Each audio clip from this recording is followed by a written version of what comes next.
You're good. Hello, everyone.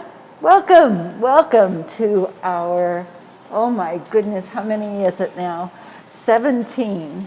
It's the 17th video, conversation, demonstration, and sale of Native American pottery here at Andrea Fisher Fine Pottery in Santa Fe. I'm Andrea Fisher. I'm sorry we didn't see you yesterday, but we had a cancellation because Angie Yazzie from Taos' son was in the ICU, and she didn't want to come. So, and we understand that completely, but it wasn't a complete cancellation, it was just a postponement.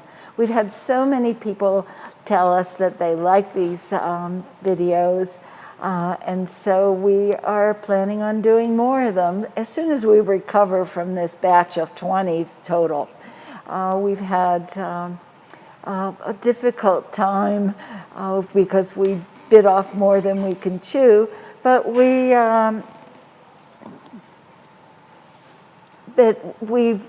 trying to recover, and once we do that, it's with all of the complications when we were first timers and really didn't know what was going on with the equipment and how all of these would shake out, and all the people that were coming here, first timers, to do everything. But now we're pretty confident about how we're doing this, and so we're going to continue on. Today we have Diane Lewis and her sister Judy Lewis, who I fondly call the Giggle Sisters, and you'll find out exactly why I say that as time goes on. We've been doing these videos now for 4 weeks, and we will continue on for 2 more days. And I'm going to remove this and put on my other one because it's falling down. There we go. All masked up and ready to rock and roll.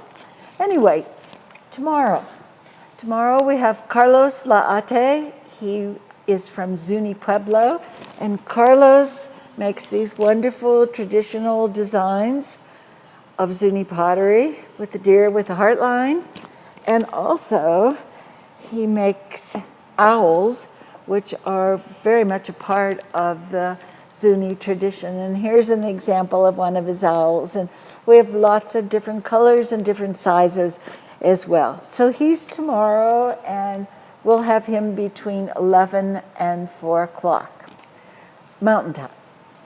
Then on Saturday, our final day for this series, from Acoma Pueblo, we have Marilyn Ray. And Marilyn is by far the greatest storyteller maker alive today. Except for her sister Judy, who's sitting over there. The apple doesn't fall far from the tree. The genetic makeup is really thick in the Lewis family, that's for sure.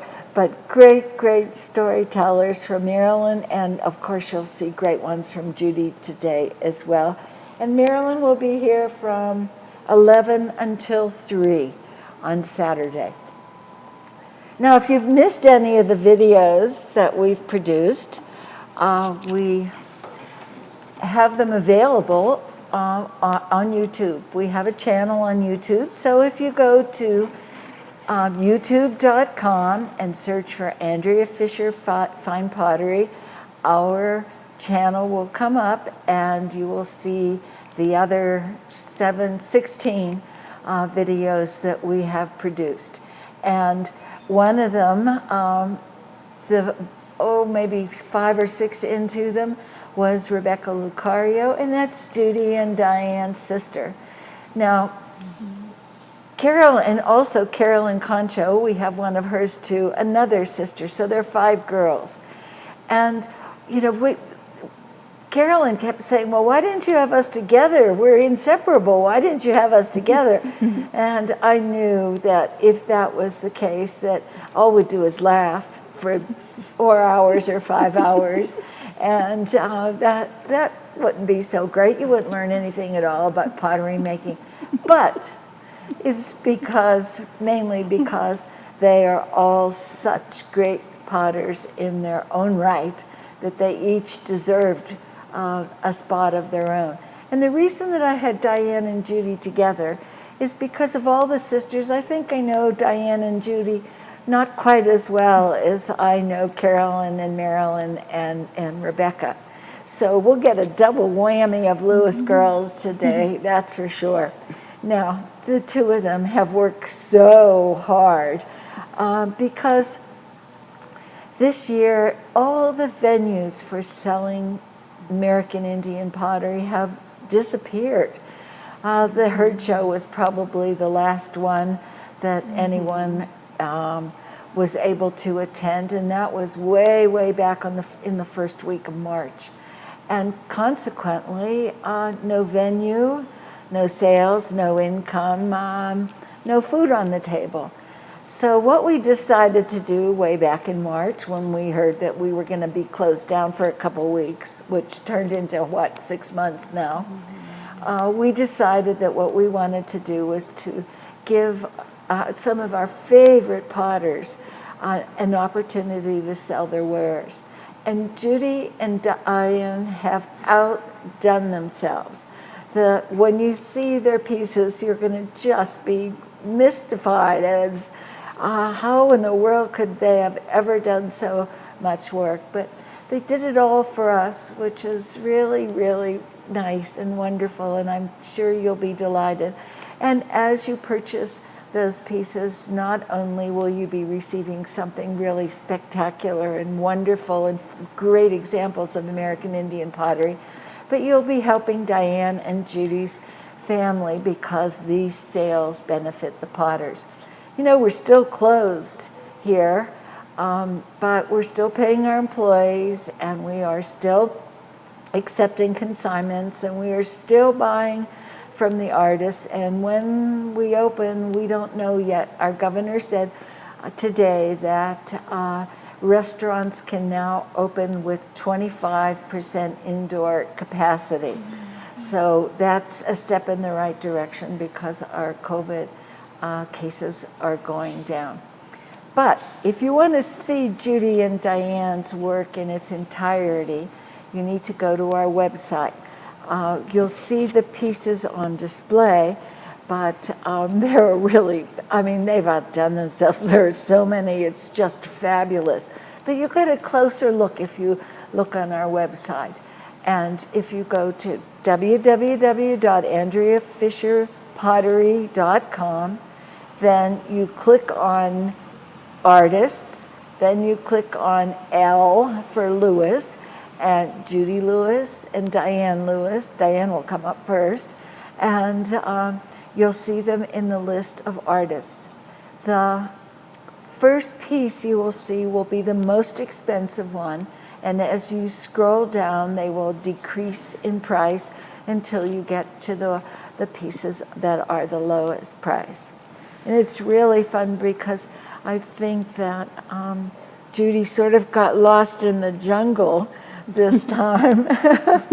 and we have a few, well, let's say non-native animals to New Mexico, but I'm sure that you will enjoy all of them. And thank you again for tuning in and for joining us. And I promise this is going to be a good one. And we will. Now I will have the pleasure of introducing our two potters today. We have Diane Lewis, and if you want to say hello, Diane. Good morning, everyone. Good morning, everyone. Did you say that in your native language? Yes. You did. Will you lower your mask and say it so that everyone can hear what it sounds like? And I just say good morning to everyone. Good morning to everyone. Yeah. Good morning, everyone. We're here. We're happy to be here. A little nervous, but we'll get through it together. We just want to say we're here to demonstrate a little bit of our techniques in doing our art. There's a lot that goes into it, but this is just part of the process that we go through to do our art. So we hope you enjoy it. Please feel free to ask any questions, any comments, all those are all, you can do those all day long. And that's true. If you're on YouTube now, you can just type in a question and we'll be happy to answer as many of them as we possibly can. And also I would like to introduce Judy Lewis, Diane's sister. Hi everyone, my name is Judy Lewis. I'm from the beautiful Pueblo of Acoma. My Indian name is Freemaitza and I'm also Yellow Corn. You're Yellow Corn Yes, Clan. yes. Oh, everybody. And Little Sun. And Little Sun. Yes. Well, great. Welcome to both of you. Thank you. I want to know Thank where you, you got the Andrea. snazzy outfits, where your shirts match your masks. Where did Thank that you. come Well, from? I said, this is a once-in-a-lifetime deal that we're doing here. So I said, I'm going to make us some shirts and masks tonight. Yes. So I did them last night. So you Yes, made, she you made did. those. Yes, she's just so you awesome. could, so you could be dressed up and fancy. Yes. Or your premiere performance. Right. Now, what are you going to do for us today? Today I'm going to be making something called a pinch pot. Then I'll show you the coil process also. So, do you want me to get started now? Sure, Okay. of course. And how about you, Judy? What are you I'm gonna gonna do? be making you a storyteller. Yeah. Okay. And you're And- going to start with the clay? Yes. Oh, okay. So here's we're the gonna have two clay. people making them at once. Yes. Well, that's going to keep me real busy. So that clay, did you go and buy it at the store? No. No. Yes, Where'd we you did get last it? night. Yes, you did. Not this clay. Not that clay. Where did you This get that clay is mined actually at a secret location at Acoma. It's secret It's location. very secret, yes. Uh-huh. Well, when we go get our clay, the first thing we do, we always have respect for our Mother Nature. So it's not like we go up there and get it. We have to, like going to someone's home, we have to greet them and say we're going in and what we're going to use it for. And so we have a lot of respect for Mother Nature. We always take take a plate of food and we offer it to the Mother Nature and we You tell do? them, we ask permission for clay and we never take more than we need. Yeah, we always just take what we need. We don't take a whole bunch of it, So there's always some left for everyone else. So it's always done in prayer. Everything requires prayer. So making pottery is a religious experience. Right. Yes. Right. Yes, yes. And this is number 17? And every person except for one dug their own clay. And not one person said they took a plate of food for Mother Nature. Is that unusual, or do most people do that? Well, we were taught that from the very beginning. Yeah. So we've been doing that all along. And what does Mother Nature like? She like peanut butter and jelly sandwiches? Yes, she loves everything. Anything, like when there's some severe winds, we put out something sweet like honey. Yeah, or she likes jelly. honey. She likes honey, yeah. So just things I guess that we would Just like any table food that you're gonna have for supper and we or always, lunch. And always yeah. water.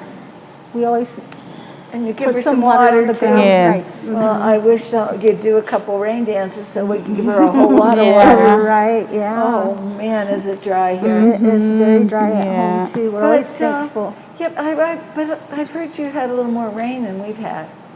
We had some rain for like 1 week. It rained. Yeah, and it was really just- nice. And then last night we had a little bit of a rain. You had rain It last just night? rains and just sprinkled at our lucky house. you. But when we went further down, we noticed by the freeway that it had rained more there. So it just varies in areas. Oh, And, and it's so My brother is a farmer. He's been a farmer for about, I think this is the 3rd year he's farmed. What's your brother's name? Michael? Michael? Uh-huh. And I'm always so grateful when it rains because I know it's watering his crops. Yeah. And he's shared stuff that he's grown. His yes. crops, the squash and cucumbers, I think. Cucumbers.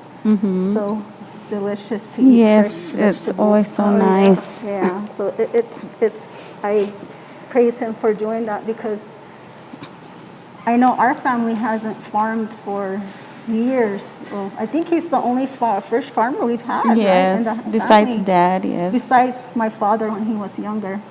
So this pot that I'm doing is called a pinch pot because I'm just using my hands, my fingers. I'm not coiling it to form the shape.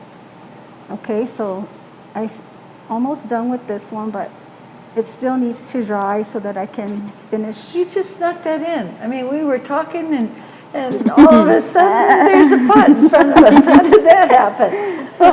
I like doing this when I'm doing the larger ones. If I have a piece of clay left, then I usually will make a miniature, like something like this one.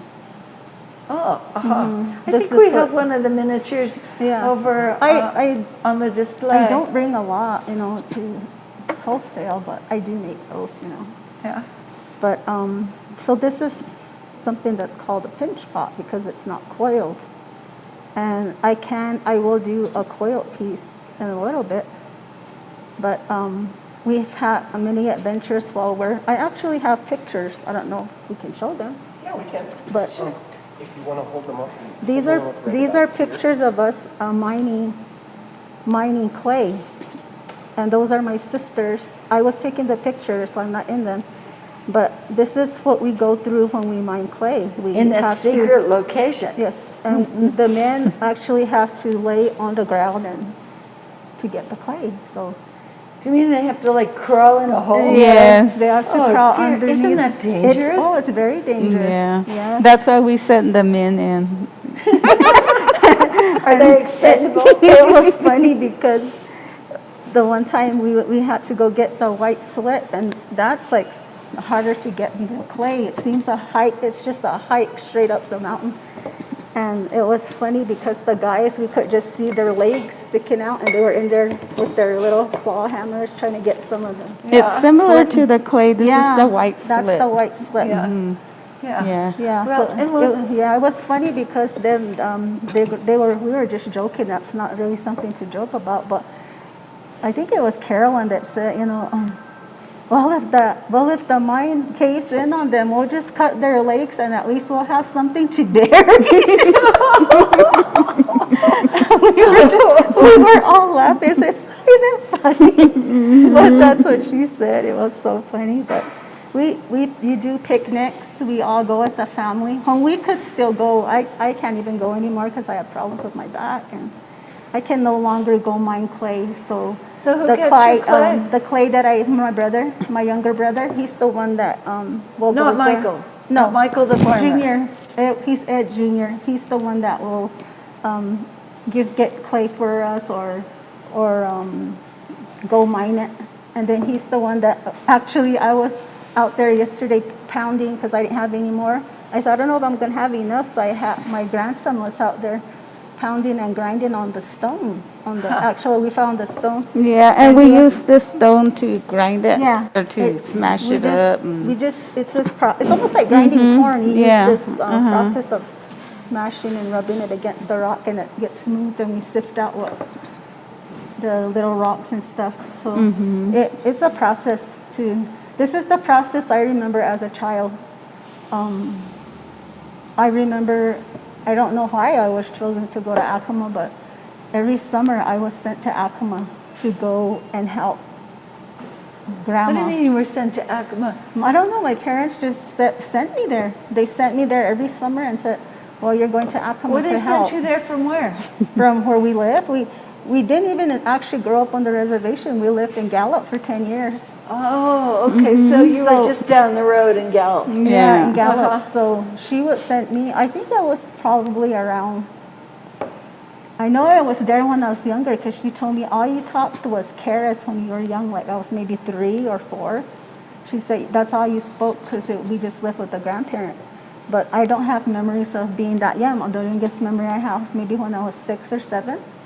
I was there, and this is the process. See, I would get up early in the morning, and the first thing I would hear is my grandmother rubbing the rock against the larger rock to make paint. That's what I woke up to, was her grinding The paint. the paint. Uh-huh. And then it was time to get up, like 5. So I would get up, wash my face in the basin, and the first thing I had to do was go get some water. So I got the 2 metal buckets, and we'll go walk to the windmill. Now, did Grandma live up on top of the mesa? They have a home right below where Rebecca lives. Yeah. That was my grandmother's home. Was there running water then? No. No. So where did you get the water from? There was a windmill just down. So there was a pretty well. Yeah, There was so I a would well. have to go and get and I can I still have memories of how it smelled, what I would hear. And I always thought it was an owl, but I later learned it was a mourning dove, how they make the sound. Yeah. And I always would be afraid. I said, oh, there's owls always out in the morning, but I later learned that they were mourning doves. Why would you be afraid of an owl? I don't know, because I guess in our culture they're like bad luck. Yeah, or they're like bad luck. like or, I don't know. witches. I missed that. There's what? She said they were witches. They were witches? Oh, wow. So what are you doing now? You're beating your pot? Yeah, I'm just trying to reshape it because it's still wet and it'll fall. What are you beating it with? It's just one of those, I don't know what you would call them, ping pong paddle. It Yeah. was my grandson, so I just Who's your took off- grandson? he So you took off the- pilfered your grandson's toys Yeah. to make pottery. Oh Right. boy. Uh-huh. right. I think he'll be sitting on his psychiatrist's couch in Right. 20 years. And it's good to always keep the top of your pot wet because you don't want it to crack because the clay dries so sorry. fast. So we use a lot of water just to keep the top moist. And Well, there's air conditioning in here too, which makes it probably dry out a little bit Yes. more. so we don't look, I don't look for perfection in a pot because I always was taught that there is no such thing as perfection, that only the Almighty is perfect. So there is never such thing as perfection. We can never be perfect. A pot can never be perfect. Well, it's well. So All you gals, you come really close. Really close. So it's that's what I've always been taught, is that a pot is never perfect, and we are never going to be perfect. So in the same way. So anyway, when I was growing up, some of my chores was actually they would soak the clay in the tub, and then we would make little patties, which was fun. We would make little cakes, like flat pieces of clay. Then we would set them out and let them dry.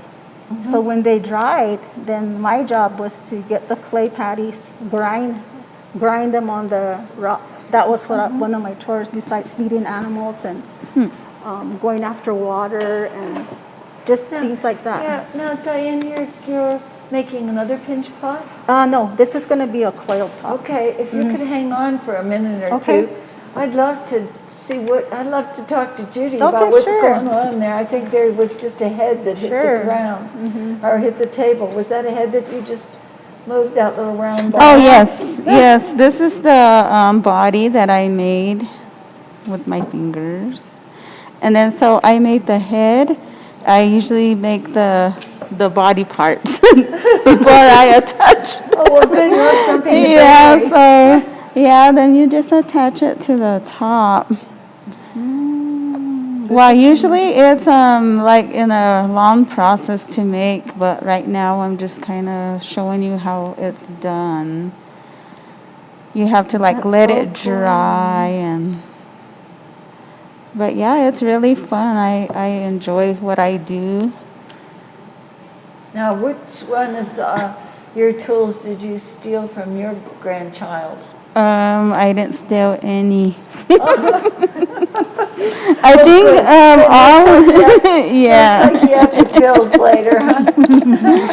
Yeah, so this is how it looks when you put the head on. Usually I put the head on first. And then so for the bottom part, I usually flatten out a piece of clay.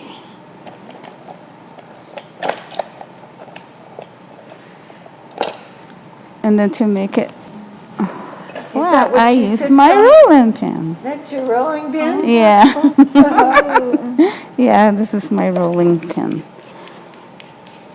Do you use it to make pizza after you're done? Yes. I have to scrape off the dough now.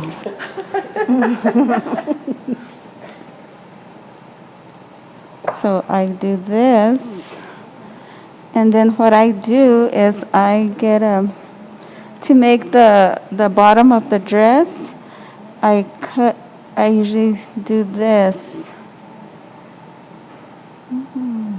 And then I make a little indentation in it so that when I place it on her, it'll lay on her lap. So she's going to sit on that? It's going to be her dress. Oh, her dress. Yeah. Oh, okay. Okay, so I roll out another piece.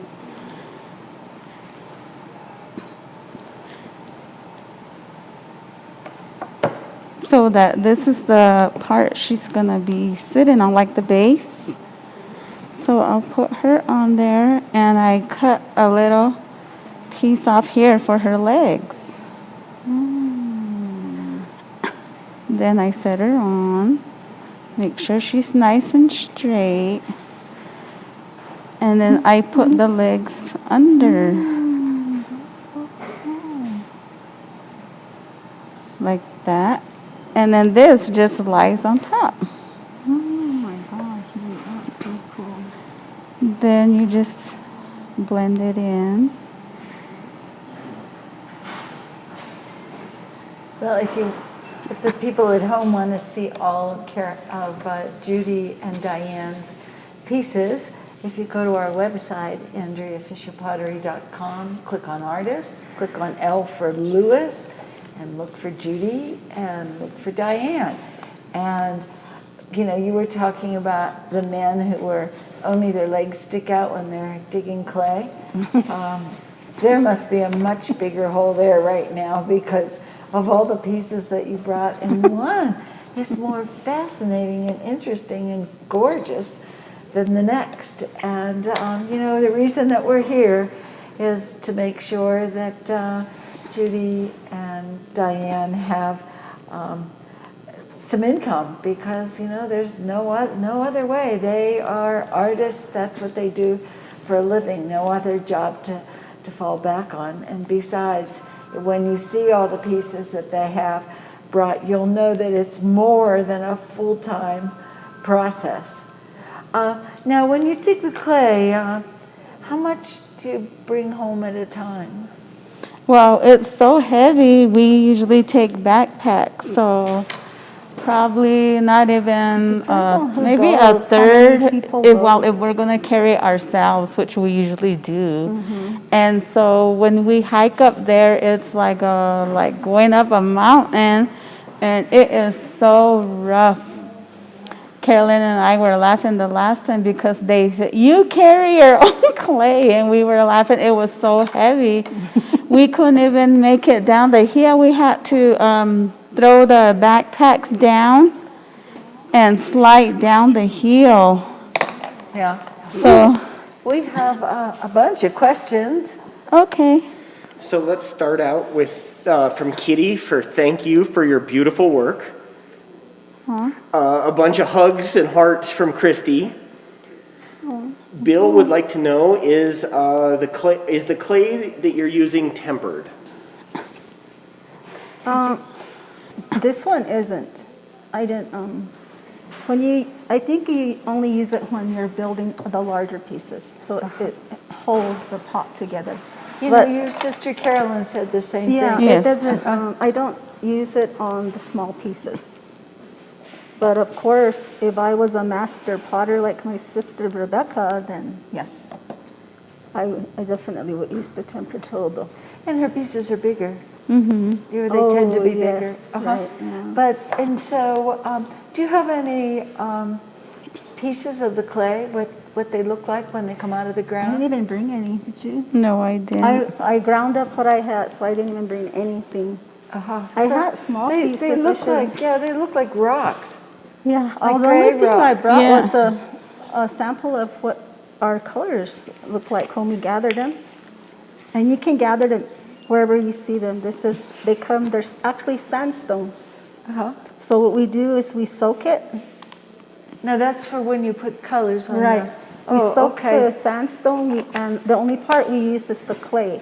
So we take out, I'll try to take as much of the sand out so that when you apply your color, it's not gritty. So it's smooth. and- Yeah, this is how it looks like if we Shiny, were yeah. walking and we Right. saw a pile of sand. This is how it looks, and you can see that there's roots in there. Yeah. So what we would do is, see, here's a root. What we would do is go home and we would pour water in there and let it soak, and all the roots rise to the top. That's the same thing you do with clay. Yes, the same thing, and with the white And slip. when we Yes. get to the painting part, Yes. we can talk about all that. Oh, yeah. Okay. So you go and you dig the clay and you don't add any temper to it Not this because you make small pieces. Yes. Uh-huh. So I have some other comments from Anne. She says, thank you for streaming this demo. These ladies are very talented. The matching tops and face masks are primo. Awesome, thank you. Thanks to Diane. Thank you. The next is from Erin. Erin says, hi, Diane and Judy. Thank you so much for this demonstration. I am happy hanging out in the kitchen and watching. Oh, nice. nice, Thank thank you. She also says, I have a small collection of Diane's wonderful seed pots. I walk by them every day and they make me smile. Thank you, thank you. Oh, how That's so nice. nice to hear. Thank you. Thank you for that.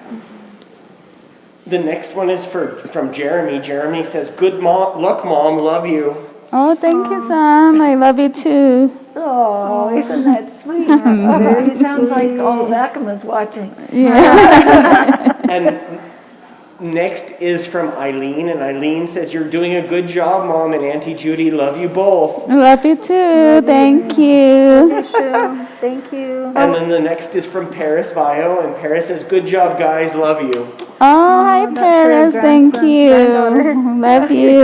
Daughter? Her Yes, my granddaughter. granddaughter. Oh, well, that's really sweet that your family's all tuned in to see what you're up to. Yes. And then so here are the arms. I'm going to attach them now. More body parts. Yes. Huh? Did you put the legs on too? Yes, while I we were- did. Wow. Oh, there we go.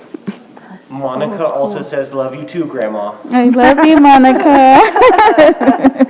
Mommy, how cute. So everyone's at home in front of the computer. Yeah. Watching you guys have fun here, huh? Yes, Yeah. we're very close. We're very close family.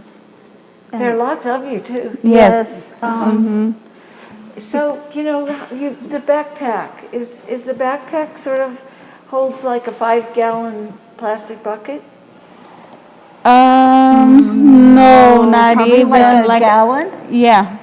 Probably like a gallon because the clay is so. It's like super rocks, like carrying heavy. rocks. If you yeah. try to climb down, if you're climbing down and you have a backpack on, it'll actually force you to fall back. So you have to throw the backpack down first and then climb down. Slide down. Slide down however you can get down.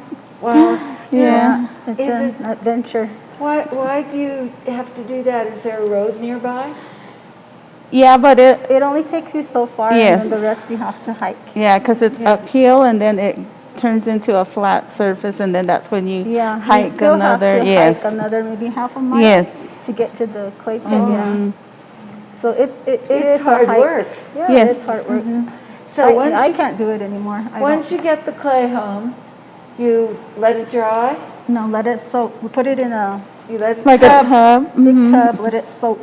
Uh-huh. Then you have to do the patties. Let it dry. Sun dry it. Well, when you let it soak, what happens to all the roots and the seeds and the the They grass just come and to the everything. surface. It And comes I to the remember top. watching Rebecca do that, and she would soak the clay, and then as the roots came out, she would just jump the top water off and refill it until there wasn't any more. So there wasn't any more. And how long does it take until there isn't any more? Probably 3 or 4 times till you Yeah. get some clear water, and then you can mix it into almost like a doughy form, maybe slightly sticky. Because I remember the patties being a little sticky when I would make them. Yeah, it dries Then fast. it dries. You lay it, make them flat into like little pancakes. So you make like hamburgers. Yes. Yeah, Uh-huh. basically, yeah. But it's a process. I remember doing it as a child, and With grandma. with grandma. In the grandma summertime. Dolores. Uh-huh. Yeah, I was always forced to be there. Rebecca lived with grandma. She grew up with grandma, so I remember when we were in Gallup, she came to visit, and we were calling her our babysitter because we didn't know like she was our sister. Huh. So she would come and visit sometimes, and my mom would say, "That's not your babysitter, that's your sister." So we didn't know her because we didn't grow up with her. Yeah. So She's the oldest. she's the Yes. oldest, yeah. She's the oldest. And so she grew up with grandma. So I was sent there every summer to help with the Yeah. whatever needed to be done. Did grandma raise any of the other kids? Just Rebecca? I think all of us. Did you ever go? A little, yeah. I used to stay up I there know too. Carolyn did, but I wish we had gone as a pair. And I was so homesick. I would sit at the edge and I would cry, and I would, like, why am I here? I always used to say, why did my mom send me here? Yeah, oh, I didn't like it, You felt you know. like it was a punishment rather than a Right. privilege. Oh, I looked forward to bedtime. I was so tired. I laid on the couch, and during the summer, we would go to sleep before the sun went down. So Yeah. we were in bed already, and I could still see it was light outside. Yeah. We have another question. Well, we have a bunch of comments from Monica. Love you, Grandma. Is proud of you. Oh, thank you. From Christy, you have love you, Mommy, and Auntie Judy from Christy and Kiddos. Oh, Christy, hi, Thank babe. you. And then from Matthew Lewis, we have beautiful, talented women. Blessed to have both of them in my life. Tradition Aw, at its finest. thanks, Love Matt. the drip ladies. Weesh. Yeah, that's my son. Oh, thank you, Reese. And one from Lexi Lewis. Awesome job. Love you, ladies, and many blessings. Oh, love you too, Liz. Well, that's really, really fun. I guess family members only have comments because they probably see this all day, every day. Yeah. Now, Yep. of all those people that called in or wrote in and wished you all the good fortune, are any of them potters? No. No. No. That's the thing that I think scares me right now is getting to my age, is that I look at all the stuff I have, and when I'm sitting there painting or sewing, because I have so much fabric, and I would say, who's going to use this stuff when I'm gone, Are they going to use this stuff, or who's going to use it? So I think the only one that always was interested in painting pottery was my granddaughter. We call her Liger. And she used to slowly crawl into my lap under my arms, and she would just watch me paint.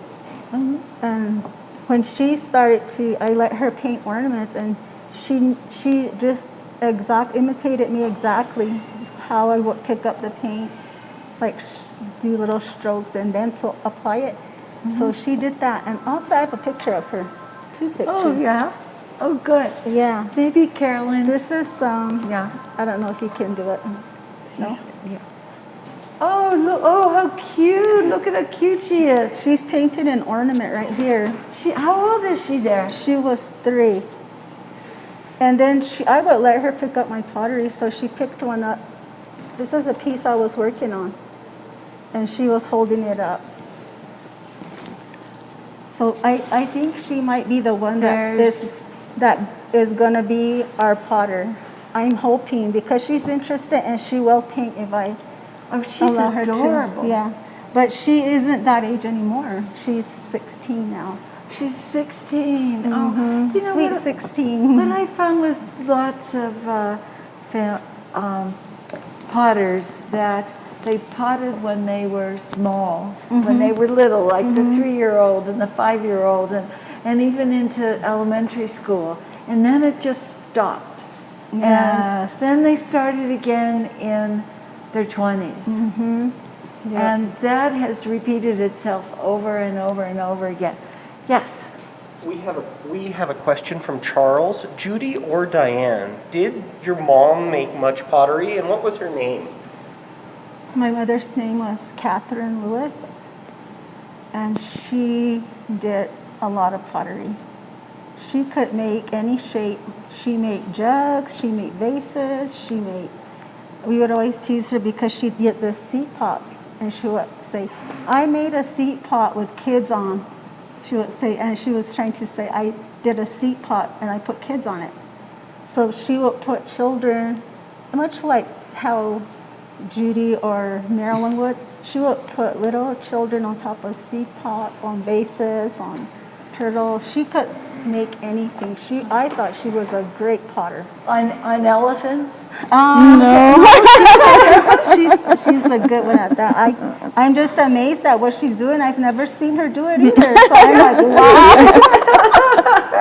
Well, the experience, huh? So neat. Yeah. So you learned from Mama? I did not learn from my mother. The first experience I had with clay was when I was younger in Acoma, and we weren't allowed to use this kind of clay. We used some clay, I don't know what it's called, but it's an orange clay, and we use it to make animals during Christmas or figures that we present to baby Jesus on Christmas Eve. So they used a certain type of clay, and that's what we would play with and make animals or whatever that we supposedly my grandmother put them in her shop to sell. So I'm not sure if she ever sold anything. I never saw any money from it, but I'm sure that she used that money for food or whatever else because I was there with her. So yeah, but that's my first experience of clay. My inspiration, or I call her my inspiration, was Marilyn. She's the one that would say... Marilyn, your sister Marilyn. And your sister Marilyn taught you? She forced me to learn. She forced you. She said, you girls need to learn to make your own pottery. Because you know what she would do? She would make us seed pots, and we would design them and sell them. And so, and I've always believed that you can never fully,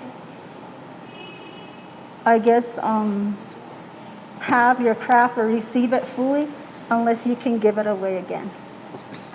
So I think Marilyn does that. Like whatever she's learned, whatever she knows, whatever knowledge she has, she'll give it away to us. Yeah.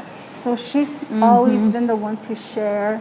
So she's the one that encouraged us to do pottery, to make our own, to learn to. And she even taught us how to clean, and she would mop our porch, huh? She would get mad at us because we didn't fold our blankets a certain way.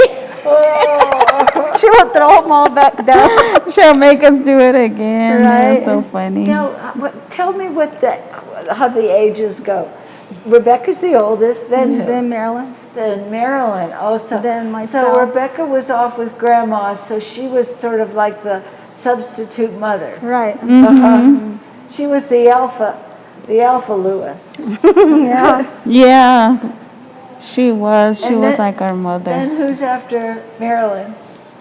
Then myself, Yeah. and then Carolyn, and then Judy. She's our baby sister. Oh. Oh. But there's a few boys in between. Yeah, there is. There's Rebecca, and then Mike, and then Bernard, and then myself, then Carolyn, then JR, and then Judy. And then we also had a sister that passed when she was a year old, in between Rebecca and Marilyn. So I always think about her, and I said she would have been a potter too. Oh, more giggles. Yes. Oh, I'm not so sure I could handle all those giggles. Yeah, I'm sure she would have been a potter too. So I think about her a lot too. Yeah. What she would have been and how she would have been and what she would have looked like. I always think about those things. Well, she would have looked just like you guys. Yeah, probably. But that's something I think about. And really, I still remember my grandmother teaching me how to apply the orange paint, which is the bright orange. She would use her yucca brush and tell me, okay, you do it this way, and then you just slowly move it along. You don't ever really touch the surface of the pot, so you almost stay on top of the water, and you never touch the pot. She said, don't let the brush touch the pot. You just I don't know how she would set it in Keres, so I can't really describe. And Keres is the language Right, that right. you speak at Acoma. Now, tell me what you're doing there. I'm just making a little rope here to add to it's for the coil of the pot. So This here. what you did is you pinched the bottom. I pinched the bottom. Oh, then- we have another question. This is good. And the question is what advice would you give to somebody who is trying to start this? A lot of patience, and it brings you a lot of happiness knowing what you created with your own two hands. And, yeah. Just work with it. You know, we were all there, and you just have to have a lot of patience and a lot of creativity, your own. Just be yourself and do your own, and it'll all work out for you. Yeah, don't give up. Yeah, don't give up. give Never up. give up. Yeah, The first one never comes out right, but keep on and you'll get it. Yeah, And be yourself, be your own. I think making and designing is therapeutic. Yes. I think it takes you into your own little world where you're just so, I don't know what the word would be. So you live a long time. You don't have to worry about, whether you have exact change for the parking meter or the bridge toll or whether there's enough Yes. paper in the printer. Right, yeah, it's All just- those other things. Yeah, Right. it's just so fun. We just love what we do. So Lane Concho says, 2 of my greatest role models. I'm proud of you for continuing our tradition. Not many people know of Acoma, and this keeps us on the map. Truly proud of you both. Oh, thank you, Thank Elaine. you, Elaine. We love you. She's I'm our- proud of you too. She's the one that is a special education teacher. Oh, And nice. she blessed us with our beautiful Keenan, who is autistic, and we just love him to death. He's Yes. your grandchild? Yeah, that's Carolyn's. but Yeah. he is our grandson. We still couldn't. We call each other's kids our grandchildren. We're all together. We're all one. We grew up like that. We were always taught to share, and our husbands don't believe us. They always say, "Oh, you guys are just exaggerating. And you guys didn't." I said, "We're not exaggerating." I said, "We grew up having to share everything.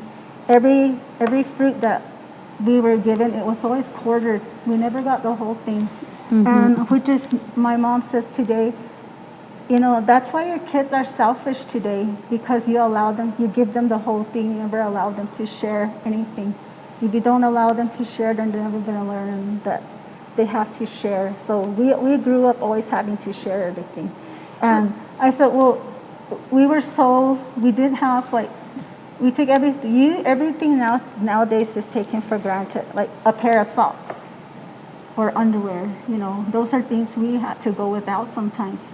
And I'll always have this in my memory. I didn't have any socks, so I went and took some of my dad's socks.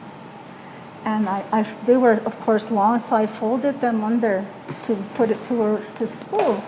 So I don't know if it sticks in my head because I was so embarrassed, but it's funny today when I tell it. But and of all days, it was when we had to take our height and weight And we had to take our shoes off. Yeah. And I was like, what am I going to do? You know, like I was so embarrassed. I was like, so of course I had to do it. So I took off my shoes, and what I did so that the socks wouldn't, you know, they were tucked under us, I was shuffled across the floor so that the socks wouldn't come unfolded. I shuffled over to the scale and I got on, and I managed to do that, but they were probably already wondering, like, why is she shuffling across the floor? But I still remember that, and I said, those are things that all our kids take for granted. You know, Pair we of socks. had to share everything. Yes, we did. And I think the reason Carolyn and I are so close is because we slept together. From the time we were like 3 and 4, we slept in a crib that my dad had made. We slept together in that tiny crib.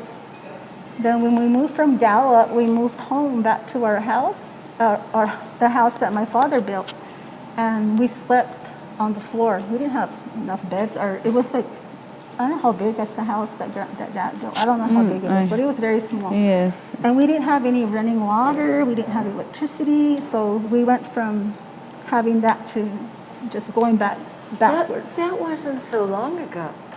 So No, it was. I know, right? Was that what, the 1960s? 50s? Well, I was born in '59, so So you were born in 40s. 59, and how old were you when you moved back to Gallup? when we moved from Gallup, well, we grew up. My father worked on the railroad, so these guys teased me because I was actually born in a bunk car. You were born in a what? A bunk car.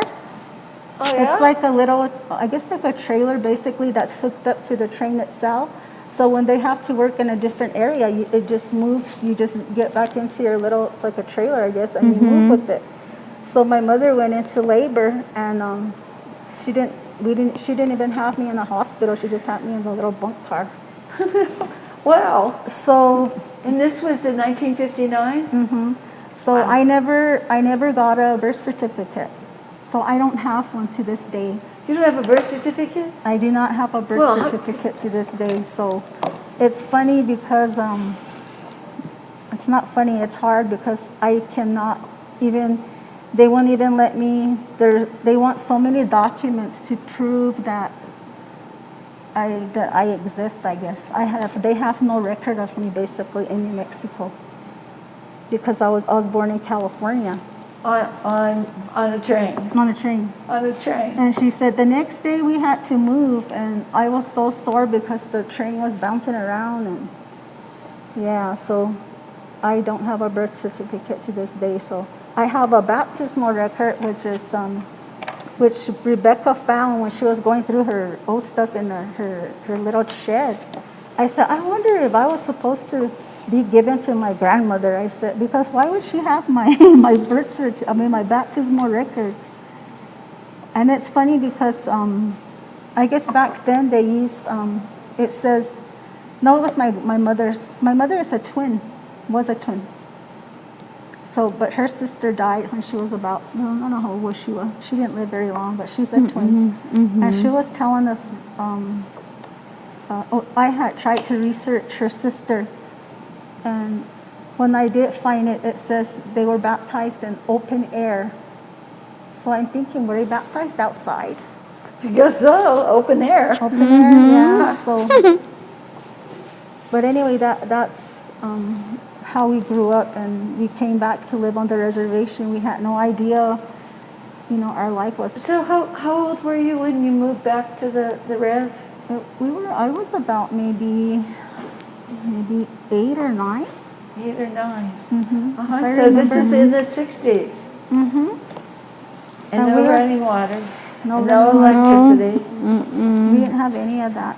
We And didn't no slept on the socks. floor. No socks. She didn't have underwear, she said. I didn't have underwear either. Oh, that's true. And I remember we slept Well, on. wouldn't you get hand-me-downs from Maryland? Probably. She didn't have any to hand down. I remember, this is funny. Me and Carolyn, of course, slept by each other on the floor. So because the house is a rock house, she would be afraid to go to sleep. And she's like, I don't want to lay on the floor. There's centipedes, you know. So what she would do, she would get a statue of the Blessed Mother, and she would lay it beside her as protection from the centipedes. So it worked. She never, No, it worked, huh? yeah, it worked. She never got bit. We have another question. It's kind of a question comment. What a beautiful talent of your family, and what very thankful to be part of. I hope the next generation picks up this amazing talent. Love you both. From me, George, and I'm not going to try to pronounce this, Kiiyyuni. Kiiyyuni? Yes. And And Kiiyyuni. Kiiyyuni, she's our little granddaughter. George's little, that's Carolyn's son's daughter. So she would be like our granddaughter. Is that a Carrie's name? That's Yes. a Karen's name, Yes. Kiiyyuni. Does it translate? Kiiyyuni. It means like, saying like, remember the song. Ki meaning like, Kiiyyuni is song. So it's kind of saying like, remember the song. Kiiyyuni. Yeah, that's what it means. That's what it translates to. Derek, pretty soon we should have someone, either Judy or Diane go over and talk about their pots. Okay. Who would like to do that first? It doesn't matter. Or is anybody in a good place to do that? I can. Oh, okay. Well, then we'll get Judy in. But a Okay. couple minutes. We're going to continue on. When all the other ones, all the other ones of these conversations with the artists, we talk just about making pots. But I love hearing all your family stories. Oh, we have many, many. What I always remember about my father is, oh my God, he was so blessed knowing how to pray. And he always told me to always pray for everyone else and then leave yourself left. Whatever is left, then you can get it. So that's how I always remember my dad. And he knew how to pray in our language. And I was just so blessed to hear him. And he would tell me in English that he's praying for everybody, everything, every living creature, every human being that's on this earth, and every inch of the world where it's the filthiest place. And he's just like praying for everybody and everything. And that's what I always remember about my dad. He was so amazing, my dad. He had so many talents. Yes, He did etching, he did pottery, he did silversmithing, he did leathercraft. He did everything. He was a farmer, too? Yes. When he was younger, he was a farmer. He was in the army. And he and my mom built the home that we went back to live in. He said they would take the kids up there. They had Rebecca and So how many kids total? 8. 8? Yeah. She said they would go up there every day and try to build a home and put the kids under the tree for shade. And she said we were so just wanting to get out of the house down there where her mother lived. She said, she said something funny. She said they were walking up the road, and is it time for me to go work? Anyway, she said when we walked up to the road, there was horses in our house, and they were sticking their heads out the windows. So it was funny. And she said, but they worked hard to build that home, and they did it on their own. They built the whole thing. Wow. So who's going? Well, Judy. Judy's going. Okay. Yeah. Okay. So, are you still coiling away? Yeah, it's You scraping a little? sticky. No, I'm not scraping. I'm just still trying to form it. But I didn't give the forming bottom. it? I didn't give the bottom time to really set, so Uh-huh. it's kind of falling. So, but Well, you can continue working because the camera is on you and on your hands. Okay. But the sound's going to be with Judy Okay, and that's her fine. talking about some of her fun pots. Well, I mean, before, with all the other conversations we've had, we've talked just basically about making pots and everything, but you know, your family stories are so wonderful, and the fact that you girls get along so well is a really, really amazing. I've never seen a bunch of sisters be so comfortable in each other's presence. And it just all comes from our parents, you know, and just because there was so many of us, we had to share everything. We've always been there for each other. Yeah. We've always, How lucky you are. yeah. Now, do you ever fight? I haven't ever fought with my sisters. Yeah. No. You don't get mad at each other because, for one reason or another? No, I think we've sometimes had like little disagreements, but we've always been able to forget about it and laugh about it. Yeah. And that's the important thing. That's what my mom would always tell us. Yeah. Don't ever stay mad and to always apologize to one another. Wow. Well, you are your family is a real testament to how human beings should behave. Yeah, I think it was just the way we grew up, the way our mother taught us to always love one another, forgive one another, help one another. Wow. All that was You had very wise parents. yeah, Absolutely. many hours of actually getting lectures. And today our kids are so different. Yeah. Our grandkids are so different. I said, boy, we would never talk back to our parents. We were always taught to be respectful. And I don't know why too the kids today are so different. Wow. So are you gonna go over and talk with Judy? Yeah, I'm going to go over and talk with Judy. Okay. Derek's going to talk with Judy while I wander over there. Okay. So I'm over here with Judy, and the piece is right here. And yeah, so hey Judy, can you tell me about some of these guys? Sure. This is one of my pot that I created with the little kitten, which represents friendship. The butterfly represents beauty, and the lizard inside represents good luck. The lines here represent rain. The green represents vegetation. The dots that you see here represent rain. The red represents earth. And there's another butterfly for beauty. These here represent the prayer feathers. The brown represents earth. These here steps represent the kiva steps, where a place where our males gather to pray for our world. And the bird represents harmony.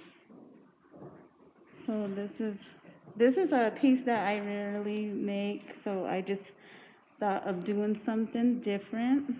And they're always fun. They always make me smile. Well, there's a lizard in that pot. Yes. Is he going to run away? Yes, he's gonna run over here to your shop. To give you good luck. He's good luck. Oh, good. Maybe he'll eat some of the bugs around here too while he's at it. Yeah. I want to know what happened to the elephant. The elephant is gone. The elephant went back to Africa. This one is kind of similar with a different shape. It's more like a vase shape. With the lizard, like I said, was for good luck. So they're always a lot of fun. Well, you do lots of kitty cats. Yes, and this represents the cornfield. So yeah, and then there's your favorite. I know, Andrea, you said that was your favorite, the crane.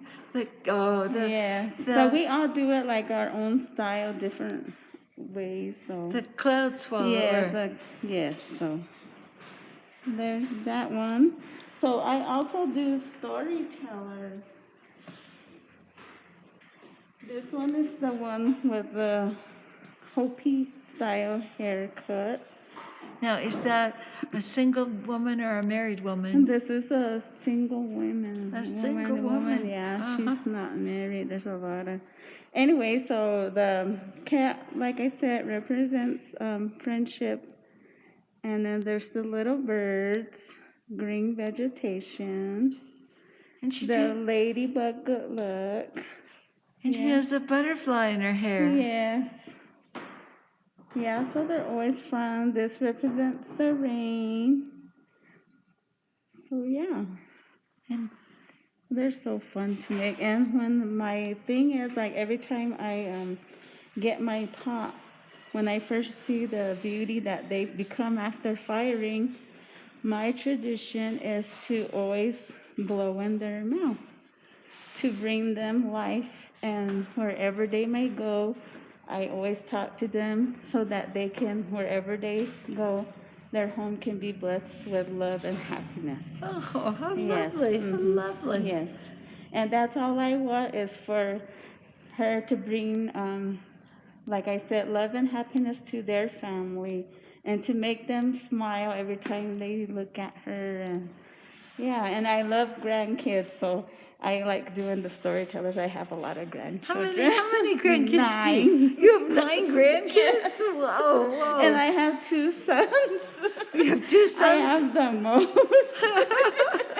But I am like a storyteller. They're all over me. Yeah, I just had a new grandbaby. My son has a new baby, and she's on the cradle board. So I'm like this, and then my other grandchildren are on me. It's a lot of fun. And how old? What's the age span? Obviously, there's a newborn. Yes, she's 2 months, and then the oldest one, his name is Damien. He lives in Cochiti, and he's gonna be 16. 16. Yes. Oh, wow, that's quite a spread, isn't it? Yeah, so they're so fun. I just love them. And then this one is a different style of storyteller that I make. And I usually don't put the dresses, but I found this paint and I wanted to know how it came out. So this is the color it came out. It's a really pretty color. I can tell the different shades of the orange, but most people like can't. But when you know your pottery, you know these are all different shades of orange. But they all look the same, but when they fire to a temperature, they all change to the different shades of the color. The tablita represents the clouds, and this represents the kiva steps. This represents the rain raining down on our corn. This also represents rain. This represents the rain, like it's raining in different directions. This is what it represents. Now, your storytellers always are holding a piece of pottery? Yes.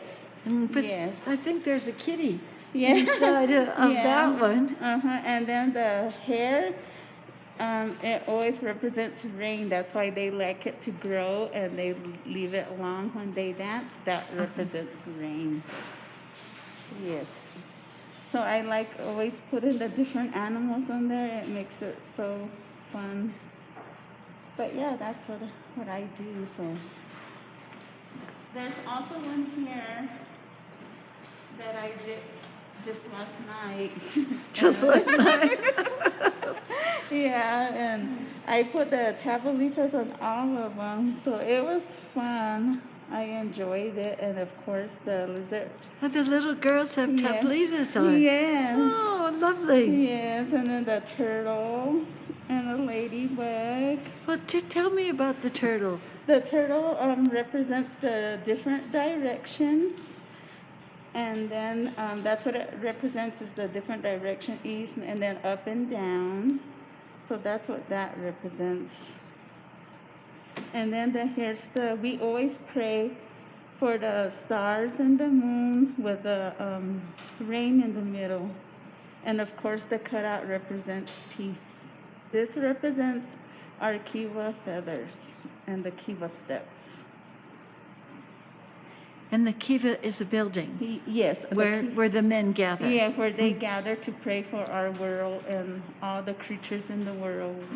That's what I love about our pueblo is because we were brought up to pray for everyone, every creature, And that's why I love being Acoma, is because that's what we do. We pray. That's a long list. Yes, it is. That's why when we pray, we fall to sleep praying for everything and everyone. Oh. Even you, Andrea. Oh. And I always think of you as being our potter garden angel, Oh. because you're always there for us, all Oh. potters, and I appreciate it. Oh, aren't you, dear? Thank you. Yeah, so. And then the squash blossom that's on there, the ladybugs. And then the corn. Now, she has circles on her cheeks with polka dots. This represents the sun. And when there are dancers at Acoma, do they have those same circles with the polka dots? Yes, they do. Uh-huh. Yeah, because I do some of our traditional dances, and the men, I tease them, how do you get our circles so even on our cheeks? Yeah, but that's what the sun, and then it represents the dots represents the rain. So who paints the circles on? The Kiba men. The men paint Yes, the circles yes, on the women. yes. Uh-huh. Yeah, The they sun. take care of us women. Yes. Uh-huh. Mhm. We don't have to do nothing. Yeah, they do everything for us. Like if we want something, we tell them, and they go get it for us. Oh, gee, that Yes. sounds like a really good system Yes. to me. Yeah, and then that belt represents like holding together like a Uh-huh. strong bond. Yes. Wow. And then I also started doing figurines because I got inspired by the zoo. The zoo. You went to the zoo. And And I was looking at a giraffe, and I said, hey, I'm gonna try to make one of those. So I on my first giraffe, I entered it in market. And I was like so happy because I got a blue ribbon on it, and I was like, oh wow, I was really surprised about it. But yeah, now that's an Acoma giraffe? yes, this is an Acoma one, a very unique one. You'll never find one anywhere else. Yeah, but it represents strength. Yeah, so this is what it represents. And I have to mention that my granddaughter, who is 6, she made the tail for me. She said, Grandma, I'm going to make the tail for you. So then now you have to give me money, she says. Oh, great. Oh, great. Uh-huh. Whatever happened to that sharing stuff? Yeah, but they're so fun. It seems like there's, like a name written on the bottom of all these. Yes, I always put names. So this one's name is Jay. Which I named after Diane's daughter. I always call her Jay. So I named this giraffe after her. So I always name my animals. Well, we had it until a few minutes ago. We had an elephant as well. And what was the elephant's name? MJ. MJ. This one is MJ. Oh. Do you remember what the elephant's name was? But yeah, this is the horse, yes, which represents strength and power. And it's the same thing. This represents rain. All the lines, the black represent the earth. I love it. Even the horse is smiling. Yes. The kids are smiling, but the horse is smiling too. MJ.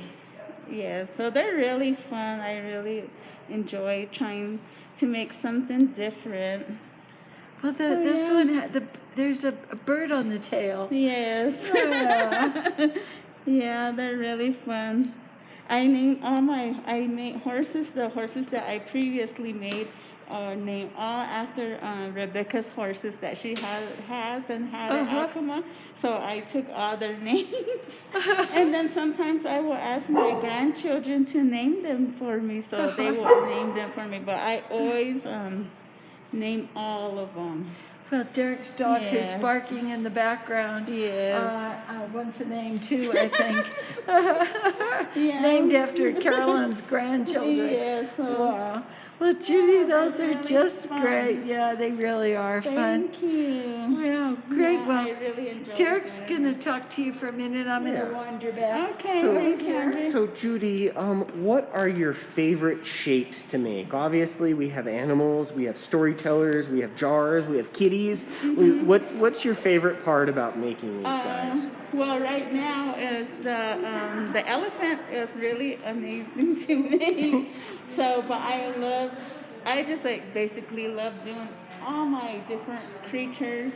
I also do penguins, which but I'm just trying different stuff, different animals. But yeah, I like to do the tabalita. They always have a great significant meaning to me. Yeah, but so I really see you like- do a lot of cats, but not so many dogs. Yeah, I know. I do some dogs.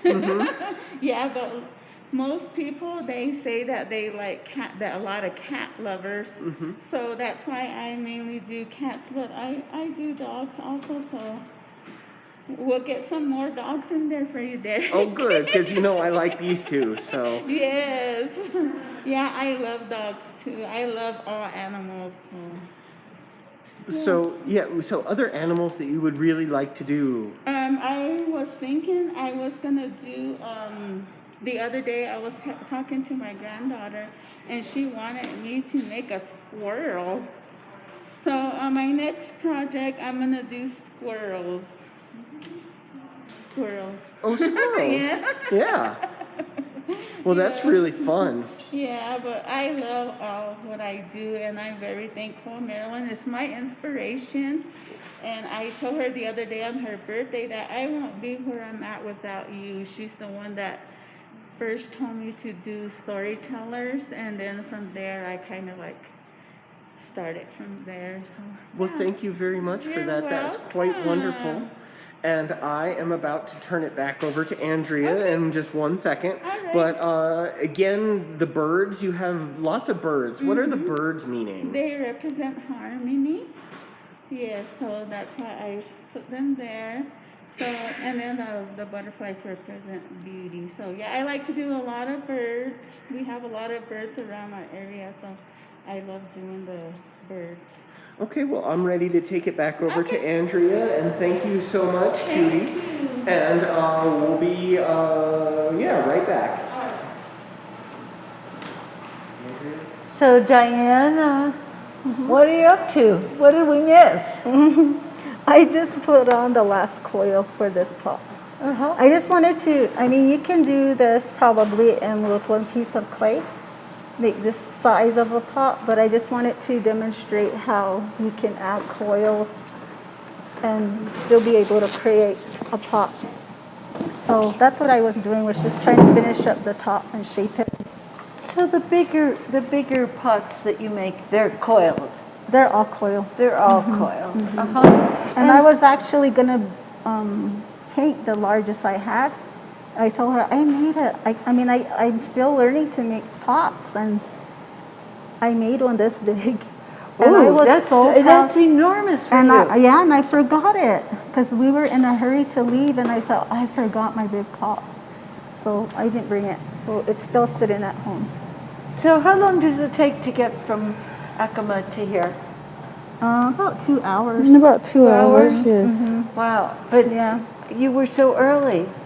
We were early because we were actually speeding because we thought we had to rescue my daughter in Albuquerque because their battery, something happened with the battery in the car and they were stranded. So I was trying to get to Albuquerque quickly so we could have time to go help her and then make our trip up here. But they found someone else to help them. So that's why we were early, because we had made it to Albuquerque about in 30 minutes. Wow. Yeah, so we had time to set up and do what we needed to, so it was good that we were early. So what are you doing with that tool? I'm just forming the top of the pot, just basically trying to even out the top. Yeah, to see if it's even and even thickness, and yeah, I need to do the bottom right too. I didn't let the bottom set. You have to let it set firm so that it holds its shape. So this one is kind of falling on me, but anyway, that's how it's done. And then this one is, when this one firms up a little bit more, then it'll go through the process of being scraped. So we scrape off the clay to either you can form it, but it's really just to lighten the pot, to actually scrape off parts of the clay. And we use a skull lid. People that choose skull, my brother. That's what Rebecca used too. It's from what, chewing tobacco or something? Yeah, it's the best thing to use. I've tried a knife. I don't even remember what they used a long time ago before we found the skull lid. But see, it's gourd? still, maybe. Yeah. I remember my grandmother said she used a corn cob to soften the surface. Corn cobs have many uses, don't they? Mm-hmm. Corn is very precious to us. Yes, we use it. Of course, we eat it. We pray with it. We use it. It's just everything to us. And it's so wonderful that my brother is doing that, farming and doing corn. And it's just so neat that he is a farmer. So I'm just so proud of him. He's also an artist. He can paint so well. He does pictures of Acoma, and so he is an artist too. He does, and my brother, he actually made the shoes I'm wearing. My brother Bernard, he does leather craft. Well, now if he'd just make you some socks. Right. I wish we had socks a long time ago. And we could have used those. But they say we exaggerate, but we don't. We grew up hard, and I think which is why we appreciate everything more that we have now. And sometimes I look around in my house and I say, I can't believe this. Everything in this home belongs to me, and it'll belong to my children. And you think about the future. I said, wait till you get as old as we are. Your thinking process changes. You think about things that, why am I thinking like this? And it's just because of your age, and you think differently. I would never have, I never thought of this like when I was 40, but now that I'm 60, it's like, I've been doing pottery, and I've been doing pottery full time I was asking my youngest, how old are you? I forgot how old you were. So she said, Mom, you're supposed to know how old I am. So she told me last night, she's I'm 31. So I haven't worked for 31 years. So I've actually been doing pottery full time for 31 years. Wow. So that was like in my early 20s when she was born, I quit working. So that's how I know how long I've been doing it full time. So you didn't work for 31 years? All I did was take care of the kids and do pottery. Of course, I babysat some kids. I babysat my special Bana and his brother Ethan. They were my babies, so I babysat them. So yeah, I enjoyed this. Before that, I was a Head Start teacher. Oh. Yeah, so I love children. So I loved my job. I really did. It was hard to leave, but I don't know. I just made the choice just to stop working and do it full time. Well, when I had that show at the museum for you guys, the Sisters show. Yeah. That was 31 years ago? Holy guacamole. Wow. Because you were making pottery then. I have the picture, and I put it in a frame, so I put it in, actually I got a building, it's like a storage, so I turned it into a shop. I'm still in the process of doing it, but I have that picture and I framed it, so I'm going to hang it on the wall. Oh, I still have that picture. It's a black and white 8x10. Oh, wow. Well, I love have, it. I have a really bad picture of all of you girls.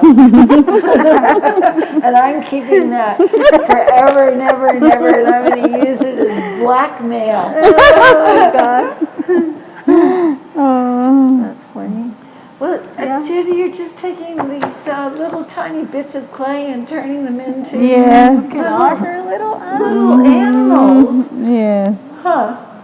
So right now I'm making a little ladybug. A ladybug? Yeah, so how you attach them is you have to always make indentions in the clay so that they won't fall off. Oh, that's cool. And then you have to, this is our So it's glue, your the glue. clay. So you have to put a piece of clay here and then attach them. Just like that. Tiny, tiny little worm. Yeah. I don't know how she does I that. don't know how she does I it. don't either. Yep, They that's, don't get stuck to your fingers. yeah, they do, but yeah, so a lot of it is just a lot of little, like you said, pieces of clay that you form. So right now I'm gonna make a bird and place it on top of her head. Well, if anyone would like to see any of Judy's finished products, if you go to our website at www.andreafisherpottery.com, click on Artists, click on L for Lewis, and click on Judy Lewis, and Judy's pieces will come up, and the most expensive one will be at the top, and as you scroll down, they will decrease in price until you get to the least expensive ones. But it's just fascinating to watch you do that. I mean, I looked at the finished product, but I'd never seen anyone make one. And that's a little ladybug in her hair? This is a bird. A bird. A bird. Oh. That's so cute. Yes. And Diane, have you ever seen Judy do all this? No, that's why I'm so fascinated with what she's doing. It's so awesome. I don't know how she does that with her hands and so tiny. It's fun. You It's have to fun. try it. Yeah. I don't think I have the patience to do that. Yeah, so So how long does it take for these pieces to dry?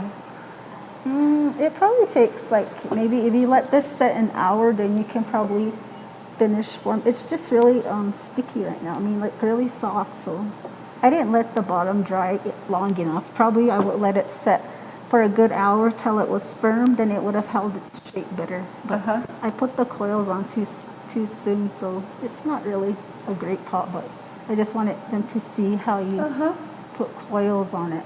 So. But it's still gonna work, and I'm still gonna design it.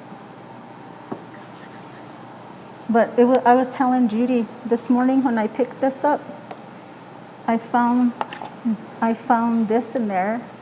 This is a piece of Rebecca's plate. I think it's Amanda or Rebecca. When we had the show, they had dropped it accidentally, and I love this piece of pottery. So before I design or before I paint, I actually pay to Rebecca because I just think she's just the greatest painter. The lines are so perfect. Oh, they're so perfect. Yeah, so I It's always frightening. pray to her and tell her, Dima Aita, Gulma Tnin, help me to paint, the way you do.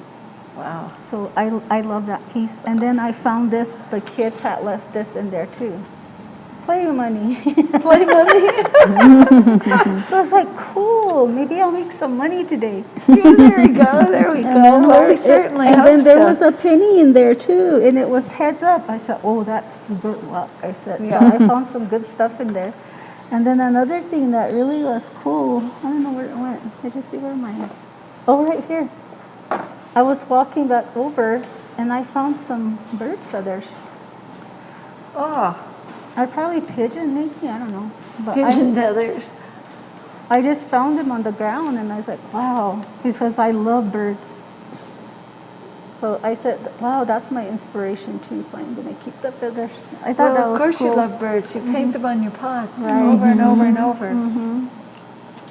They're just such spiritual creatures to me. Wow. They're, I could never really replicate their beauty or their elegance. And I just love birds, and they're creatures that can walk on land, and they can also fly, and that's just like amazing to me. And they're also so important to our culture and tradition because we use them to pray with. We eat some of the birds that they hunt for, and they're just very spiritual things to us. We treat every animal life that we have, we treat it with respect. It's always respect that, and we always bury whatever we don't use. It's always buried and replanted in the earth so that we can reproduce more. So that's why we bury it back in the earth. Whatever isn't used, we take the feathers, and whatever's left, we rebury it to replant it.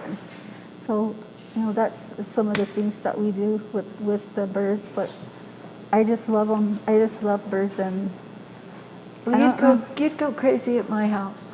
In fact, I go crazy at my house. You have a lot of birds? I have 13 hummingbird feeders that are on the back portal, and each one holds a quart of food. And I feed those 13 hummingbird feeders every other day. And with hummingbirds, 3 drops fills their stomach. So really? I have hundreds and hundreds and hundreds of them. And they are so much fun to watch. And the light is starting to change a little bit, and I know it won't be long before they go back home or where their other home is. But one year there was a huge fire up in Los Alamos, and that's a lot of their habitat up there, because especially the rufous, because they follow the mountains, the flowers in the mountains. And because there was a big fire, I thought, well, I'll stick out a hummingbird feeder. Well, that was the beginning of lots and lots of really interesting fun, because now this summer I've already used about a little bit more than 185 pounds of sugar. And 1 cup per quart of water, and all I seem to do is make hummingbird food day and night. Keep hauling in those 25-pound bags of sugar. I would love to just be able to do that. Yeah, well, it's really fun. And We only have 1 hummingbird feeder, and we get 3 that come to our area, and it's so neat just to see them, and they're so beautiful just to watch. Well, I can imagine how many you have. Yeah. Well, when they're tanking up before they go to sleep, there are, hundreds of them in my backyard. They're just buzzing around. They land in my hair.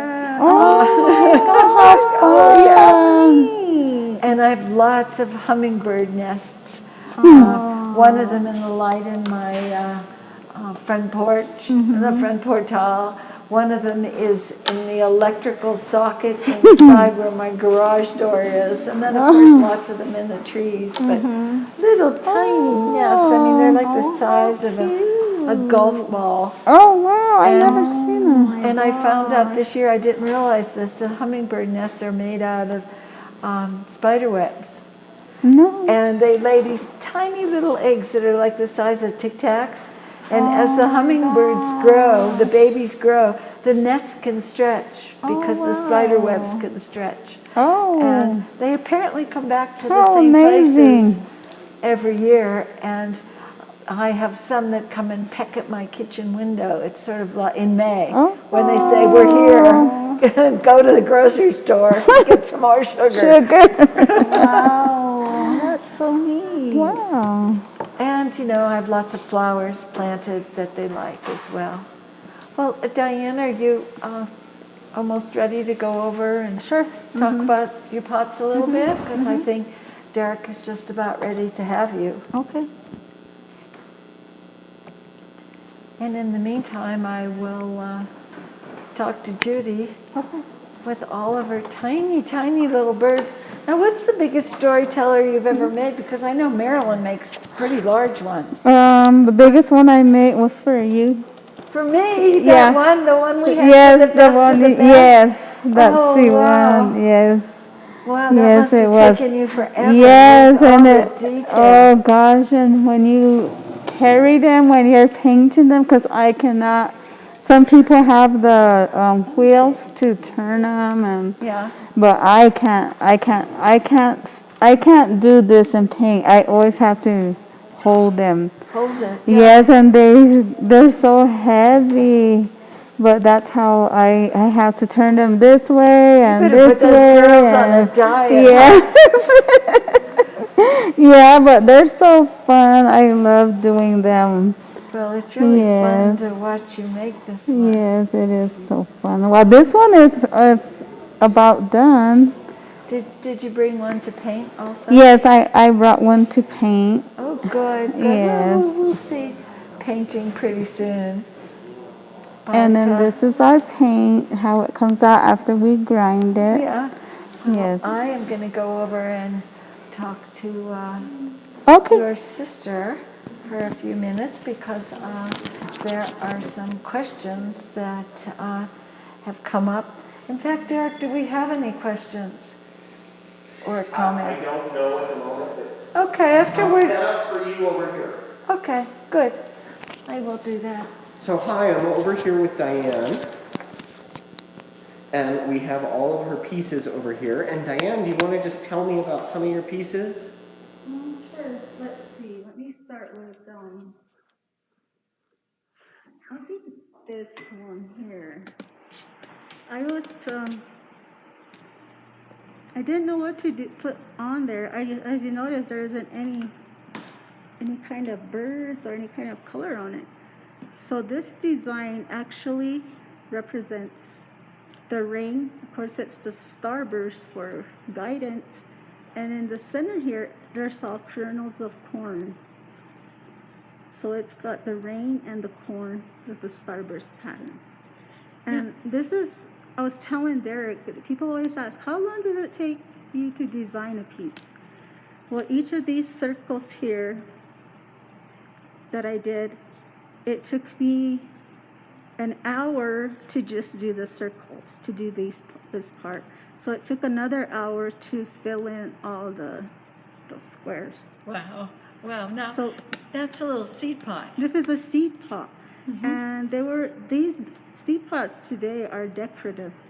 You can't actually use them to store seeds, but seed pots were probably maybe around this size here. And they were actually used as storage jars for seeds. So when the seeds were stored, and the holes were made according to the size of the seed. Mm-hmm. So when they were stored in there, they sealed the top with the corn cob or whatever would keep the insects out. Yeah, it was a matter of survival, in Right, fact, because right. if you were a farmer and you needed your seeds for Right, the next and- year, that was the only way to keep them safe from rodents. Right. Mm-hmm. And so, but the old seed pots, as from my understanding, were much larger Right. and were less decorated because what would happen is that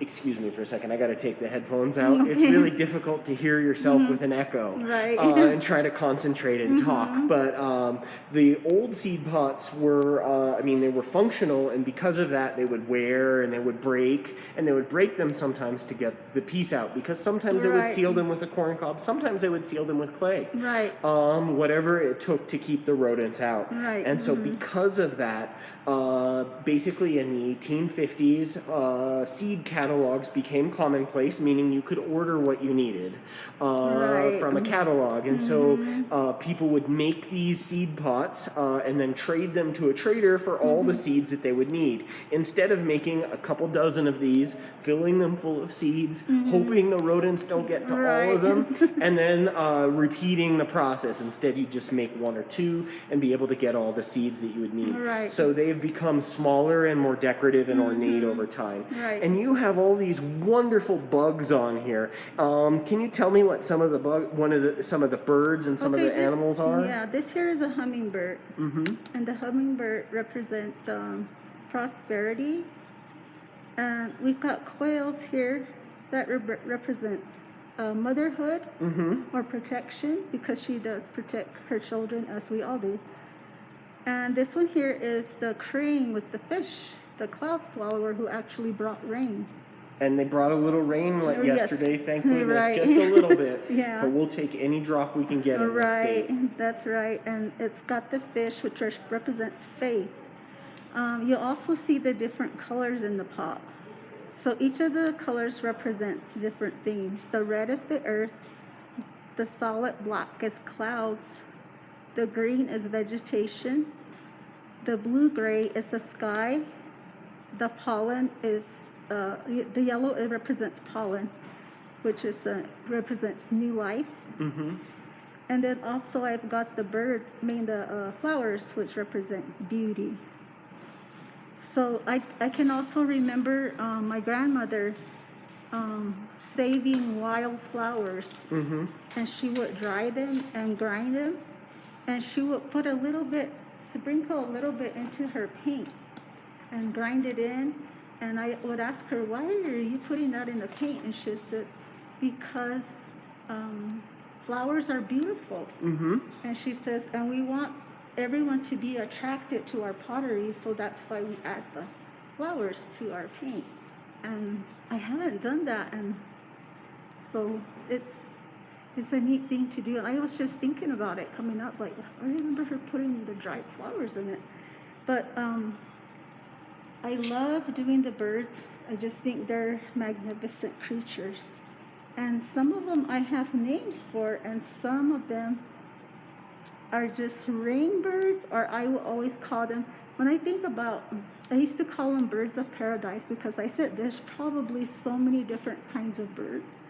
So I used to call them birds of paradise because they're not all the same, and I don't know what kind of birds, but I always see in my dreams that paradise would be so full of many different types of birds. So that's why I will call them that. But I love doing I call this like a freestyle, where I can just design and not really have to divide the pot into a design. So I love that about that style of pot. We have a special request here. Erin, she purchased a piece of your pottery from this display a little while ago, and the piece is already packed up and ready to be picked up by the UPS man. But she just wanted to know if you would spend a few minutes talking about this particular pot. Oh, okay. And if you notice, there's a cloud swallower on it, and if you would just tell her a little bit about this pot, I'm sure she'd be thrilled. This pot here is actually a vase. It comes up with a longer neck, so it's a vase. And it's an unusual shape for you. Yeah. Sometimes if you add an extra coil, then it'll build up higher, so that's why that piece came out taller. But this is the cloud swallower who brought the rain. Of course, all the flowers, the decorative, also represent beauty. The green is the vegetation, the red is the earth. And I love doing the scalloped edge, or whatever you would call it, but it reminds me of waves, like water waves that you would see like in the ocean. That's what it reminds me of. But and then you've got that one's a rainbird. Here's the mother quail and her baby, protection. And let's see, can I see anything else there? There's another hummingbird. the hummingbird represents prosperity. So that's what you have there. And it is an unusual shape. I hardly ever do that shape. But I hope you like it. I hope it brings you joy, because when I see them, they bring me joy. The colors on them just brighten up my day when I see them. And I'm just amazed at. Well, I hope that answers all of your questions, If Erin. you have any more questions, you can call me and I'll be able to explain more. I can answer. Yeah, she can just in the chat. type Yeah, in the right, in the chat. That would be great. Now, if there's a cloud swallower on her piece of pottery, and when your sister Carolyn was here, she talked about the story that her father told her, your father told her about the cloud swallower. And did he do the same thing for you? Yes, he told us many, many stories of different animals, of different. I know that there was one here. Here's one. Here's a cloud swallower. I love doing the cloud swallower. I don't know. It's the first animal. But he's not swallowing. No, he's clouds. got fish. He's eating fish. But they say because he could eat fish, then he could swallow up a lot of water and clouds, because he was able to do that. So that's the reason why he filled himself with clouds and actually brought rain. They brought rain and the fish live in the water that the clouds deposit. Right. There's the hummingbird, prosperity, the protection, and this is also a rainbird. And it's got the rainbow, which represents hope. And I want to show you this one here. Oh, it's gone. It's gone. Some lucky person got it. Yeah, it was a black and white. It was all black and white, which was what the original Members patterns came. It came from Members Valley, where we got the idea for the different animals that you'll see on some of my pots. Well, the Members Valley is in southern New Mexico, and that's where the ancestors of the Acoma, the modern day Acoma people. Look.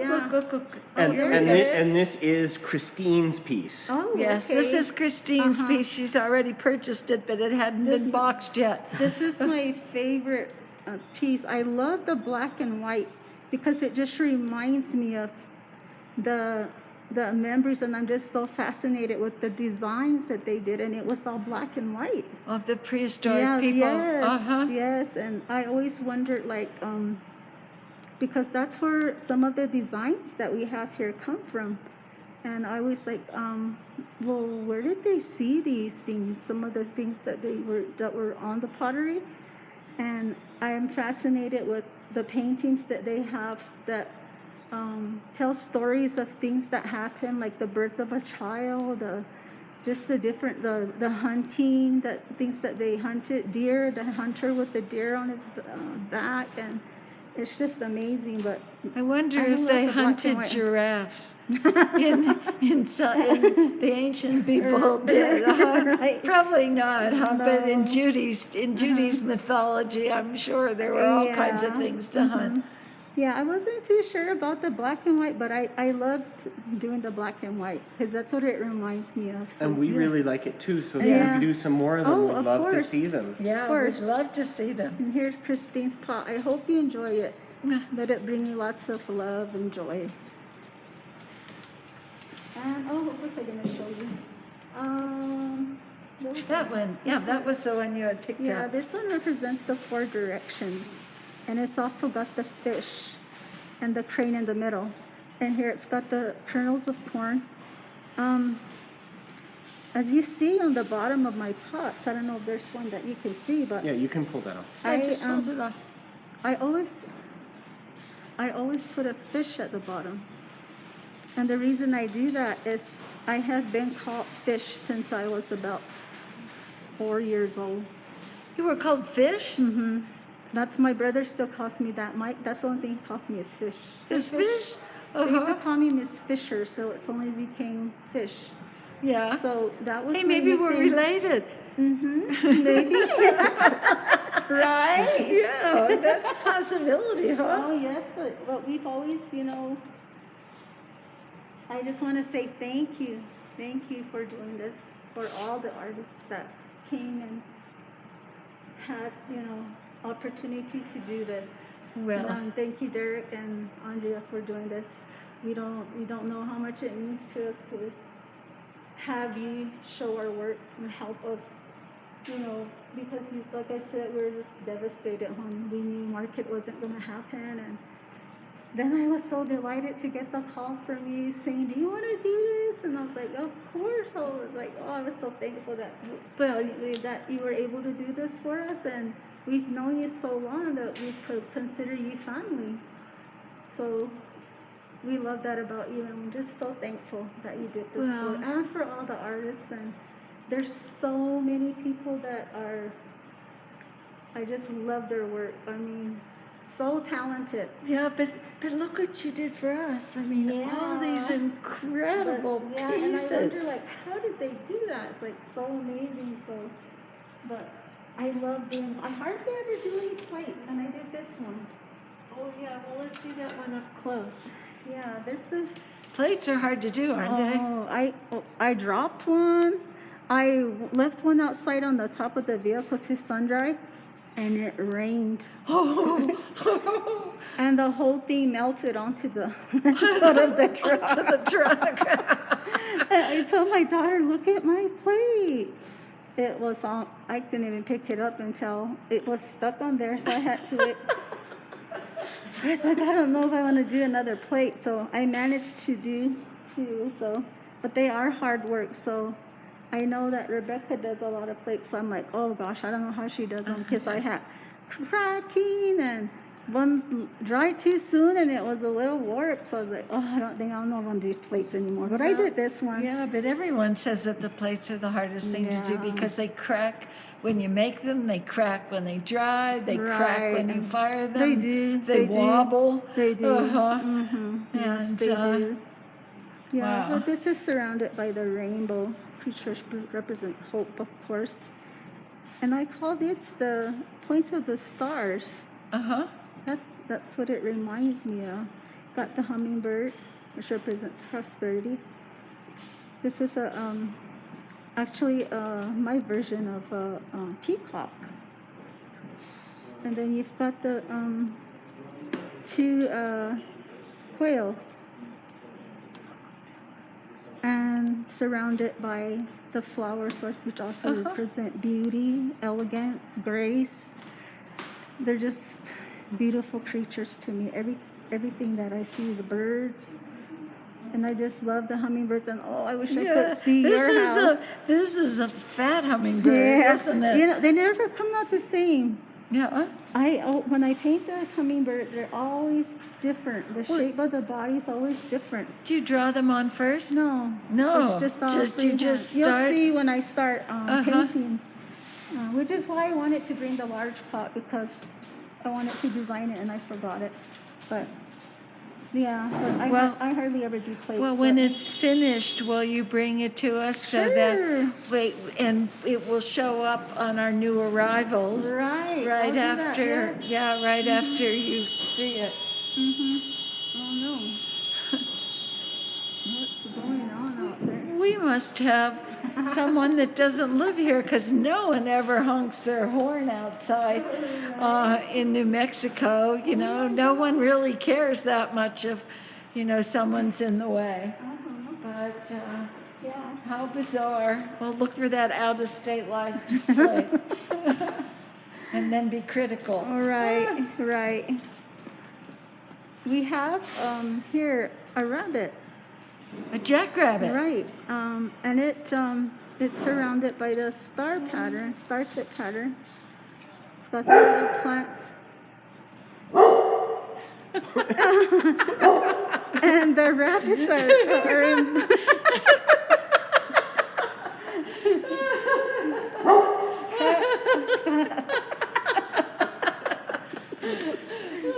We should tell everybody why we're laughing.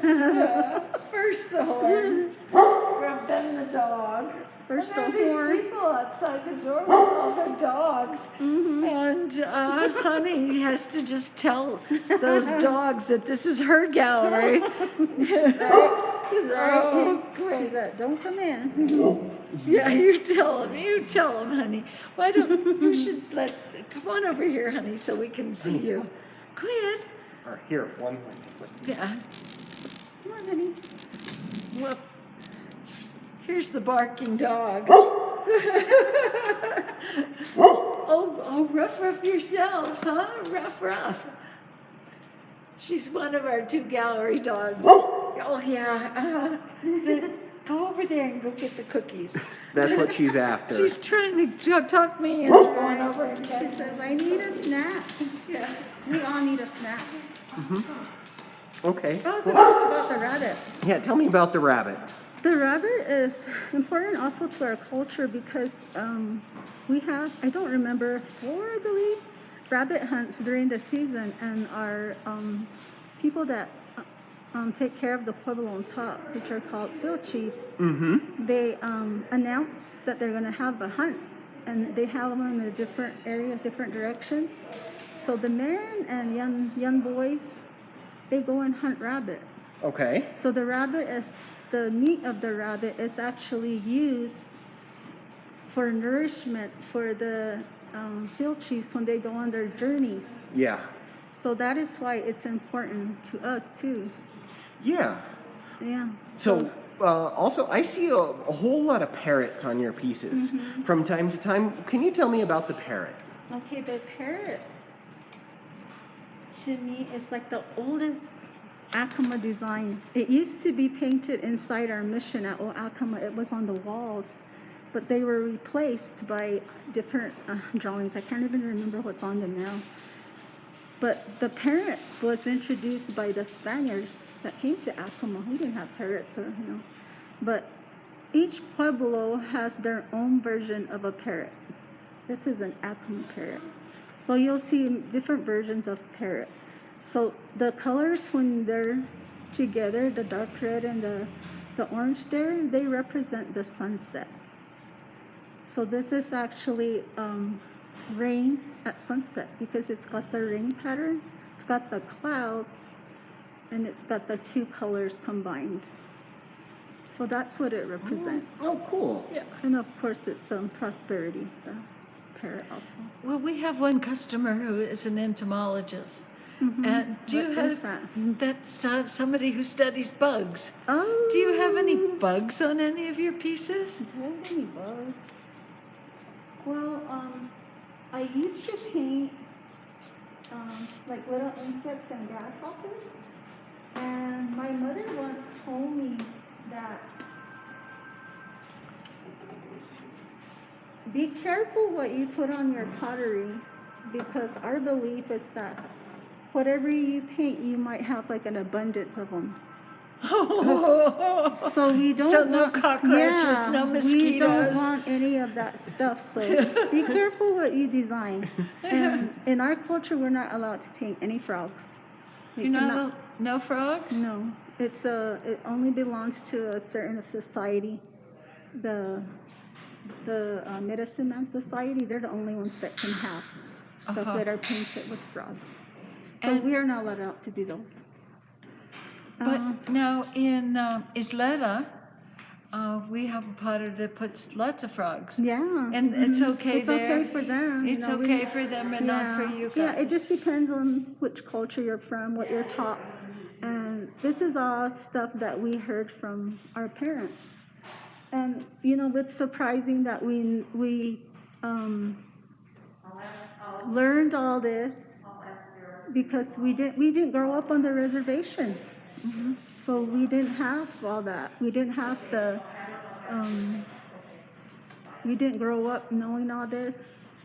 So we were taught all this at a later age. Yeah. And I think the thing that really hurts me the most is that I can't speak my own language. I can do small phrases, but I understand everything that's said to me. That's because that's all my parents talked to each other in. So that's how we learned the language. But we were never expected to speak it.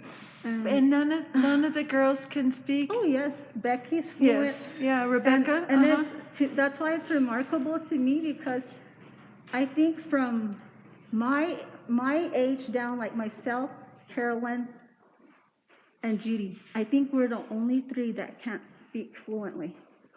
The rest of them can. Rebecca, Marilyn, my brothers all are fluent speakers, and they didn't even grow up on the reservation, so that's remarkable that they learned it. Did you want me to talk more about the pottery, or? Yeah, there's actually a piece there, the seed pot, if you wouldn't mind picking it up and telling us a little bit about it. Okay. This is the seed pot, and it's got the sunset colors on it. It's got the rain and the clouds, and it's also got the parrot. I love painting the parrot, and it's surrounded by the flowers that also represent beauty. And it's got a rainbird. But I love doing this design because it's more Acoma. I mean, it reminds me so much of what my grandmother would paint, or the colors. Yeah, But I love and it. again, the fine lines represent rain, correct? And it's a rainbird. It's a rainbird, right? And hopefully you're growing some corn. And what kind of plants are growing there? I see a flower of some sort. Yes, these are all. Some of these flowers I actually remember as a child when I was walking to get water. I would see different, and you don't see those anymore. They don't grow anymore. So I'm wondering why they don't grow anymore. I saw a lot of the orange petaled flowers with a really bright red in the middle. So that's what it reminds me of. So a lot of these things, we used to pick these with the round balls, and we would throw them at each other, and we would pick them. So that's what these plants remind me of. So kind of your childhood. Right, just childhood plants that I remember growing. So that's what I put on there, a variety of them. But I love the colors on this. I love the red and the... I like going back to like our traditional colors, which was the pot itself represents the earth. Well, on that cheery note, I'm going to take it back to Andrea. Give me 1 second to turn on her microphone. And Andrea. Well, it's really funny to have all those background noises. We'll see what happens when it's time to edit all of these tapes and take out all the dogs barking and the horns blowing. But we are, we're really delighted that we can have such great support from all the potters that we've been filming for the last 4 weeks. And it's just, it's been a joy. And we have only 2 more episodes in all of our demonstrations, conversations, and sales of the potters. Tomorrow, we're going to have Carlos Laate. Carlos is from Zuni Pueblo, and Zuni makes lots of owls, and his owls are really, really quite fun and delightful, and in a variety of clay colors, and also with a variety of sizes as well. And I know there are lots of people that are very much, love owls, and so tomorrow there'll be quite a few of them. He also does very traditional Zuni jars with these wonderful medallions and deer with heart lines. And Carlos will be here tomorrow, 11 to 4, and he will give us all of the nuances and all of the details on how the pots are made at Zuni. Then on Saturday, the very last one for this part of the series, Rebecca, Carolyn, and Diane and Judy's sister, Marilyn, All 5 of these gals are so talented. It's really, really quite amazing. But Marilyn will be here on Saturday. She makes bigger storytellers. And for all of you who do not know what a storyteller is, people always come in and ask for storyteller dolls, but they're not playthings. They are not things for children to play with. They're effigies of grandparents, because the grandparents are really responsible for carrying on the culture, telling the stories, teaching the language, and just like anybody, any other culture, that generation in between the grandparents and the children, they're always too busy working, and so the grandparents take on that role. And Marilyn's are really, really delightful, and it'll be fun to welcome her on Saturday. We've had many requests for us to continue this, but doing 20 of them in a row was probably a little bit more. We bit off a little more than we could chew.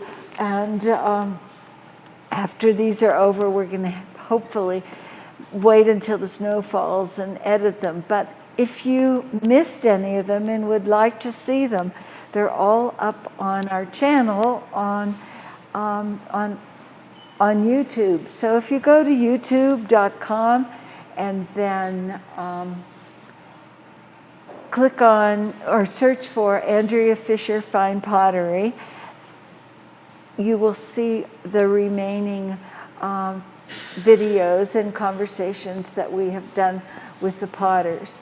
And this one will be available after we finish, a couple hours after we finish. It'll be there up online. But it's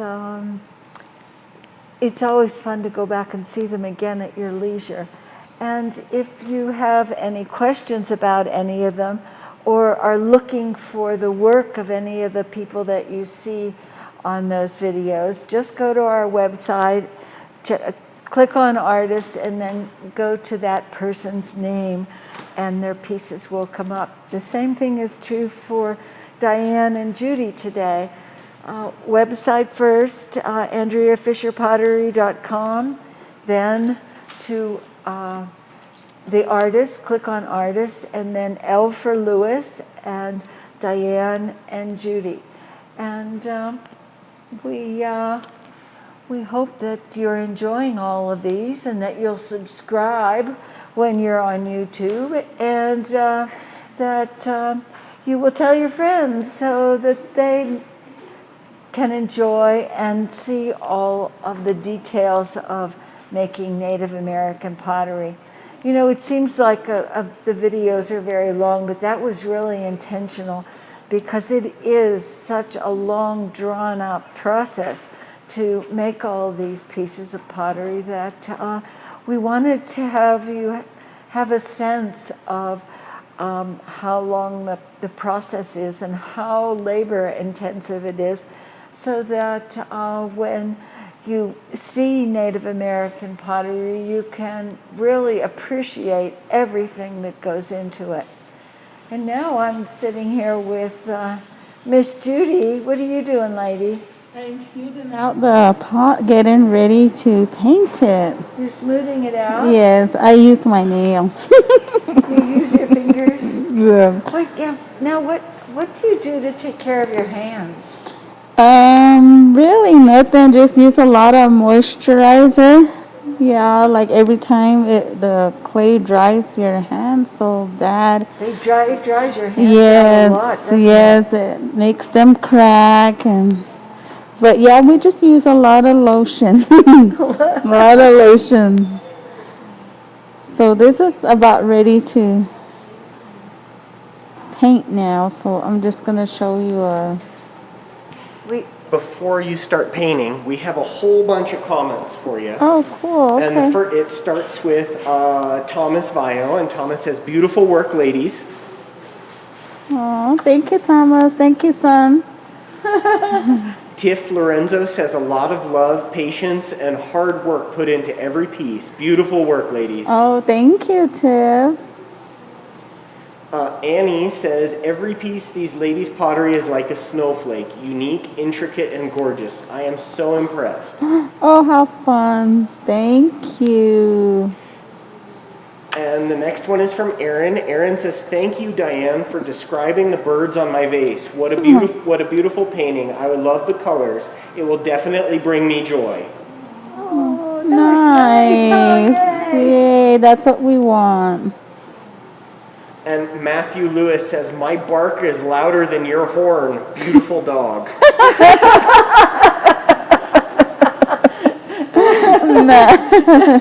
And the last one is from Cletus Victorino, and Cletus says, "Hello, Andrea and Derek. Great job. Hi, ladies from Acoma Pueblo. Great job and very beautiful work. Smile." Oh, thank you. That's nice of you. Cletus You is also do beautiful work, Cletus is Cletus. Sandra Victorino's Yes. son, and they were here demonstrating and conversation like the first week or so. It's all just sort of the time is sort of all kind of it's fluid now. Yes. Before I could just, recite them all off in order, and now it's, it's all just sort of mixing up. But, because we've had potters call us and say, "Hey, that looks like fun, can I do it too?" We're going to do more. I mean, we invested in all the equipment, and now we're getting a whole lot better at actually doing it in spite of the horns and the dogs. And people walking around in their bare feet. We're going to pick it, we'll pick it up again as winter approaches, and there are fewer tourists here. And surprisingly, there are a lot of tourists in Santa Fe, which is really, really scary. But everybody seems to be masked up. Our governor's real strict about that, and you're fined if you're caught. So have to be careful that way. A little update on the Rio en Medio fire that's been going on. It's a little bit more contained. Luckily, it's burning towards an area where there were prescribed burns last year, and so there is not quite so much underbrush, and it isn't quite as steep canyons. And so it's coming along. It's certainly not under control, and it's still really, really smoky here. But it's getting better, so we have great hopes that it's going to happen. Yes. So, well, you need the microphone, Miss Diane, right there. Right there. Yeah. And you have yours, Judy? Oh, Yes. good. Oh, good. And that way we'll all be able to hear everybody. So, maybe we should talk to Judy a little bit about her painting and talk about some of the paints. I notice you have this little box with little compartments. Yes, these are the different colors that we collected around our mesa. And I wanted to show... What do you look for when you're collecting colors? We look for sands, and this is how they look. So we're strolling along, and we see a different color of sand. We collect it, and this is how it looks, gathering it off the ground. There's a lot of roots in there, so we have to, when we get home, we put water in there, and all the roots and debris float to the top, and we take it out. And then this is how it looks after it's strained. We strain it. We use, I use like a handkerchief. We pour it on the handkerchief, and then whatever falls to the bottom is what we use. So we have to use a lot of it because it comes out to only a little bit. Yeah, so that the amount in the larger container makes the amount in the smaller container roughly? Yes, Uh-huh, and whatever what- settles to the bottom. And are they two different colors? Yes, this is the same color. Like was showing you on my pottery, we have all different kinds of shades of orange because that's the easiest to find, the orange. The orange, yeah. Yeah, so it's always fun. And this is the red, how it looks, the red paint. Yeah, so this is the red, and So then this isn't paint that, you know, you go to Home Depot and buy a no. quart of it. You've got to go wandering around on the res, Yes. looking at the dirt. Yeah, it's walking always with your head fun. down, hoping Yes. that you don't get hit by a car. Yeah, and it lasts quite a while. I was just gonna say that. Yes, So these it- paints will last you. Yes, we have like jars and jars of paint, like in our where we keep them, but it lasts. Even like with my paint, when I do with a lot of colors, surprisingly it lasts. It lasts so long. It lasts a long time, even though you think you use a lot of it. It seems like it never goes away. It's really fascinating, you know, how that works. Do you put a lot of water in it? Do you really thin it out? Yes, it dries easily. It soaks, so we have to always add the water in, as you can see. Well, you know, I So- see all these earth colors in that plastic container that you have, except for one, which is that sort of bright green. Where did that come It's a from? mineral. It's a mineral? And that's we add we add the either like the orange paint to it so that then you can apply it. If you don't add any of the paints to it, it'll just rub right off. So that's how we get it to stay on the pot, is by adding. Explain that again. How do you get it to stay on the pot? We add some of the orange paint to it. That's what I do. which is this paint. Yeah. We just add it to the green. Or we make different shades by adding the white slip. So we can make different You shades. can make different shades just by adding the slip or adding two different colors together. And the you can white- make purple with the blue and the red, mix them together, and you can Well- make like a lavender color. Well, I don't see any blue. I see gray. Well, some people call it blue, we call it gray. Yeah, So, it's a bluish gray. Yes. yeah, but it's surprisingly, when you look at it on the website, the colors are so bright. And it's, I think that's why people say blue, that it looks like it's blue instead of gray. But I was amazed to see all the pottery there. I was telling my kids about it, so they looked it up. They say, "Oh, didn't you just take these pots in?" I said, "Wow!" And I saw them last night on the website. So Yeah. it was so cool. My kids were so like, "Wow!" Well, they know they have a talented mom. Now, what are you painting green? I'm making corn. Favorite thing to Oh, me. some corn. Yes. Uh-huh. Yes. Now,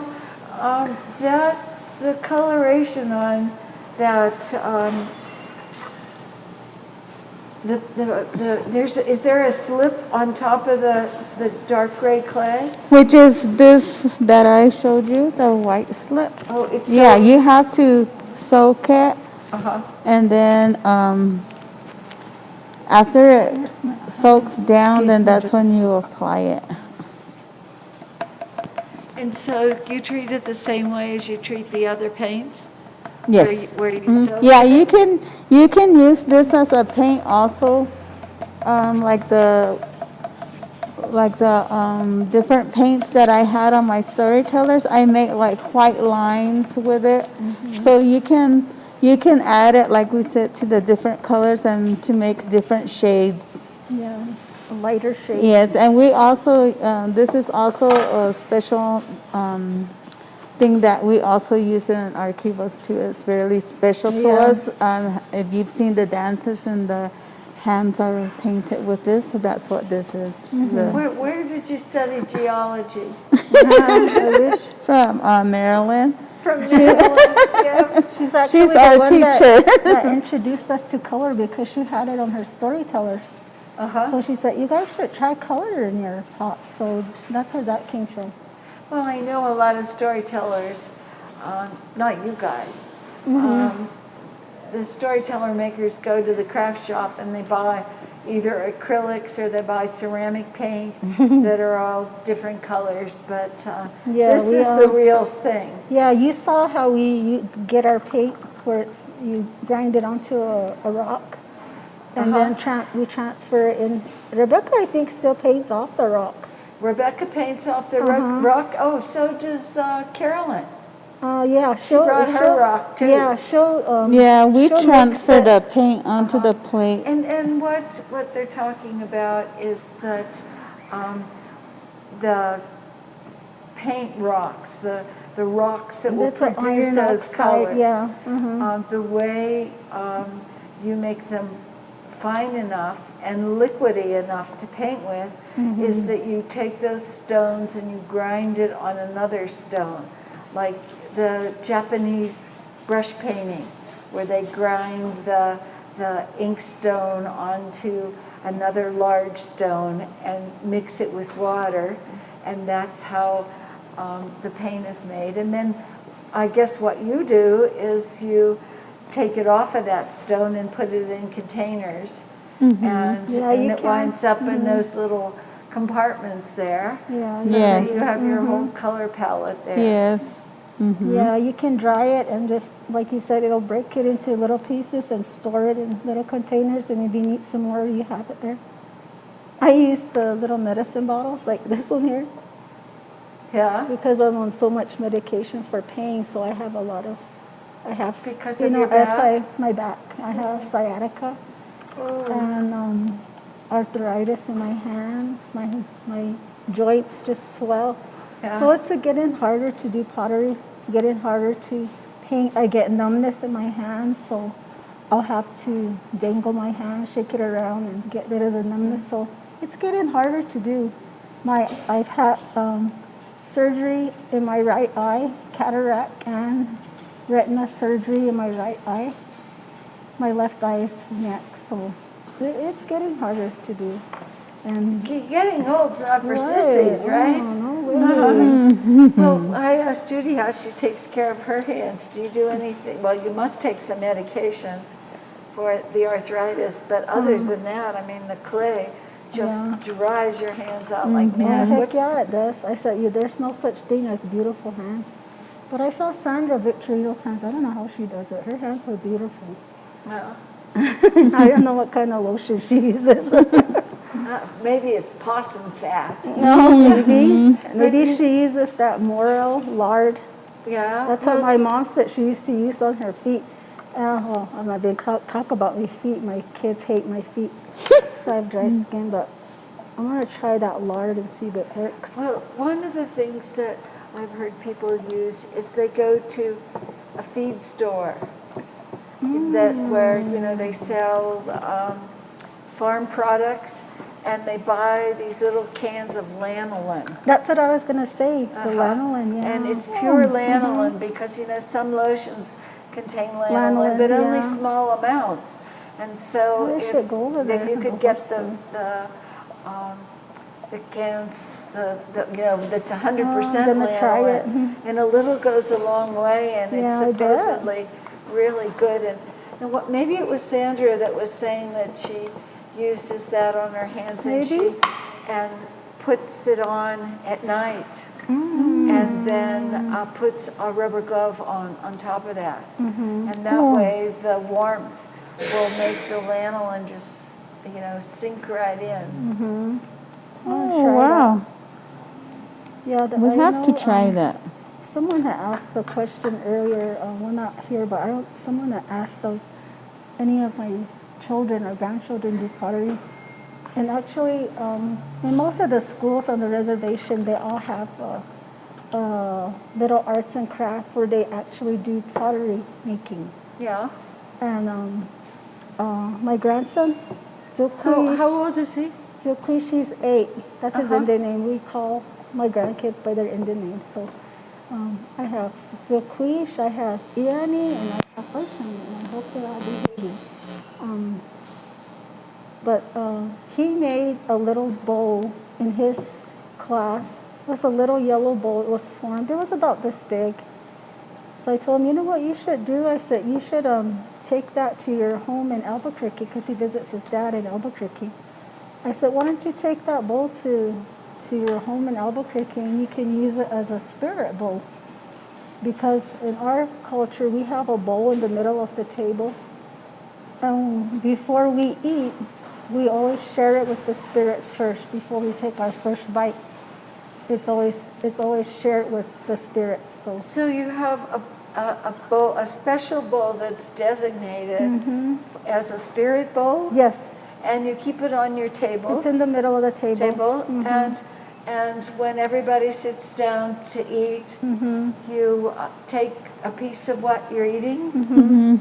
Anything in particular? I mean, do the spirits A like little bit of each food that a little is bit of each prepared. food Yes. that's there, I'm sure they. and you I'm sure put they it in like that it. bowl? Yeah, and it's you know, in our culture, when you participate in any type of dance, I know Judy has experienced this, but when people bring food to the kiva to eat, you don't even it's never even given. You don't eat it first. There's a whole process of prayer, and it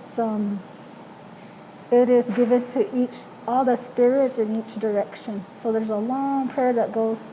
So when you finally do eat, the spirits have already eaten, and by the time you eat, all the food is cold.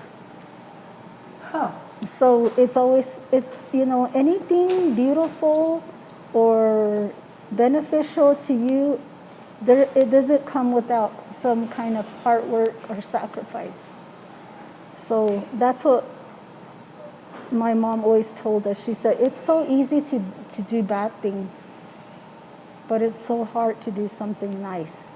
Why is it so hard to do something nice? It's so easy for you to call your brother a name, but when do you actually say, oh, you're such a good brother, or you're doing such a good job? But usually it's to say something bad about them. So she would always tell us that when we were younger. You know, why? Your mama is no longer alive. Is that correct? Yes. When did she pass?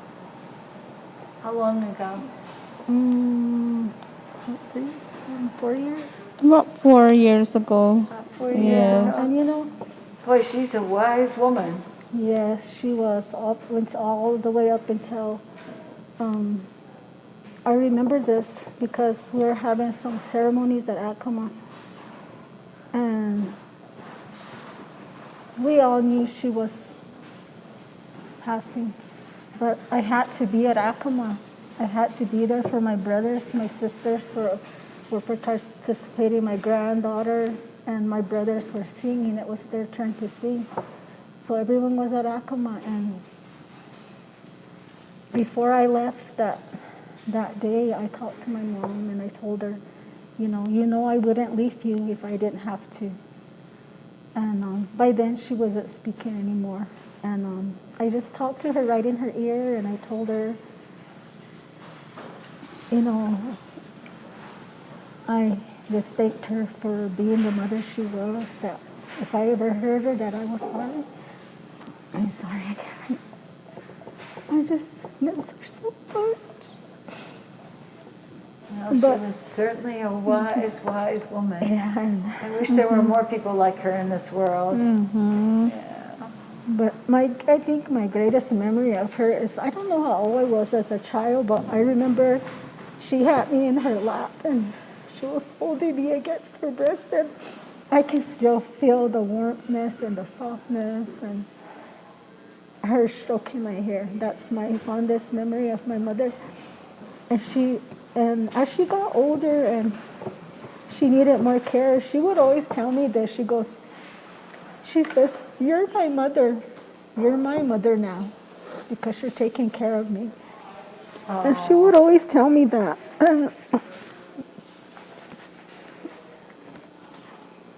Well, how lucky. How just lucky miss you. her. How Yeah. lucky you are.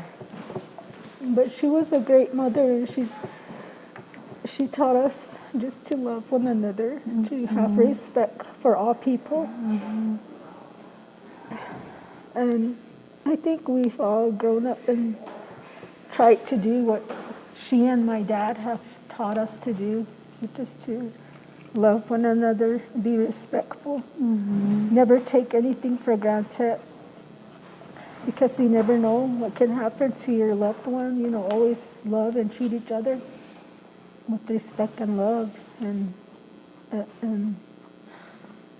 that's what we live our lives with today. That's why it's so hard with this going on, that we can't do things as a family, that we're just so close. And it's just so funny how we ended up living so close to one another. I have my brother that lives, my home's here, his home's here, and my brother Bernard lives across here, and we didn't even live like a mile from each other, so we're so close. Even our homes ended up being like that, you know. It's, you know, I don't know, but I just miss my family, and I just love them all, and just want them to be safe We have from another whatever's going on. question or comment. And from Michael, hi Diane, Mike in Connecticut. Spent time with you and Carolyn at the last year's market. Love last year's purchase. Thanks to Andrea for this creative way and to let me add to my collection of both of your work. Oh, isn't that nice? Yes, that's Well- very nice. Thank you. We have a question from Dan in San Diego, and the first comment is, the Lewis family is so talented. I'm happy to see the family tradition continue to the next generation. I think I have the following correct. Bernard's son, Eric. Yes, I forgot. Edward Jr.'s son, Edward III. Yes. Rebecca's son, Daniel, and daughter, Amanda. Right. Are there others? That do art? Well, Is that what they're saying, or? Well, I don't know, that wasn't, well, he said, are there any grandchildren getting started? Oh, A few. yes, just a few, and I think that's what I told my granddaughter, Angelia, who I love to death. I had told her, you know, I'm scared that this stuff is just gonna sit here. You know, I want you to, somebody to take an interest in using all this. I don't want it just to be packed away, and, you know, someone has to continue what we're doing. Someone has to take an interest in art. So I'm thinking it might even be my grandsons that might do it, because they want to make pottery. They're interested in making pottery. They're interested in the clay and painting. They want to paint more. So I think it's just like if you're getting started as an artist, like someone asked about how you get started. You're going to go through a lot of frustration. You're going to say, oh, this isn't for me. But I think you have to be inspired to do it. You have to wake up thinking, well, I'm going to try it again. And that's all it took for us to start what we're doing, is to never give up. And I think it's what I'm doing. I was able to raise my children. I was able to work in my own home whenever I could. I didn't have to answer to a boss, you know, except maybe my husband. But he, you know. I think those Lewis girls, I think those guys who married those Lewis girls already knew what they were in for. Yeah, so I think sometimes I get in trouble because or I don't know. I love doing what I do so much. It's just relaxing. Like I said, it's therapeutic. It helps me remember things. Like I can look at a pot and I can remember like what was showing on TV.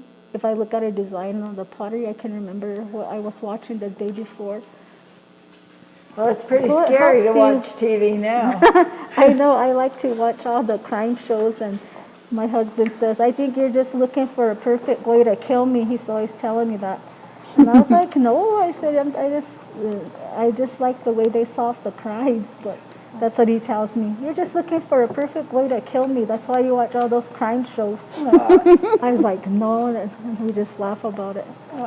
Yeah, but yes, I think my parents were both very talented people, and my mother didn't get started early on making pottery. She got probably started like in maybe when she was in her early 60s when she moved home. But she was very talented. She could make any shape that she wanted to. So I just miss them both. Well, I have another question here, which, when I read it, all I could do was laugh. It's from Mike in Austin, Texas. And I need to give Mike some background information as to what's going on here. When Hubert Candelario was here the first week, one of the things that I asked him was, when before the pandemic started and after the pandemic's over, what do you do for fun? And he said, I like to go dancing. I close all the clubs in Albuquerque, and dancing's really fun. And he turned to me and he said, what do you do for fun? Which, was a bit of a surprise, because these demonstrations are really about the potters and not about me.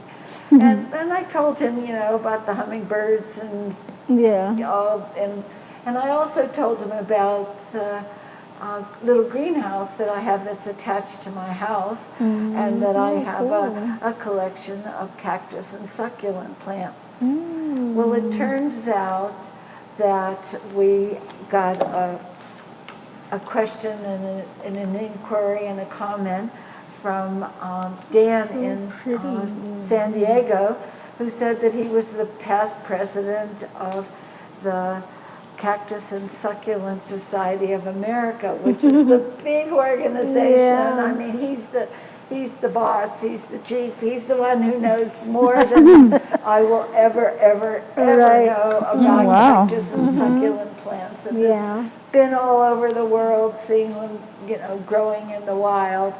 And so the next day I brought in one of the plants that I have that that I thought was particularly nice, and just set it on the counter. And he commented. He sent a little email and he commented on it. And so every day now I've been bringing something from my collection that I thought was unusual and really sort of special, and that someone at his level would enjoy seeing, because you can buy lots of cactus and succulent plants at Home Depot and Lowe's and those kinds of places, but I have some really unusual ones. But today I figured that since you gals are going to be here, that Dan, who's been tuning in every single day. In fact, there's a little card there that says, "Hi, Dan." Hi, Dan. Hi, Dan. Hi, Dan. Yeah. Hey, Dan. Well, I thought today I would be really bad, and I will read what this says. This is from Mike in Austin. We really enjoyed the pottery demonstration today. Both ladies do fabulous work. For us CSSA, that's Cactus and Succulent Society of American members, when there's a break, please ask Andrea if he would show us her cactus in the background and give us their names. Thank you so much. Well, the reason that I'm laughing is because I decided to be really bad today, and the names of all of these cactus and succulent plants, I don't know, can you, there's a camera here? The camera's right here, yeah. They're all plastic. And, you can just pick them up by their flowers. I mean, they're all plastic. And all this stuff on here, I mean, with thorns and everything. I was going to give them, Latin names like Echeveria plastico. And thank you. And subspecies Walgreensiae, because I got most of them at Walgreens. I was in Walgreens picking up something there on the bottom shelf where it was a whole variety of all these god-awful plastic cactus plants, so I thought I would buy a bunch of them. And one of the cactus meetings, because we have a little cactus and succulent club here in Santa Fe, and at one of the meetings, we were asked to bring in a plant that was, one of our favorites, or a couple that were our favorites. Well, I brought in a couple of my favorites, and interspersed were these plastic ones. And it was just so funny to watch everybody, walk around and look in all the boxes with people's favorite plants, and then they came to mine, and they looked, and then they looked again. Well, Dan and Mike from Austin, I'm really sorry that I just couldn't help myself. But anyway, two of my absolute favorite ones, I'm bringing one tomorrow and one on the last day. And both of them, as far as I'm concerned, are really, really worth seeing, even though you might be a high-ranking member in this great society. But today, I apologize. No, I don't. I had lots of fun. I'm not apologizing. I had lots of fun bringing all my cactus plants. Right. And I just love them because they have no light requirements. Right. They don't get any bugs. You don't have to water them. They live forever. Yes. And, anyway, that's my funny little collection here. Anyway, enough about me. Let's keep seeing what you guys are up to. Judy, how's the painting coming? So I'm working on the tablita. So right now I'm going to work on the face. You're working on her face? Yes. Now, do you See that? do you draw her designs on? Or do you just do them freehand? Just freehand. Yeah. Yes. So I always say, okay, which way do you want your hair to be? I always talk to them. You talk to, well, when they start talking back, honey, you're in trouble. You're in trouble. And it's so fun because I paint them all the same way, and then they have their own expressions. Like it's so amazing to me. And how long does it take you to finish one?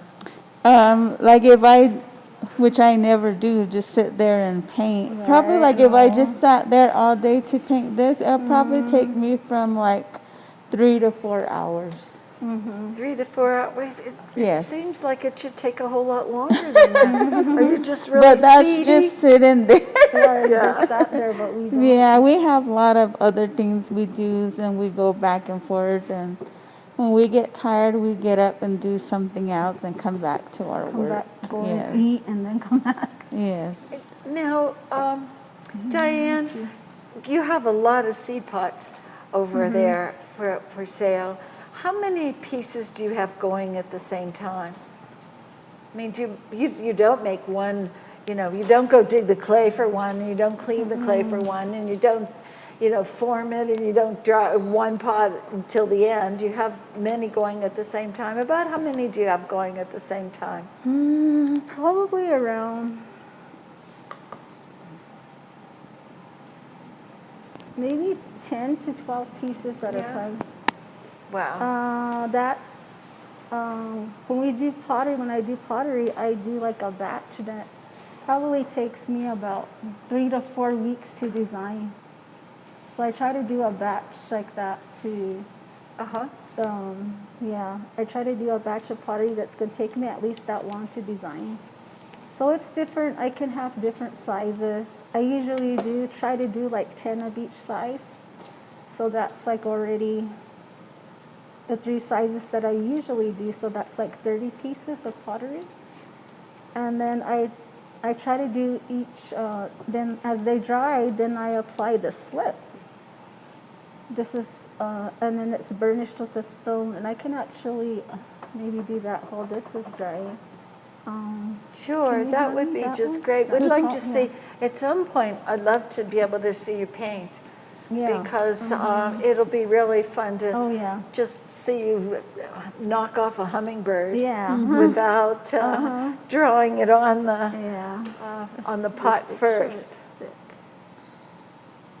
You need water? No, I'll just, it's a little thick. Oh, you just apply it onto the pot. I usually do the rim first. This is a little thick, so the more of this that you apply, the slip, then the whiter your pot is going to be. So you put on how many coats? It depends on how thick your slip is. This one is really thick, so it actually needs more water. So what do I do with my Do you stone? need some more water? Yes, please. Yes. I need to see my stone. I think it's in there. Oh, there it is. And you try to burnish it as soon as it, sometimes I use, you still get some of the really fine gritty stuff, even though you strain it, so I just use a cloth to wipe it. Good. Well, while we're getting you some water, Derek has a bunch of questions. Okay. So from Kristen, greetings from Austin. We are honored to own one of Judy's storytellers. Please stay safe and well. We can't wait to be allowed to visit beautiful New Mexico and our friends at Andrea Fisher again. Oh, that's nice and joy. I hope it brings you much joy and happiness every time you look at it. Thank you so very much. And hopefully our door will be open by then. Right. Yes, Right. and you can come visit us. But even if our door isn't open, you can still come in. Yes, That's not. thank you so much. And from Aaron, thank you to Andrea. Our first trip to Santa Fe, we stood outside looking into the amazing Andrea Fisher Gallery. My father turned to us and said, quote, "I have always loved this pottery. We didn't know." On that trip, Dad bought us a seed pot by Diane and Mom with a quail and 2 babies. That started our collection, and Dad passed, and I will cherish that first seed pot. Keep the thank beloved you. father close to me. Oh, how nice. Thank you. The next one was a comment for me, which was, can I please move the camera so that I can see the intricate painting on Judy's work? And I believe that you can see that on the screen at this moment. And then the next one is also from Kristen. Judy, one of the reasons I love your work is the tiny bugs, etc., that you add. So whimsical. What inspires your choices, and does each bug have a meaning? What inspires me is the different bugs that we have around our home, and that's what inspired me with the ladybugs, and we have a lot of birds, and they just bring me so much joy. And the ladybugs represent good luck, the birds represent harmony, the butterfly represents beauty, and then of course our lizard, which I'm going to paint here, it represents good luck. So I'm glad you enjoy my pieces. I appreciate it very much. Is that all the comments and questions right now? So is the slip better? Is it a little thinner? Yes, it's better now. The first slip that you put on, did you wipe some of it off? No, you can't No. usually wipe it You off. can't It's do okay, it? You can't yeah. wipe it off? No, we just leave it on there. So it has to be burnished as soon as you apply the slip. Otherwise, if you wait till it gets too dry, then it becomes like chalky, and it just like rubs off. So you have to do the burnishing as soon as you apply the slip.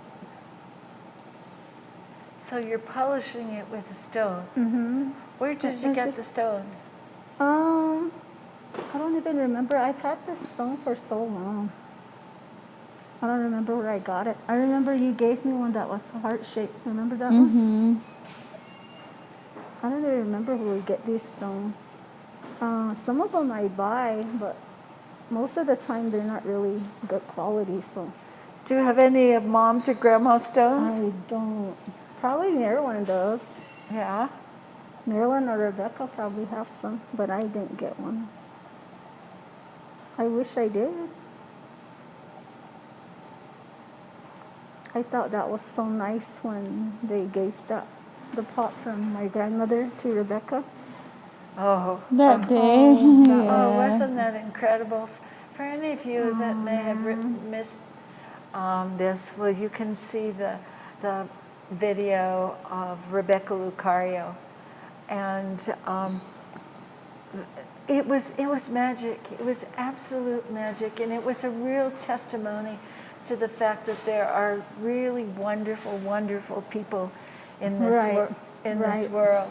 But Yes, the there is. backstory is that we received some pots for consignment, and there was a piece of pottery in there, and the name we didn't recognize. And Scott, who was our computer guru, he decided he was going to go on the search to find out who that person was. And here it turns out it was your grandmother. Oh, amazing. And Al, who's one of my employees, says, oh, I have the perfect customer. Can I sell that pot? Can I sell that pot? And the person he was showing it to, it didn't fit whatever their expectation was for the place that they wanted to put it. And they passed on it, luckily. And so when Rebecca was here doing her demonstration and conversation, she spent a lot of time talking about Grandma. I mean, probably out of the whole time, it was like half an hour or 45 minutes, Grandma was the topic of discussion. And Derek went in the back and he got that pot and he put the pot on the counter, that's out of sight of the camera. And Rebecca looked at the pot and said, oh, that's my grandma's favorite design. She really liked doing that design. And, she taught me how to do that design. It was her favorite design. Who made the pot? Well, Derek picked up the pot and handed it to her. And there was her grandma's name your grandma's name on the bottom. She held that pot as if she was holding on to her grandma. I mean, it was so moving and so genuine. It was really, really unbelievable. And I mean, she cried and cried and hung on to that pot like you wouldn't believe. And when, everything sort of settled down a little bit, the pot was put back on the counter. And within 5 minutes, one of our customers called, and in the back, she told one of my employees that they didn't care how much the pot cost to put it on their credit card and give it to Rebecca as an anonymous gift. Oh my gosh. I mean, and That's then, amazing. the floodgates opened because Rebecca was so moved by that. And the person wished to remain anonymous. Wow. And please don't say who did it, not even to Rebecca. And I mean, it was a gift from the heart. And it was, it was just so lovely, a real testament to how that there's still good people left in this world. Right. Yeah. And so Rebecca was just so delighted. She was in shock after that. I mean, the eyes glazed over, and she didn't sort of know where she was, but kept on working on painting her pot. And we packaged it all up, and she took it home, and she was just so thrilled. So that's what Thank you that to was, everybody. what that was Put on my referring to. bionic glasses. Can you give them to me? They're not pink. Oh, I think it's on that side. Oh, there they are.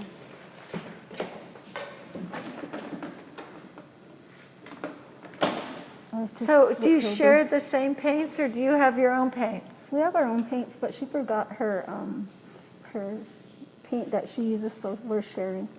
Oh, So I'm gonna actually have to give her some of this paint, because if you start a pot with a certain shade, you don't ever get the same shade. So if she went home and tried to paint with her paint, it's probably gonna be a different shade. My glasses are foggy. yeah, that's the one problem with one of the problems with the masks. Right. And, our voices are kind of muffled a bit. How's Acoma doing with the pandemic? I think the governor and his staff, Governor Brian Bayo, he is doing an excellent job in protecting our people. Oh, yes, he is. Helping our people with food, the food pantry, just sticking to his guns about not opening the Pueblo. And of course, we as Acoma people, we tend to gripe and complain, but through it all, he's, standing firm. And So meaning that the Pueblo's closed, that means Yes. no other people other than tribal members can Right. come in. Yeah, they're But you not can go allowed. out, obviously. No, You wouldn't be here. No children or elderly are allowed to leave the Pueblo, and it's just for their protection. Yeah. So it's been difficult for the children, because they're just so, it's hard for them to be cooped up and running out of things to do, and it's hard on them, but we tell them, no, you can't go. Can I go with you? No. It's a good time to learn how to make pottery, isn't it? Right, and it's actually what I found out that one of the children, actually, I don't know how old the child was, but he had actually I think he texted or actually did a letter asking the governor if he could go to Family Dollar to buy snacks. I'm sorry, I didn't hear you. That a child around, maybe around 6 or 7, he either emailed or texted something about wanting to go to the store, to Family Dollar, which is just on the other side of our gas station. He wanted to go and buy snacks, so he asked the governor if he would let him go over there. And the governor told him no, that for his protection he wasn't allowed to leave. But I think actually he put together a little bag of goodies and stuff and had it sent to the child. Oh, so I well, thought that was so very cute. sweet, Right, huh? right, yeah. Yeah. So I thought that was pretty nice of him to do, and I just think they're all doing a great job, They and are. it's for the protection of our people, and we just have to hang in there, and hopefully this virus will go away peacefully. And I don't think it's going to go away peacefully. I don't know. I hope it does. It's Sure hasn't stayed around peacefully. right. Oh, that's what we pray for every day. Yeah, so. my brother Bernard, who is the second lieutenant at our Pueblo, when we were first talking about it, because we will always gather every Sundays to do the rosary and have a dinner, and we can't do that anymore. So the last time we went over there to Lieutenant's house, and we did the rosary and we prayed, and I always remember he had told us in our native language that everything happens for a reason, he said, and that the virus is visiting us because it has a meaning, and it has its Purpose, it's yeah. like a life too. So he made it sound like, made me feel that it was okay. Like, I mean, it's not okay, but the way that the words that he used, it made it like made me feel more comfortable. Yeah. And that was just such special words how he put it. And Karis, Yes. you explain things better Yes. and it has more meaning. Yeah, so that's how he explained it to us. Yeah, but we miss our family gatherings, and it was always so fun. Earlier, when you talked about the special bowl on the table, and you put a little bit of little sampling of what you're about to eat in for the spirit world. What happens to the food? I mean, I would assume that the spirits don't actually eat the food, but take No. the essence Right. of the food. Right. And what So- happens to the food? After the bowl fills up, the children usually get cornmeal and they take it to where the water runs. So probably where the gutter, where the water runs down, or under a tree. So they put the food there and they pray with the cornmeal and asking for that everyone's prayers will be answered, or that the spirits will look at us and bless us with good things, and always to have food on the table. And then they pray with it and put the cornmeal on there. So that's how it's. And at Acoma, there's holes So in the. and then it's left. Is Yeah, it? then it's just left there. It's just left. They're not buried or anything. No. Yeah, at Acoma, there's little holes in the rocks. That's where some of the people will put their food. Yeah, but that's how it's done. My mask is tight on my face. So what kind of design are you putting on? The crane, of course. The crane, the cloud Yeah, swallower. I always put that first. I don't know why, but I just love painting it. Now the cloud swallower swallows the clouds that bring the rain, Right. and he also eats the fish that where the rain accumulates and forms pools and fish live in, and so he benefits from bringing the Right. rain himself. Right. And up to this day, I always wonder, do the frogs fall from the sky? Because when it rains at Acoma, you can hear thousands of frogs. Do they fall from the Did sky? they fall from the sky? I Oh. still think that they do. Huh. So up to this day, I always wonder, where did the frogs come from? There's baby frogs jumping everywhere. Well, Yes, there are they're lots of artesian springs by my house, and there are lots of bullfrogs out there, and the music that they Oh, make is yes. just absolutely unbelievable. Oh, yes. I love that. I love that sound at Acoma when you go to bed and you can hear the frogs and it's raining and you can smell the rain. That's the best. That's heaven right there.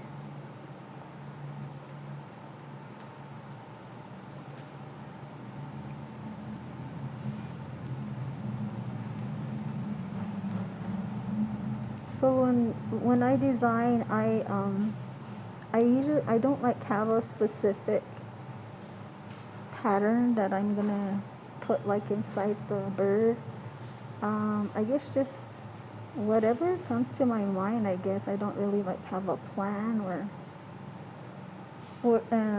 as with the other ones, if you divide it and you section it off, then you follow a pattern. You have to follow the pattern that if it's a repetitive pattern, then that is what you follow. But with this, it's kind of just whatever comes to your mind, and you just design it. And I love using colors, so a lot of these areas or these spaces will remain without a design until I add the color. So I'm just doing the outline, and I will fill in the color.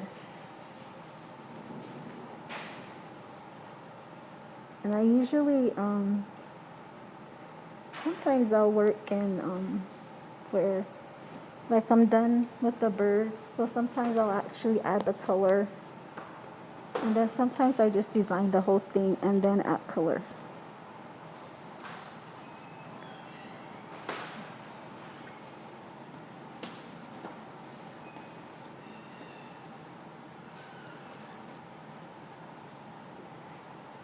Is either one of you in a good place where you could go over and talk about your pots a little?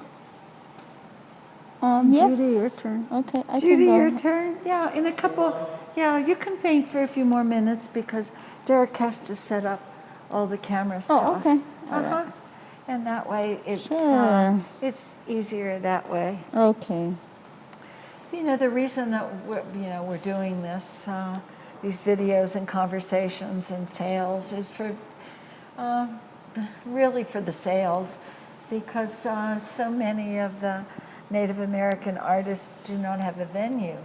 I mean, Indian Market here was canceled, and for those of you who are not familiar with Indian Market, first of all, it's a juried show, and between 1,500 and 2,000 Native American artists show up in Santa Fe for this big marketplace that takes place around the plaza and then along many of the streets that come into the plaza. Everyone's set up in a booth with a table and all of the things that they've made, and for some people, their whole year's worth of work. You know, for some of the artists, Indian Market contributes greatly to their annual income.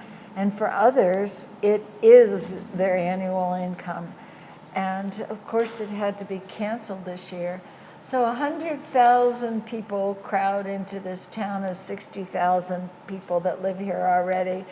The restaurants are packed, the hotel rooms are packed. You have, in some cases, you have to make reservations a year in advance to be able to attend Indian Market.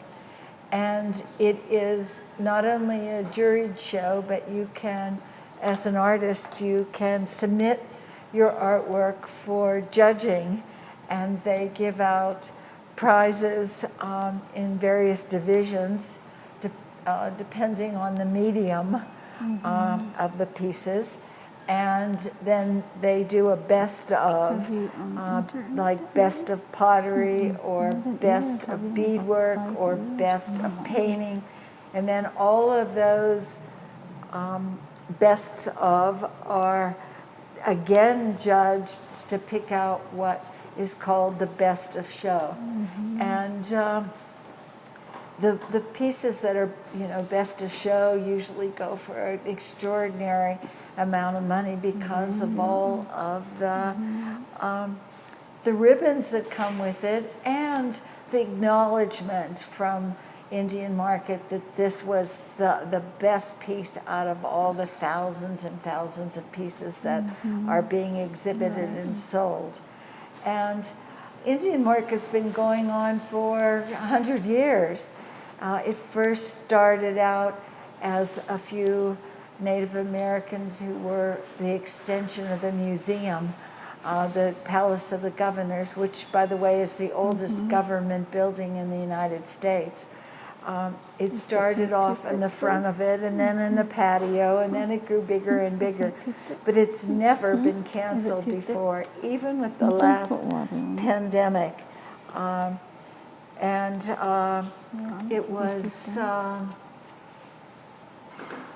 It was really unfortunate that they had to cancel it this year. But hopefully next year it'll be bigger and better than ever, and this would be a good time for you to make reservations to come to Santa Fe next year on the third weekend of August. That's always when Indian Market takes place. But without Indian Market, so many people have so little income that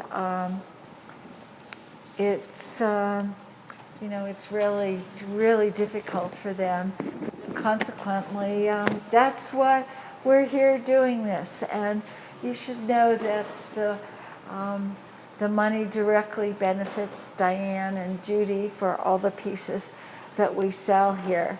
And they came really prepared, more so than anyone we've ever seen. And we're just thrilled that they took it upon themselves to create so many beautiful pieces here for our conversation and demonstration and sale.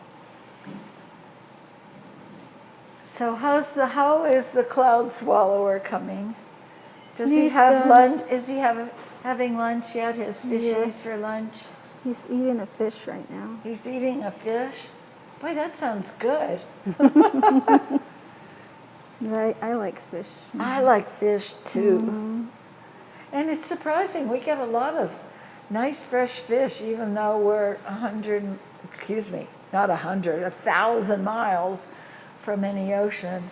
But luckily it's popular enough here that it just keeps coming in daily as fresh as it possibly can be. Right. Well, I'm over here at the display with Judy, and Judy, if you wouldn't mind telling me about some of the pieces that you have here. Sure. Here is the giraffe, one of my favorites, which represents strength. The butterfly represents beauty. The ladybugs represent good luck. The birds represent harmony. The lizard with a raised head represents good luck. The green vegetation, the orange earth, the black represents the earth and the clouds. This represents the mountains that you see here. The gray represents the sky. The lines represent rain. This represents the different directions of the rain when it's raining. So this is one of my favorites. I love making giraffes.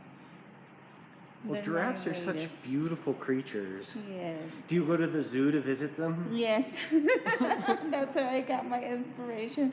I was looking at them and I said, hey, I'm going to try one of those. So I tried it and they're so fun to make. I love making them. So that's my giraffe. And then I also have here a storyteller with a tablita on there. And what's a tablita? A tablita is it's made out of a piece of wood, and this represents it represents clouds, so that's what this represents. The steps here that you see here, they represent the kiva steps where the men gather to pray for our world and all the different creatures in it. So that's what that represents. And you see the corn here. This is the sun, which helps our corn to grow.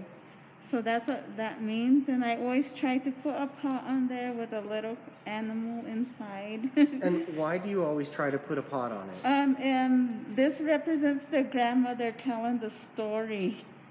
And we have a lot of cats and dogs at our Pueblo, which we love, so I always add them in. My grandchildren love cats and dogs, so that's why I always add them into my pieces.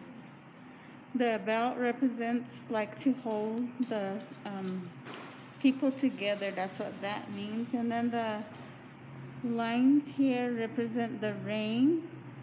The long hair also represents the rain. The bear claws that you see here represent strength, and this represents rain.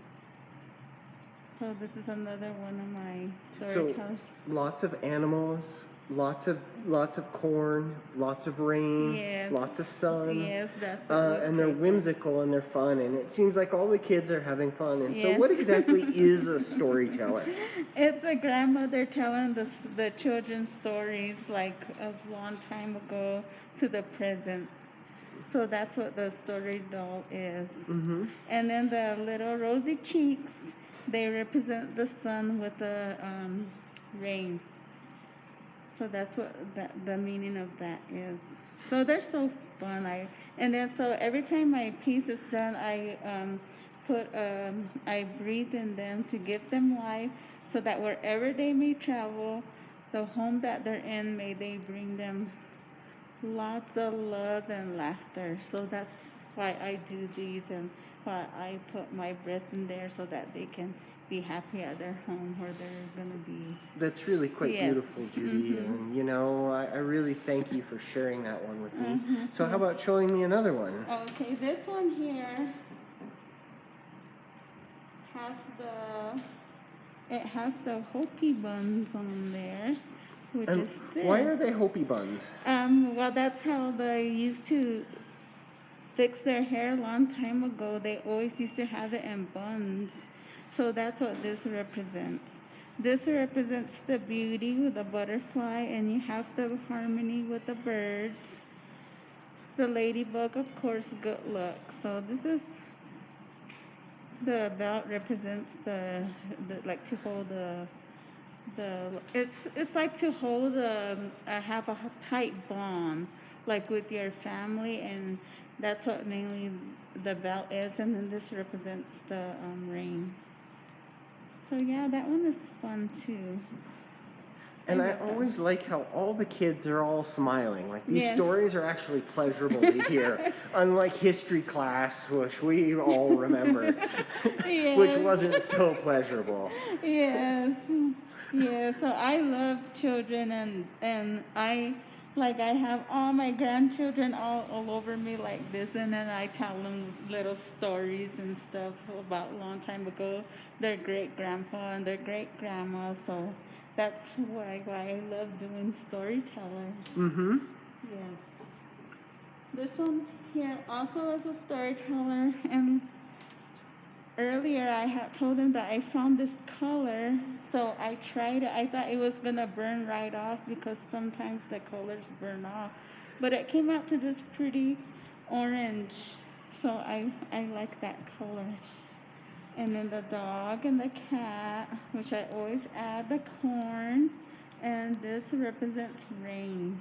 Those fine lines that are pointing downward. Yes, this are- represents prayer. The see that you see here that represents the prayer. Yeah. So it's prayer basically for corn and rain at Yes, this point. that's what we always pray for. We always pray that every day we get up, we throw our cornmeal, we thank our Creator for waking us up to bless us with another day so that we can make our creations, and we're thankful for everything, just for another breath that we take each day. So, yes. So. Well, they're really quite beautiful, Judy. Thank and you. You take great time with them, and I Yes. really love the whimsical figures, and I think Oh, you do a thank great you job so with your much. storytellers. Thank you. Yeah, I really enjoy them.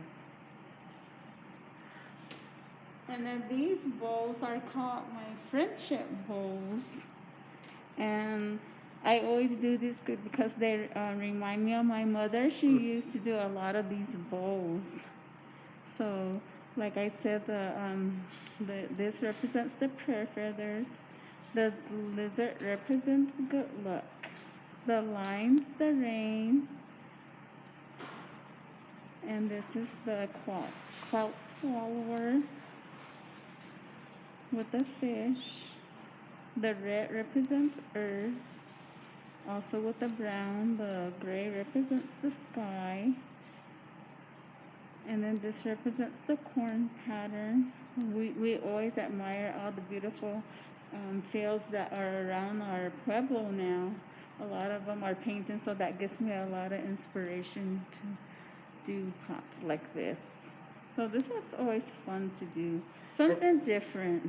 Yeah, and so have you been making a bunch of pots while this whole COVID thing has been going on? Yes, we did, along with lots of cleaning. Lots of cleaning? So have you cleaned out the garage or the shed? Yes, definitely. Yeah, but you always come back because it's really tiresome and time consuming. So we always have something else to do. Then we'll come back to our work, and that's just basically, like I said, the lines represent the rain. This also represents rain. A lot of our pieces represent like prayer. So we put a lot of prayer into what we do. So that's what we paint on our pottery. So this is another one. Of course, the lizards represent good luck. So that's another fun one that I like to do too. Something different other than the storytellers. So they're fun. I love doing them. They bring me so much joy, especially when I have them like when they're come out of the firing, and I always pray to them when I do the firing. Oh, please come out nice, so you can go bless someone's home and make them happy. I always talk to my pottery, and then when I see them, it just brings so much joy to my heart. Oh, good. I'm glad. Yes. And you have a lizard on the inside of that one? Yes, there's a lizard in there. Do you have a hard time painting on the inside of your pieces? Yes, I'm slowly getting there, but it's very hard, and I admire all the other people that do theirs and they paint inside. I'm like, oh my God, yeah, but they're really fun. I really enjoy them. Like I said, I got this inspiration from my mother because she done a lot of that type of work. Yeah, so Well, it's and really so fun. you would say that your main inspiration is your mother? Yes, and of course my sister Marilyn Ray. Yes, she's one of my inspirations. All my sisters, I'm so happy that we share each other's stories and paints, and all our pottery represent. Like I said, it's mainly like prayer to pass it on and to make people happy, to make them appreciate what we do and stuff like that. That's what in my heart, I just want people to enjoy my piece and for it to bring them lots of love and happiness. Well, good. That's so sweet for you to say. Yes. So, what I'm going to do is I am going to give me 1 second, Andrea. Okay, so do you want to just pick up the giraffe and tell me about that little lizard that's on the... Yes, this little lizard. Yeah. It's one of my favorites. It has as you can see, the head is raised. And is that something that you would do also, like with Carolyn from time to time? Yes. Because Carolyn raises all of her pieces? Yes. Like I said, we look at each other's pots and we say, we just get ideas, and so, hey, let me try one of those on my pots, and we'll say, try this, or like I said, we'll share colors and designs and ideas with one another. So, yeah, this is my giraffe, which I said represents strength. Mm-hmm. Yeah, so. And so the animals that you put on the other animals are butterflies, they're birds, they're Yes, ladybugs, they're yes. lizards. Mm-hmm. Is there anything else, or cats and dogs? Is there anything else that you put on to them? Yes, I also put the cocopellis, which represents it represents the cocopellis represent like harmony, because they're always with their flutes.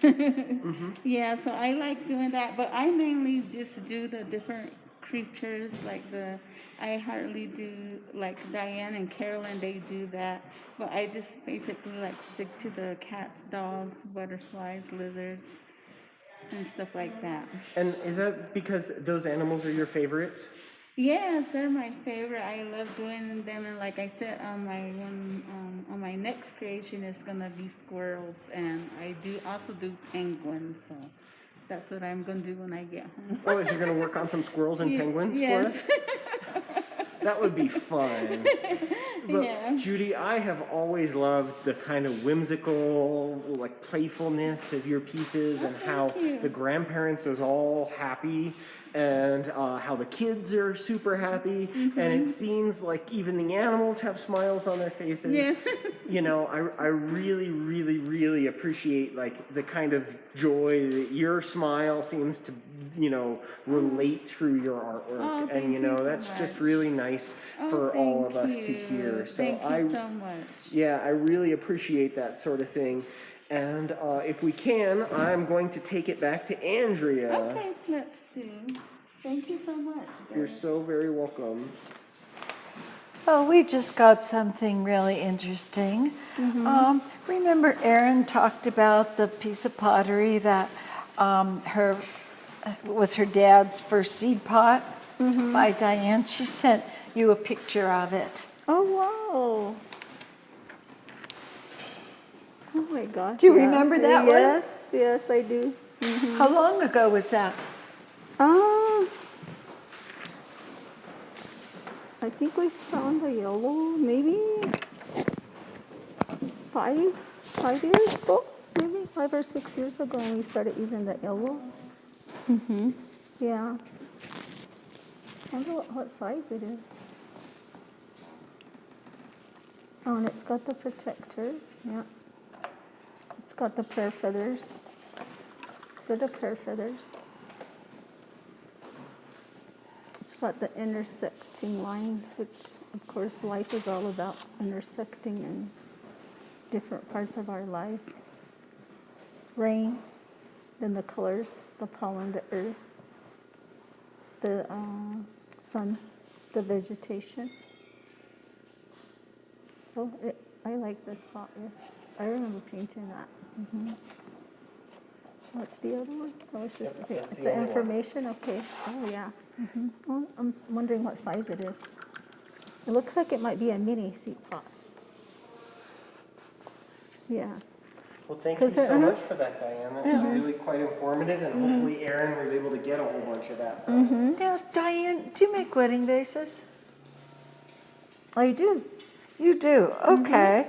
Well, we have two collectors, two avid Acoma collectors in Iowa that said, could I please ask you if you will make some more small wedding vases with twisted handles, Oh, yeah. I remember them. like you've done in the past, because I haven't made them in this a long time. particular person says, my sister wants one because she loves the one that she already has, and said thank you.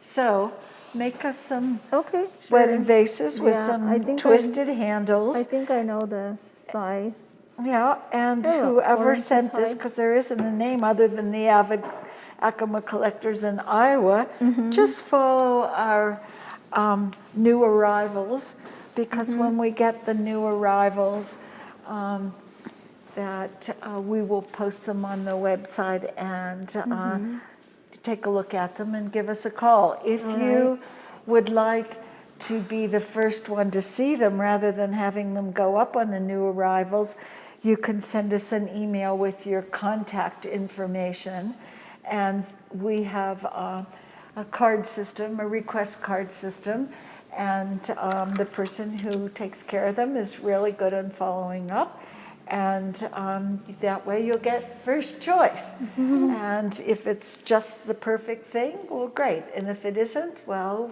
we'll just wait for the next one. Right. Well, it's really fun to see you paint, because I just had the privilege of seeing what's going on over the airwaves. Oh, really? Because from where I'm sitting, I don't get to see really much of anything. Yeah. And it, it's so great to see you paint. I mean, graceful hands and steady hands, and really, really fun. One of the things that we haven't talked at all about is firing. So how do you gals fire? I do just strictly kiln firing. You do just Yeah. kiln fire. Do you have your own kiln? I do. Is it very big? I have a small one because a lot of the stuff I do is small stuff. Yeah. But I actually was given a program purchased a larger kiln for me, but I haven't used it. You haven't used it? No, and Well, maybe that's a yeah. hint that you should make bigger pots. Yeah, well, I will start trying to do more larger ones. I didn't think I could do it, but I did do a large one. And I was gonna bring it today, and I just forgot. And you forgot. You forgot the large pot, and Judy forgot the paint. Yeah. We always forget things. So we have a couple of questions or comments from the internet. First is thank you so much for the explanation about the bugs from Judy. You're welcome. The next is beautiful work, ladies. Miss you guys. I'm also working on my beadwork while watching you guys from Jolanda. Thank you, Jolanda. Hi, Who's Jolanda? A relative? She's a friend of mine. Oh. Yeah, she's so fun. She's so cute. She does beadwork. Nice beadwork. Yes, very nice. The next comment is from Sandra Victorino, and it Hey. says, Oh, "Hi there, Sandra. sister. Seeing you guys are Hey, doing a Sandra. great job, and I love you. Thank you, Hi there, Sandra. Andrea. Happy to see you. You're looking lovely." Oh, thank you. Well, and your very fancy well. outfits that were We made love you yesterday too, by Sandra. Diane with matching face masks. I mean, are we Yes. fashionable at Acoma Pueblo yeah. or not? Wow, that's just great. Thank you. Yeah. You guys have a helper, don't you? You want to help us? Draw a dog. Another dog, huh? Yeah, You need to paint his nose. yeah, we're going to paint you. And then we have Picture one notes. last from Aaron that says, "Thank you. The seed pot was 3 inches across." Oh, okay. So it's like the medium size kind of.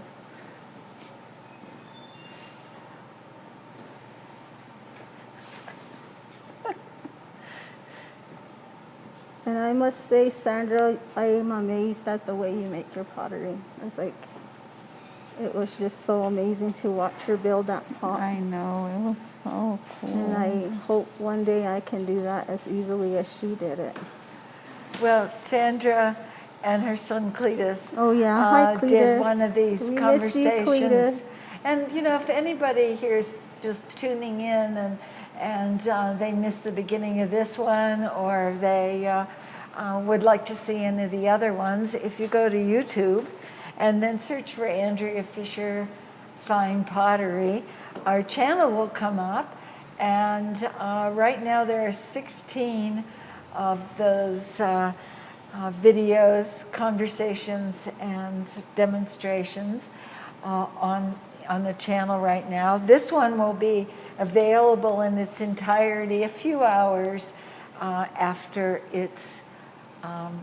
we conclude here today. And Sandra did a really, really nice job with her son Cletus, and it was really fun to watch her Yes, paint she and- did. and a make great pots. job. Yeah, Both of you. really a great job. I'm Yes. so happy you're doing pottery, Cletus. It's so Well, nice. you know, I think that, you know, if you're a pottery collector, you might be saying, well, yeah, there are all these videos that we can watch, but there aren't any Navajos and there aren't any Hopis. And they're really good pottery makers as well. And the reason that we don't have any Navajos and Hopis is both reservations have been hit very hard by the pandemic, especially the Navajo Nation. And it's really interesting in the state of New Mexico, the Navajo reservations only occupies a tiny corner, I should say, up near the Four Corners area of New Mexico. Really a small part of the state of New Mexico. And if you look at the cases and you look at the deaths, at least half of both of them, the cases and the deaths, were in that little tiny corner of New Mexico on the Navajo reservation. So sad. And you know, the rest of the Navajo Nation is in Arizona, and Hopi's in Arizona also, and Arizona in general has been really hard hit, and both of those reservations have many cases as well. But you know, later on, as we do some more of these, now that we're getting a little bit better, even though we can keep out the dogs barking or the horns tooting or the lowriders going by with their music that shakes our windows. Right. And all of the background stuff here. We're getting a lot better, but you know, we really don't want them to be like formal lectures. What our goal was to have the potters feel comfortable and like they were sitting at their kitchen table, and we were just sitting around and talking about all this, and that there was a long stretch of time so that people could understand how difficult and how time-consuming it is to make pottery. Now, Diane, what, you switched? No, I just finished designing that one, so I just switched to the So you outline everything first, and then do you go back and fill in with the color? Yeah, then I go back in and fill the color in. But since Judy's hogging all the paint, You wait for her. Yeah, she has to wait. Here you No, go. I'm okay. Are you sure? Oh, Yeah, okay. I'll just design you this can one. just so you have I just saw you pick up that storyteller that is unfired clay. You picked it up by the head. Yeah, that's and the body didn't fall off. She wasn't like the headless horse woman. No, she's fine. She's just fine. Yeah, like I said, by the the clay head. dries pretty fast. So after it's a little bit So more pretty. Oh gosh. time, then I can go ahead and smooth it out. Yeah. When Marilyn makes hers, she smooths hers out like when she puts the butterfly on, she'll smooth it out like right away. But me, I like to wait and let it firm up so that they won't fall off.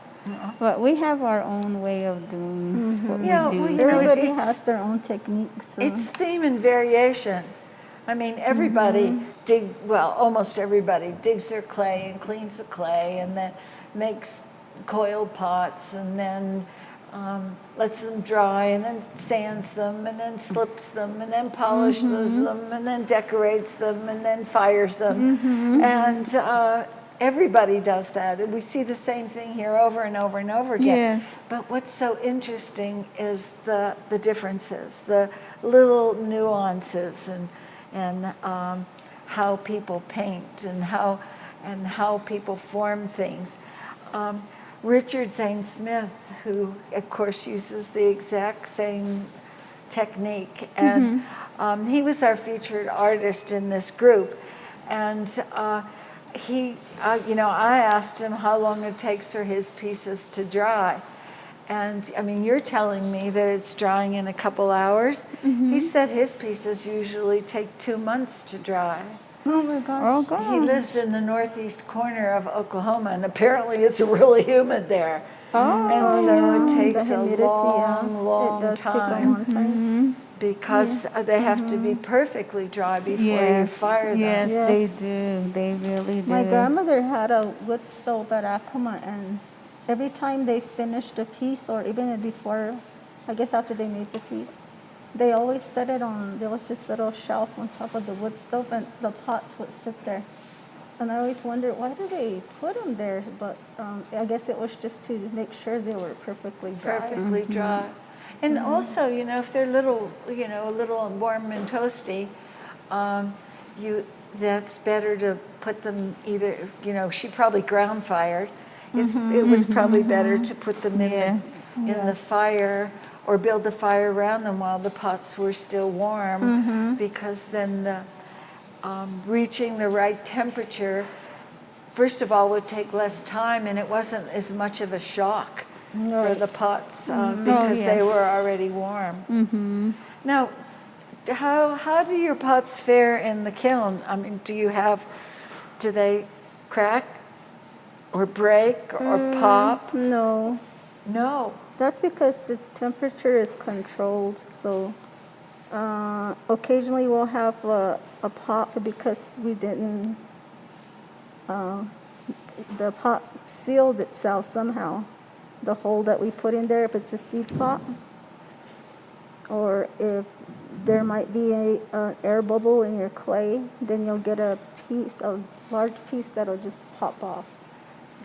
So Well- sometimes we do have mishaps in the kiln. Well, for people who are not familiar with seed pots, which is what Diane makes the most of, those little flat pots that are hollow in the center, their original function was for the storage of seeds, because if you didn't have something like a clay pot to store your seeds in over the winter, you might lose them, because the pots keep the seeds dry and dark and rodent-proof.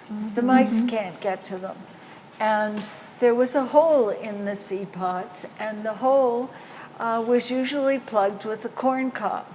And the Native American potters were dry farmers. So when springtime came, they would scratch the ground and then pull out the corn cob from the seed pot and sprinkle the seeds onto the ground and do a bunch of rain dances and hope for the best. Yes. And after the crop was harvested, there'd always be some beans or some corn where the seeds would be left so that they could be collected and be put back into the seed pot, plugged up with the corn cob, and stored over the winter. And if you didn't store your seeds correctly, you didn't have anything to eat the next year, which was problematic, to say the least. And, you know, with the New Mexico weather, the altitude being so high and the cloud cover being almost non-existent, the temperature can vary, and you can have all kinds of weather that will destroy your crops, because there's lots of late frost for when you've planted things, and so the frost would kill the plants in the springtime.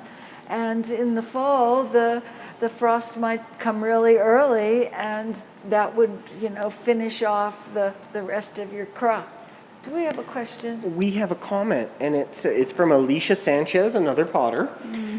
Doing such an amazing job as always, and all of you do such lovely work. So luckily have to be able to learn from a pro, from Carolyn Concho.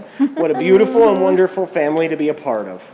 Oh, thank you. And that's Carolyn's daughter. Yes, Alicia. And daughter-in-law, right. Yes. But anyway, with seed pots, as I was talking about, as time went on, the seed pots got smaller and smaller and more decorative. And the reason behind that is that, you know, traders came west, and they oftentimes had seeds with them. And then there were grocery stores. Oh, well, before even grocery stores, there were seed catalog companies so that you could order seeds in the mail. And then after that, grocery stores, and now convenience stores where, you know, that you can just not only buzz up there and pick up a loaf of bread or you know, some vegetables if they have them, and buy a lottery ticket, of course. And so the seed pots really became unnecessary. But the tradition carried on, and the seed pots got smaller and smaller with more and more decoration on them. But the one thing they had to have, no matter what, was a hole. And because they're hollow, when the seed pots are fired, the air on the inside of the seed pot heats faster than the clay body, and when air heats, it expands. And the expanding air has to go somewhere, and so it goes outside through the hole. It goes out of the pot through the hole. And people say, oh, the holes are so little. How can you put any seeds in there? Well, the hole isn't for seeds anymore. It's for the air to come out. And besides, if you need any seeds, you go to the hardware store, the grocery store, and you buy a package of them. Or the feed store, when we have a few feed stores around here where you can buy seeds by the pound if necessary. And anyway, that's a little bit of information about seed pots, except for the fact that, you know, some of the really early ones, some of them had handles on them, so it made it easier to scatter the seeds. Yes. And there aren't too many old seed pots around for collectors, only because they were used and they were literally used up. You use them year after year after year to store your seeds. So does she have a face now? Yes, she has a face. She has a face. Oh. Now, that's a corn maiden? Yes, it's a Tell me corn- about corn maidens, because I don't know very much about corn maidens. And they represent the cornfield. That's what mainly it represents. Yeah, so. It's a human version of a ear of corn. Yes. Corn maiden, yeah. Yes. Yeah, so I like painting them because I'm corn clan. Your corn clan. Yeah, so I like. What does corn clan mean? What? Tell me about the corn clan. We have a lot of different clans. We have maybe about 15, 16 clans. Yeah, Maybe something, I more. don't know. 15, around there. 16, you said? Yeah, somewhere around there. And long time ago, the Acoma Mesa was divided in sections. So this section had a clan like I'll say for instance pumpkin, and then the other one had water. So there's like pumpkin, water, eagle, corn, Sun. oak, Sun. sun. Yeah, so those are some of the clans where we were taught that we had to stick with our own clan. But as the years went on, we kind of like separated. And But you wouldn't marry people in your own clan, would you? Well, long ago they weren't allowed to, but today, if they're not blood related, yes, they can. If they're not Yeah. blood related. Yeah. Yeah, and then if you want to be really corny, you could marry another corn clan. Did I just hear that right?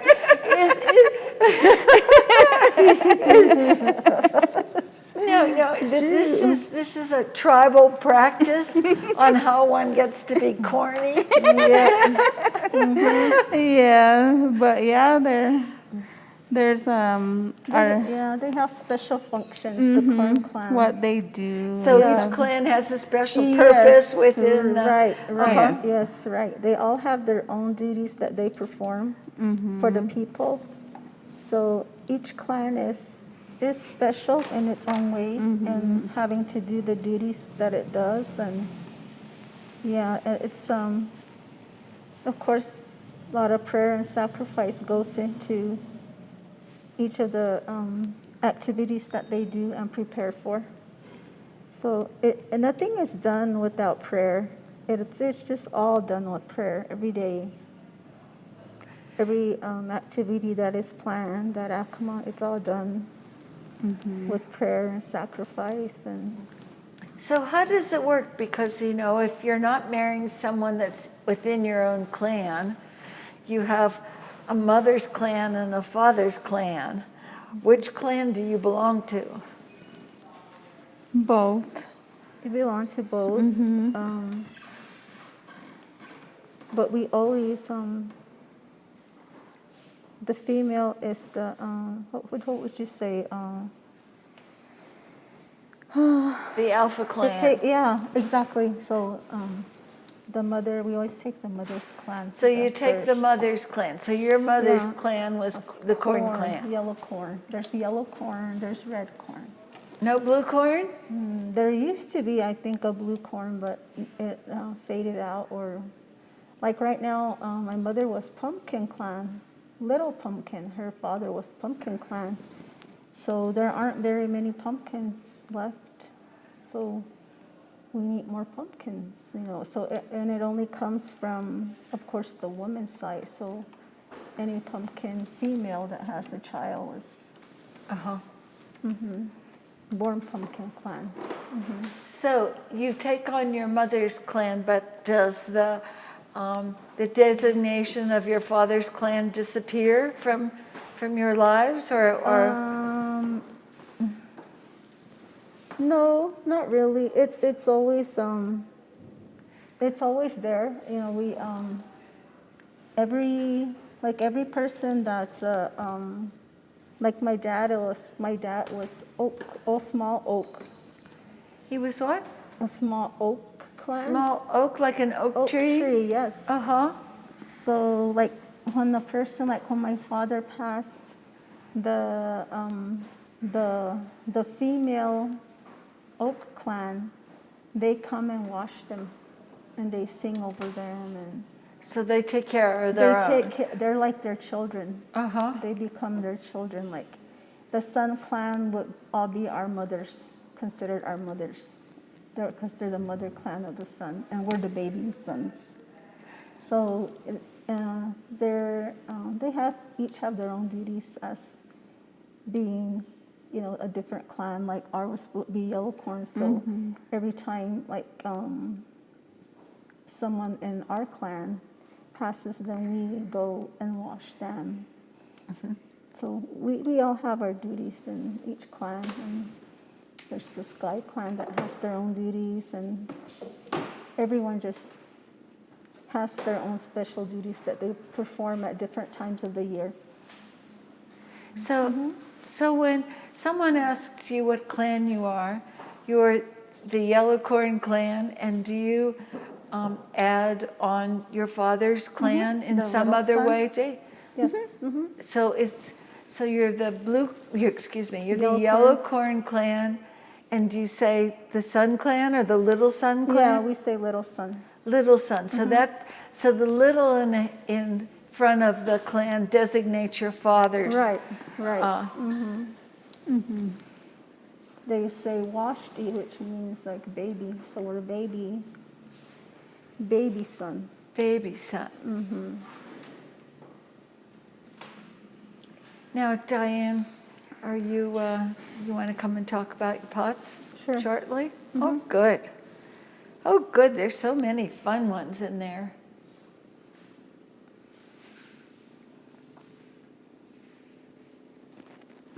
I have a photograph of an old seed pot, which I will bring over there when we go and take a look. It's right near all these very well-groomed plastic cactus plants. Okay. Am I ready? And Dan, if you're watching, I'm sorry, I just had to be bad today, but tomorrow I've got a great one that's really alive and one that I like even better for Saturday.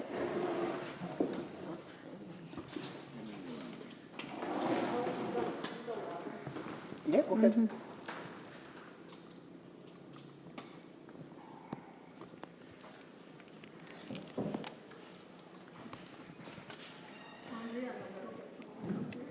Pardon me? In a little bit, when you come over here, you come and smell the water in the pot. It just has an earthy smell, and it also has an earthy taste. Oh, yeah? Yeah. Huh. So if you want like a little cup, you can just dip it in there and you can taste it. I will do that. Yes. You know, it's really interesting because one of the basic rules of thumb of American Indian pottery is never, never, never, ever, ever, ever, never, ever, ever put water in your American Indian pots because they don't have any glaze on them. There's no glass, no silica, no waterproofing. And consequently, the water eventually will leach through the pot and destroy the piece of pottery, and it can destroy the furniture that's underneath that piece of pottery as well. So no flowers or nothing else. But the Native Americans used, that's in the past, a lot of these pots, especially the ones that have a very high shoulder and are, like the size of a small watermelon. They were used for the storage of water. And yes, of course, the design would disappear and the pottery would eventually disintegrate, that long, long time doing that. And but they can make another one. And more than likely, if you're collecting Native American pottery, you can't make another one. So please no water in the pots. But what I've heard from people is that when there is water in the pots, the Native Americans drink from it, and the water smells like fresh rain, and it tastes like fresh rain. And interesting to try, but as they say, don't do this at home. Are you ready, Mr. D? Just about. Okay. So I am over here with Diane with the display of her work, and she has some beautiful work here, and I would love to show it all to you. So here we go, okay? So Diane has a beautiful jar in her hand. This jar especially has the traditional colors in it. The red, which is the earth, and the yellow, which is the sun. And like I said before, I love using the traditional colors. I don't know why I started doing pots with just the two colors in it. And it's more traditional. We have the lines up here, which of course represent the rain. The rainbow is hope. And then this has the one rainbird, and then the crane with the fish, which I love painting, the circle of life here. The parrot, which represents prosperity. And I'm trying to, I know the hummingbird. Oh, the spiritual messenger is the hummingbird. Oh, okay. Yeah, it's a spiritual messenger. That's got the corn pattern in it, the rain, the clouds, the sun, the lightning. Of course, it has the flowers for beauty. This also has the rain. This represents like drops of rain or any type of precipitation that we get. The flowers for beauty. The crane, which is the cloud swallower who brought us rain. It's got the fish. The fish represents faith. And like I said, I love the traditional colors. Yeah, I really like that pot. I like the way you've divided the space, and I like that nice black and white border on the top. Yeah. Mm-hmm. It represents also the different directions, the 4 different directions, which of course we all pray to. And what I have here, I'm going to put this in front of the camera if you can see it. It's a photograph of an old seed pot. And if you notice, there's a flower on the right-hand side. Right up above it is the hole where the corn cob would fit in, and a little handle. I like the handle. Yeah, a little handle on the top so that you could sprinkle the seeds and God hope for the best. Tricky to be a farmer around here, but the old designs. Yeah, nice old designs. This pot is probably from maybe 1880 to 1890 in that time period. But we had it here and sold it 25 years ago. But I still keep the photograph because that's really the only old seed pot that we've seen. And anyway, that's amazing. Also, did you sell that piece? 25 years ago. But I still have the photograph. That's awesome. That's good. I love that. I'm glad you kept the photo of it. Do you have any? Yeah. This one Yeah, here. that one. This got the butterfly, which represents peace, beauty, or emergence. Got the rabbit, which represents abundance. The dragonfly. I learned not too long ago that the dragonfly actually was around like in the dinosaur age. So it's been around a long time. And of course, we've got the parrot, the Acoma parrot. Here you've got the eternity pattern, the rainbow with the rain. Rainbow, of course, represents hope. So that's that one. Let's see which one. I'll show you also. Well, how about the one that's all black and white? Oh, this one here? Uh-huh. This one's got the rain pattern on it. And it's got the starburst, which is the star that guides us. It's got the rain and cloud pattern here. It's also got your waves. They always remind me of waves when I do this here. So that, that's a rain pot. We need a lot of rain, so I said I'm gonna do some rain pots because we need rain. Well, it's really interesting because absolutely And I really don't do lines on Yeah, all of the local pueblos all have rain symbols, have circles for rain clouds, and avanus that are water serpents and with lightning bolt tongues and undulating bodies like the flow of water. I mean, water. Right. And water is life. it sure is. Yes. It's very important to all of us. Yeah, without it, we wouldn't be here. So we love that. And I know, I think it was Al yesterday. He had asked me a question about the turtle. And Yeah, this tell is us one more turtle about the turtle. The turtle to me represents patience and wisdom, because he travels slowly.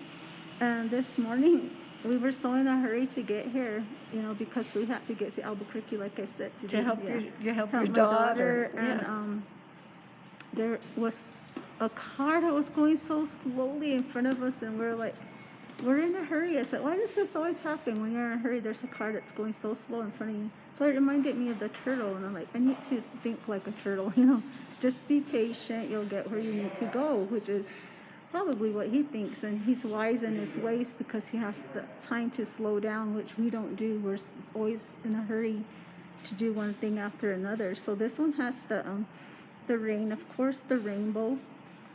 It also represents the different directions, those 6, because it has the head, the tail, and of course the 4 legs, which represents the other directions, and then up and down. So that's what that represents. And the turtle is also a very special, especially the desert turtle, which we use in tribal ceremonies. So it's a special, creature to us too. And you don't find any more desert turtles anymore. They're very rare. Yeah. You see a lot of water turtle shells, but the desert turtle shells are very rare. So I want to paint more turtles so you can see more turtles. Now with those the little pots that you were showing us, like the turtle and the other little ones, are they harder to paint than the bigger ones? Yes, they are harder to paint. They're harder to hold, especially as you get older. With my arthritis, it is harder to paint. It's harder to hold them. So a lot of them are. I like this one especially because of the orange and the red, which I combined, and of course that represents the sunset. You got the rain, the clouds, the little lightning pattern in the middle, the spiritual messenger, and the beauty with the flowers. And what little bug is that? That's a dragonfly. It's a dragonfly. That's my version of a dragonfly. No, I thought dragonflies had 2 pairs of wings.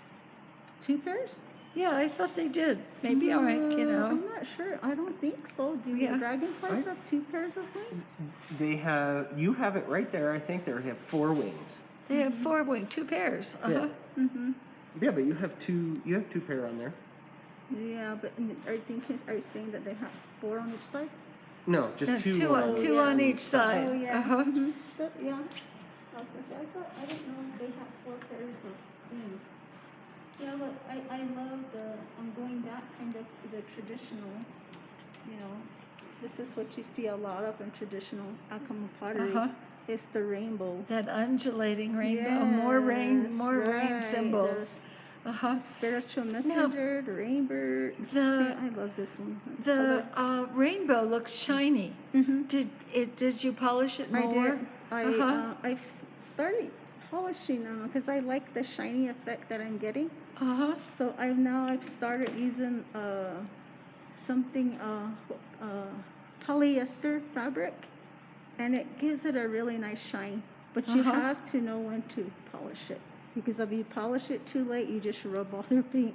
Oh, So you have to know when to rub it. Yeah. If it's too early, It'll rub, but it peels off. And if no, you can, yeah, because it's still wet. Of course, it'll just come right off. But you have to know when to buff it. Otherwise, you won't get the shininess of it. But I like that. Yeah, I like that. Yeah, well, that's very unusual for Acoma pots to have them as polished as most that. Most of the time, the orange is always polished. But I like polishing all the colors now, so you'll see that some of the other colors are also polished. So I like the effect of it, and it fires. It's still shiny. Let's see which one. Oh, it's fun to see them all, isn't it? They're all so different. Yeah, this one is also a parrot, but I like the yellow in it there. There's the dots of rain, the prayer feathers for protection, the rain, and of course you know the flowers and the leaves all represent beauty. The red is the earth. So I like this one because it seems just really plain. I mean, there's more white on it, and some people say, oh, it looks too busy. So I guess people have different, you know, styles of art that they like, and some like the more intricate design. So I guess it just varies from person to person what their interests are. I like this with all the color, the rainbow. I love using the color too. So that one is the spiritual messenger with the hummingbird and the starburst pattern, of course. And seed pots are your favorite things to make? That's what I started with, was seed pots. So those are my favorite to do, is seed pots. I usually start, like I said, with a batch of maybe 25 to 30 pieces, and it's usually the 3 sizes that you see here, the small one, the medium, and then the larger here. I'll make a batch of them, and I'll polish them up, design them all with, do the brown part of it. Then the last part I do is put in the color. But I design every piece first, then I go back and do the color. Where some people will work on one pot, put all the color in and finish it. Then they're done with the pot, but I work on all of them at the same time. You know, some of the potters have said that the time they like to work is, you know, when the sun's barely coming up, and early in the morning, and then late at night, and then live the rest of their life during the during the day. Do you have? Well, you don't have any kids at home. I have grandkids. You have grandkids? So my daughter still lives with me, so I have my grandkids all the time.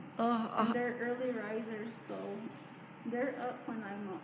So I'm up between 5:30 and 6. I'll get up. And if I sleep late, it's till 7. But usually I like to have like that hour to at least do some work on my pottery, because then I'm busy taking her to work and come back, do breakfast for the kids. And well, how many grandkids live with you? All of them, except for one. She lives in Rio Rancho with her mother, so the other ones all live with me. And how many is that? All boys. there's the 4 boys, and then my oldest granddaughter, of course, didn't go back to New York for school. She's doing virtual schooling. So she's home too. Oh wow, So you she's have the a oldest. house full. Oh yeah. When do you find time to do all this Oh, work? that's what I wonder too. Yeah. That's why I'm amazed at how many I did get done. So Wow. someone's helping me along. Now with your grandkids, they are elementary school age? I have my granddaughter is the oldest one. She's going to school, and she's just turned 20. Then I have a 12-year-old, 8-year-old, 6-year-old, and then I have the 3-year-old. Wow, that's the whole range. Yeah. And what do they do for school? Right now they're going to do virtual schooling, which starts, I believe, the first week of September. They'll start. So I'm going to have to learn how to do that, to get them into their computer. And I said, you guys are going to have to show me the first week so that I know what I'm doing, so that I can help them during the day, because so that's probably where most of my time will go now, is just helping them with their schooling. So now you have to be a mother, a grandmother, a teacher, a chemist, a geologist, an artist, a painter, all these roles. It's really amazing. Yeah. Now, out of all these pieces that you brought here, do you have any particular favorites? I like the seed pot. I just like the traditional, just as a traditional sense. Well, tell us a little bit more about that seed pot. You can pick it up as it's spinning around. It's got the sunset colors in it. It's got the clouds, the rain. And you know, you see this design that is on the bottom as part of a very, very traditional Acoma design. You see that on Acoma pots over and over again. Exactly. I'm just, I love the old Acoma pottery, which is like, I'm so amazed at Franklin's work. Oh, I love his stuff. Just amazing potter. And who Diane is referring to is Franklin Peters from Acoma Pueblo. Oh, he does nice work. He does beautiful. He's really, his work. He's really turned out to be great. Yeah. He's very talented, yes. And I think he's the only one that I've seen put the little the line, the spirit line. What would you call it? The cut and the line. Well, Derek will go get one of Franklin's it's pots because he and I remember they would tell us that was the way the spirit of the pot was released. Well, it's really interesting. Here's one of Franklin's pieces, and that design so amazing on your seed pot. Right. Yes. This one. Oh my gosh, it's so beautiful. Gosh, that's nice. See how he has the little the cut in the top, and that's supposed to release the spirit of the pot. So it can go on continue, and make another. But you can see this same design element that you have in yours, which is very, very typical for. Oh my gosh, that's so beautiful. Acoma pottery. Yeah, really nice. Yeah. Rainbirds, huh? Rainbirds. Rain. And see, these are all. I was telling him these are all some of the plants I would see when I was going after water early in the morning. And you don't even see a lot of the plants like that anymore. Well, because we don't have very much rain. Right. So, I love your work, Franklin. You're amazing. Hopefully one day I can make something like that and design that big. Like that. I mean, and that's enormous for you. That's enormous. I made them that big, and I was so amazed that I could do it. So it's heavy though, because I didn't scrape it soon enough, but it's okay. I'll learn as I go along. So I have a question for you, Diane. Of all of these pots that you have right here, was there a favorite one to make? To make? Yeah, to make. Was there just one, to make or to paint, or, one that really stands out that, I love was... this shape.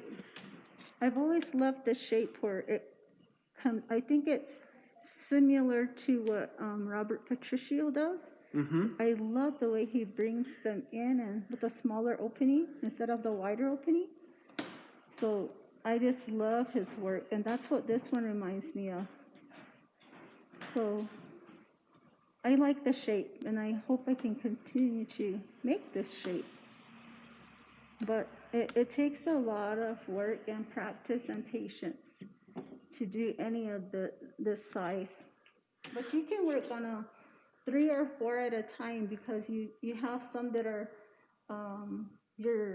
doing the bottom of the pot, and you have to let it sit so you can start another one. So you can do like 4 or 5 at a time and work on them and build them up as you go. So it takes patience. So. Well, I'm sure it does. Well, thank you so much for that, Diane. That was really quite wonderful and enlightening about your pieces. And I'm going to take it back over to Andrea. And Miss Andrea, let's see what Judy has been up to this whole time. Yeah, what have you been up to? I've been trouble. Yes, trouble, besides trouble. Uh-huh. Yeah. So I'm still working on this corn maiden. So right now I'm gonna do the husks. I finally got her face She has a painted. face now. I like to do the face first all the time. I do the face first, so. Well, when you're finished with that corn maiden and that storyteller, will you bring them to us so that we can have them here in the gallery? Sure. Oh, good, good. Sure would. And the same thing holds true for you, Miss Diane. Okay. When you finish those pieces, bring them up to us, because we love seeing them finished. Okay, and sure. yeah, we were also thinking about maybe we would do a little intro to all of those videos that we've done, the 16 that are already finished, 16,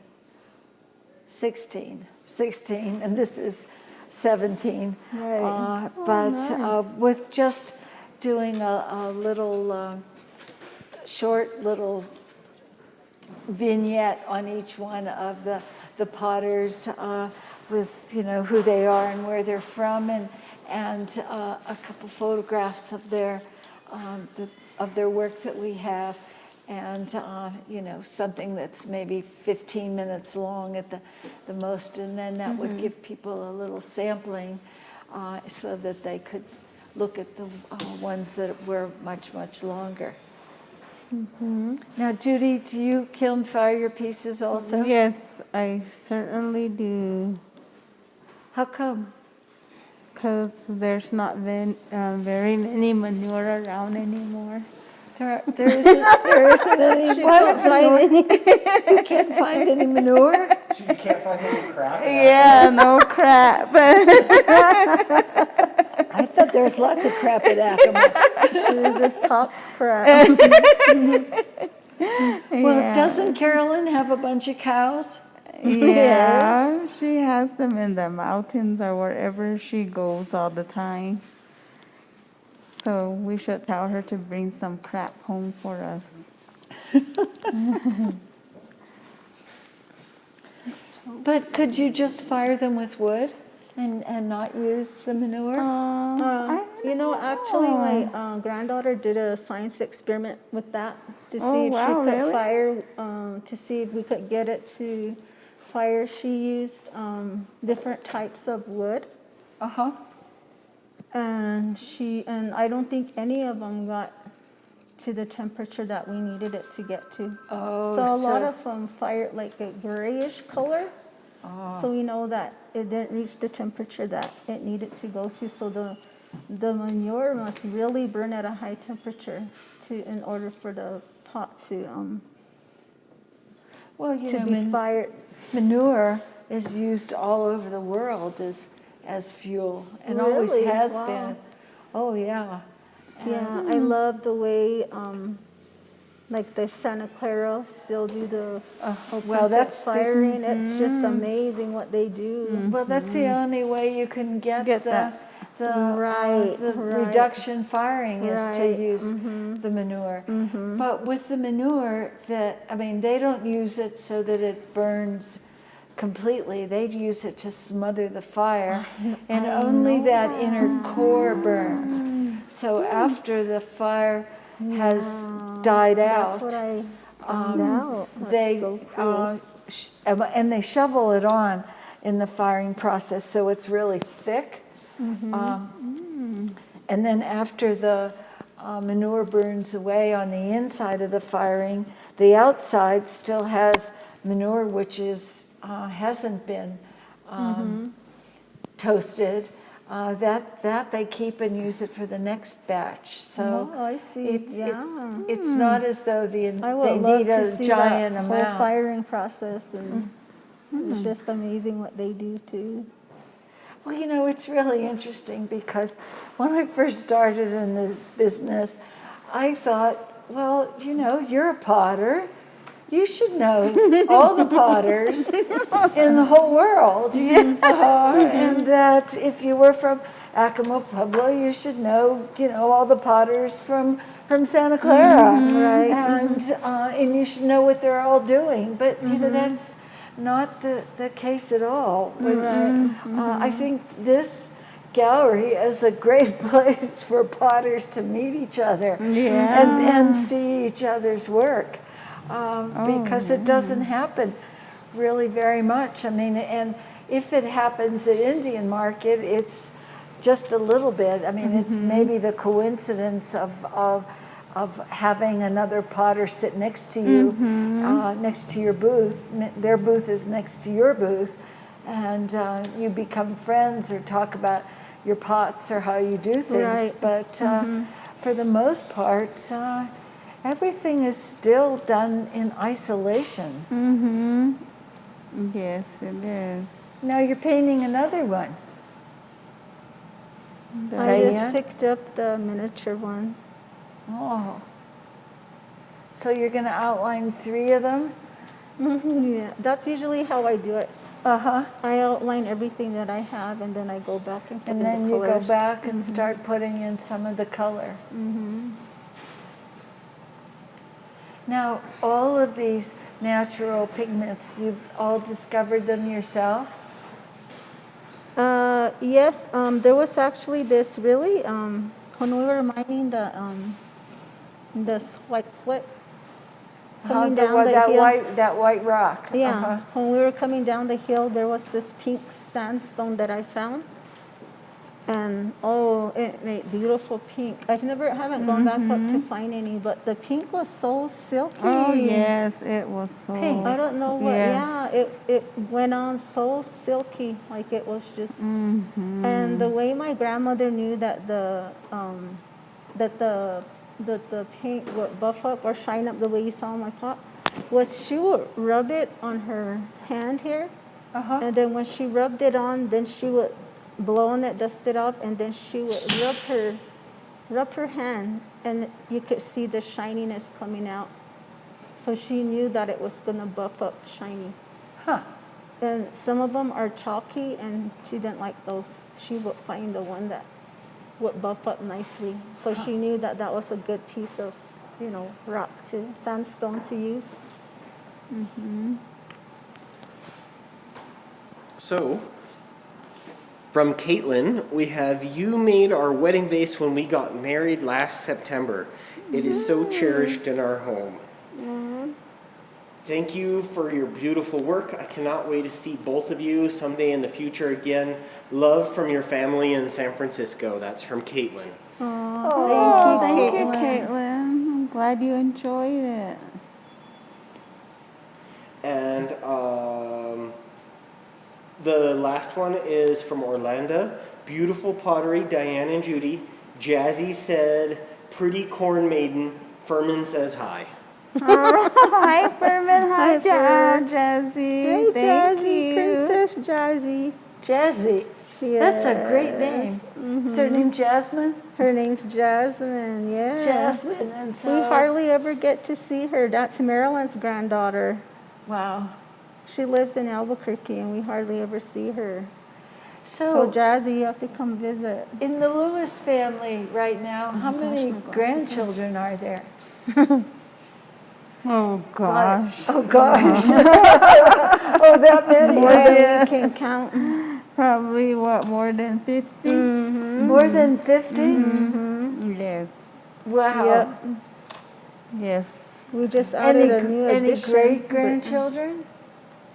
Rebecca has great grandchildren. Rebecca has great-grandchildren. Her granddaughters have babies, and they're so cute. Little girls. And then she's got one great grandson. Yeah, what's his name? Andre. Little Andre. We haven't seen him for a long time either. He's a little cowboy. So we miss everybody, especially the kids, because they grow up so fast. You know, you see them as babies, and when we see them again, they're probably going to be so big that, yeah, like we just see pictures. Sometimes they'll send us pictures, but just to be able to hold them, and that's what we miss.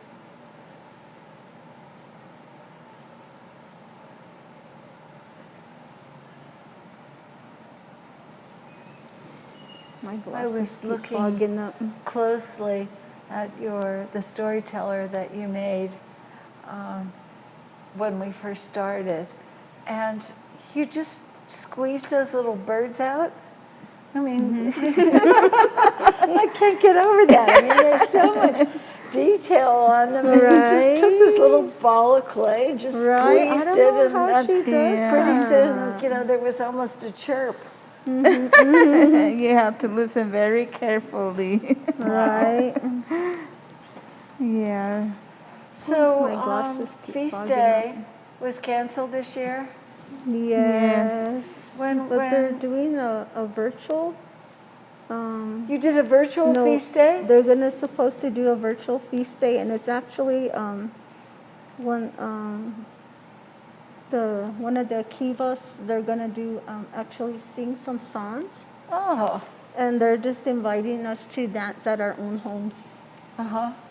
So I was telling my grandkids and my kids, I said, we're going to do that. I said, we're going to dance down the driveway. And there's like, really, Mom? I said, well, Dance. yeah, it's the feast day. Why shouldn't we?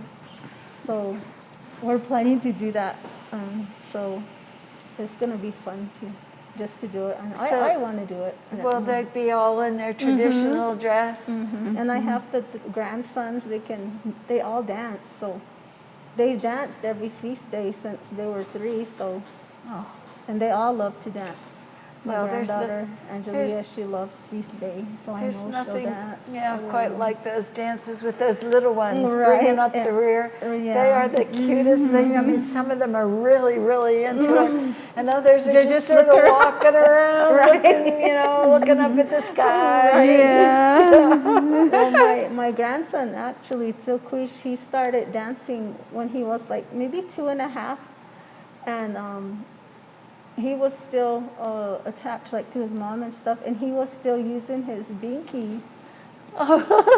So it a pacifier in his mouth. halfway through, he needed it for comfort because he started to be afraid and stuff. So he was dancing with this binky in his mouth, and all the tourists are, look at that baby dancing. The baby dancing. Oh, isn't It was that funny. fabulous? Yeah. That's the time where you would sell your soul to have a camera. Right. But you cameras can't- aren't allowed. They're not allowed. No, you can't. Well, because the dances at the Pueblos are not entertainment. Right. They are religious ceremonies. Right. It would be like, going into a church where there was a preacher and you'd start taking lots of pictures Exactly, of him, or exactly. a Catholic mass, and the flashes would be flashing away. You just don't do that. Yeah. And so it's it's not entertainment. It's not something you applaud after it's over. No, it's a lot of sacrifice and prayer, and that's what we try to teach the children at a young age why they're dancing. You know, you're not dancing, you know, for the people. You're dancing for a different purpose, and try to explain that to them from a young age so that they understand. Yeah, the sacrifices that they're making with their dances, with prayer, and you know, calling the rain with the sound of the bells and the shells that they wear. So I'm really gonna miss Feast Day, but what the neat thing about it was when they gave away food at the food bank, they tried to give us all the ingredients that we needed to do our feast day food. Oh, it was so cool. I mean, I was just so thankful. I'm so thankful that there is the food bank that we can rely on for. Every week they give out food to each family, so it really helps a lot with the price of food has just gone up so much. I mean, you see it in your, you know, when you go to the register and like, oh my gosh, the price of meat. I don't know if you can even eat meat anymore. It's so expensive. But I'm just thankful that they are doing the virtual thing. Yeah.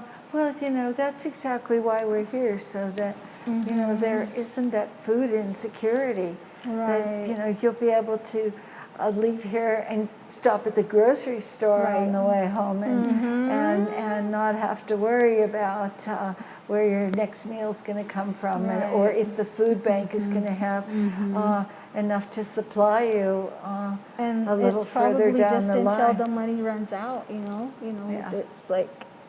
I think, you know, so many of us are so lucky that those kinds of basic needs are secure. Right.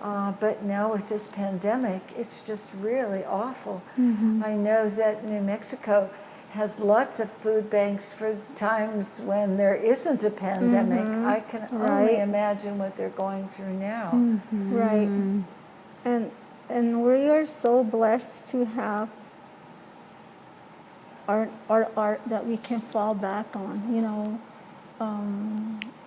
we didn't have to go to college to get a degree, and you know, we still have this that helps support us. You know, we're not rich by no means. We'll never be rich, but we're rich in what we have as a family, which is love and togetherness. I mean, that's what we're rich in, and that's what, you know, keeps us together and keeps us happy. And the rest of the stuff, you know, we don't need. I mean, That's extra.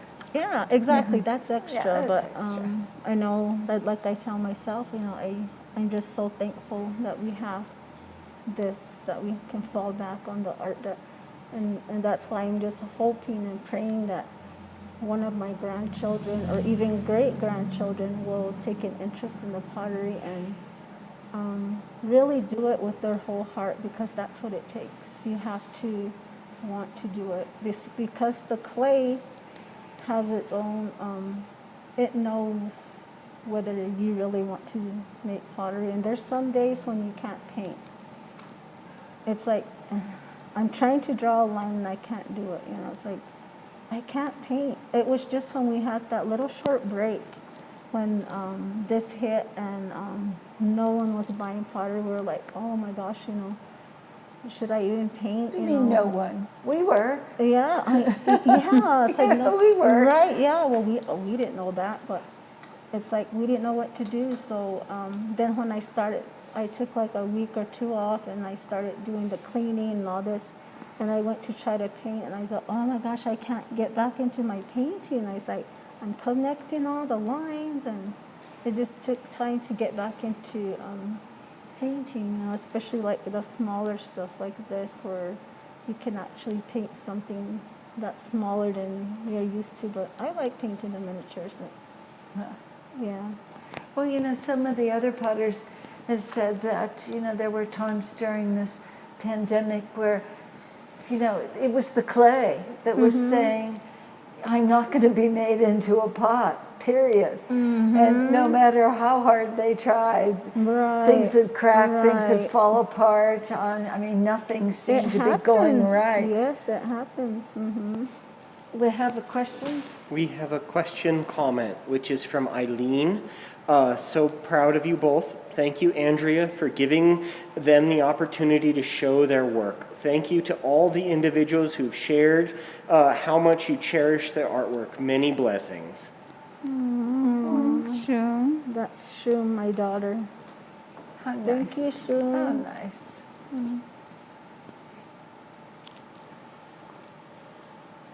But you know, it won't be long now. We're going to be winding down.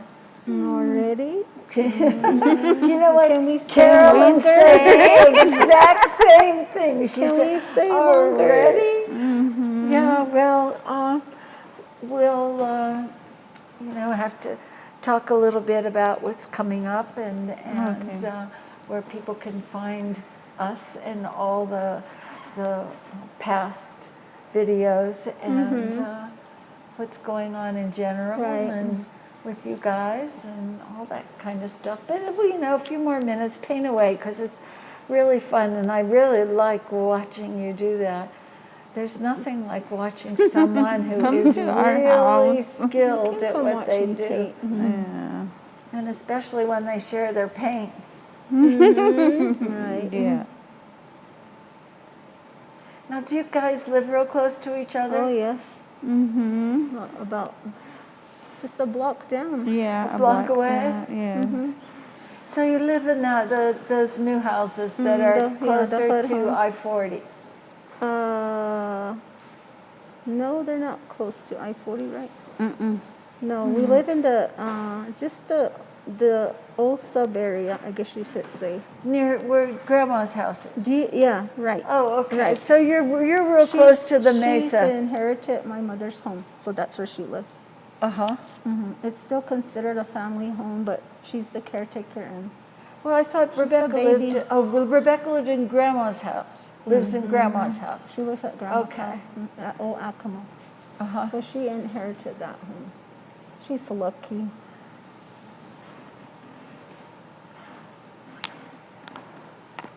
Now, But you sign your putts, Diane Lewis Garcia. Who's Garcia? that's my husband. His name is David. He's a Garcia. He's the Garcia. I've never met him. You've never met him? You can come home to the house and meet him. Yeah, I'm sure he'll as like soon as laughing we're with you. soon as we're allowed in, Yeah, you have to 'Cause come I'm visit not- us. I'm You not have to come allowed in. visit him only when he's in a good mood, though. Oh yeah. Otherwise, his look will That's chase her you maid. away. He does everything for her. Oh, he washes dishes, he cleans, he does laundry, he does everything. Wow, wow. You know, is he employed outside the Yes, house? he works for the casino. He's their food and beverage director, I believe. I'm not sure. I'm not sure, but I think that's his title. Well, that's where he works now, at the casino. Which, The one right on I-40. right. So that's not fully open yet either. No. So he works like sporadically. He doesn't go in every day. He only goes in when they need him or call him for a meeting and stuff. But so, yeah, he helps out a lot at home, which I appreciate. Which he probably doesn't know, but I do.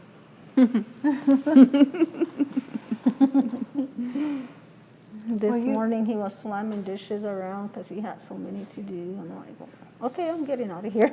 You're getting out of See here ya. quick. I'm getting out of here quick. Yeah, Wow. but he's funny. So what time? How much more time do we have then? We are have you gonna about- Are you gonna chase us out now? Oh boy, Mike, I'm gonna just throw you out the door. No, I wanted to tell people that we. Oh, yeah. We have about 20 minutes, but you know, I wanted to talk about a few things. about- First of all, Right. you know, Judy and Diane aren't going to be here. much longer. So if there are any of the pieces that you are interested in purchasing, now would be a good time to do that. Also, if you have any questions about their process, their culture, their family stories, now is a good time to ask too. And that way we'll be able to take care of that before the time is really up. And if you are interested in their pieces, AndreaFisherPottery.com, click on artists, click on the letter L for Lewis, and look for Diane first and then Judy. Well, not in that order, but that's the way they will appear on our website in that order. We are really, I knew this was going to be a fun day, and it was just going to all fly by because I've had experience with those Lewis girls before. Oh my goodness, for so long, huh? Yes. Wow. So And amazing. yeah, we've known each other, 30 years maybe? Long. But of course, I didn't get any older. No, you didn't. You sure did. Does that imply you guys did? Yes. Yeah. The only thing good I think I see about the mask, it hides my wrinkles. There's the wrinkles, right between the glasses, now and the I just mask. still have my 11. I guess they called us the 11 lines. The 11 line. I think mine's 111. Derek, so. Can you see my 11 on my forehead? That's what I saw on TV. Oh, that's what they're called, 11 lines? Okay. I have 11 lines. I had never heard of that before. You haven't? The two little Yeah, lines well, in the I middle? knew exactly what you were talking about. That's why I said 111. But, Right? yeah. Yeah, that's what I heard they are. Well, tomorrow, there may be as much laughter tomorrow because Carlos Laate from Judy Pueblo will be here. He's a really, really sweet guy. Oh, we have another. So we have a couple comments. One from Donna. Hi from Tucson. Loving your presentation and missing you all, Donna and George. Our Hi, sister. Donna. Hi, Donna, George. Thanks for tuning in. Right.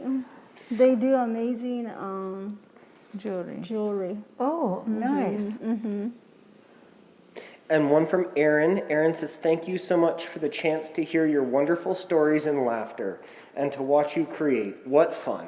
Thank you. Well, tomorrow we'll have Carlos Laate, like I said earlier, from Zuni. And if you go to Acoma and then just keep on going as you're going towards Arizona, that's where Zuni is located. Zuni has some really very interesting dances that hopefully we'll get to talk about tomorrow. And Carlos does owls, and he does traditional Zuni pot water jars with deer with heart lines.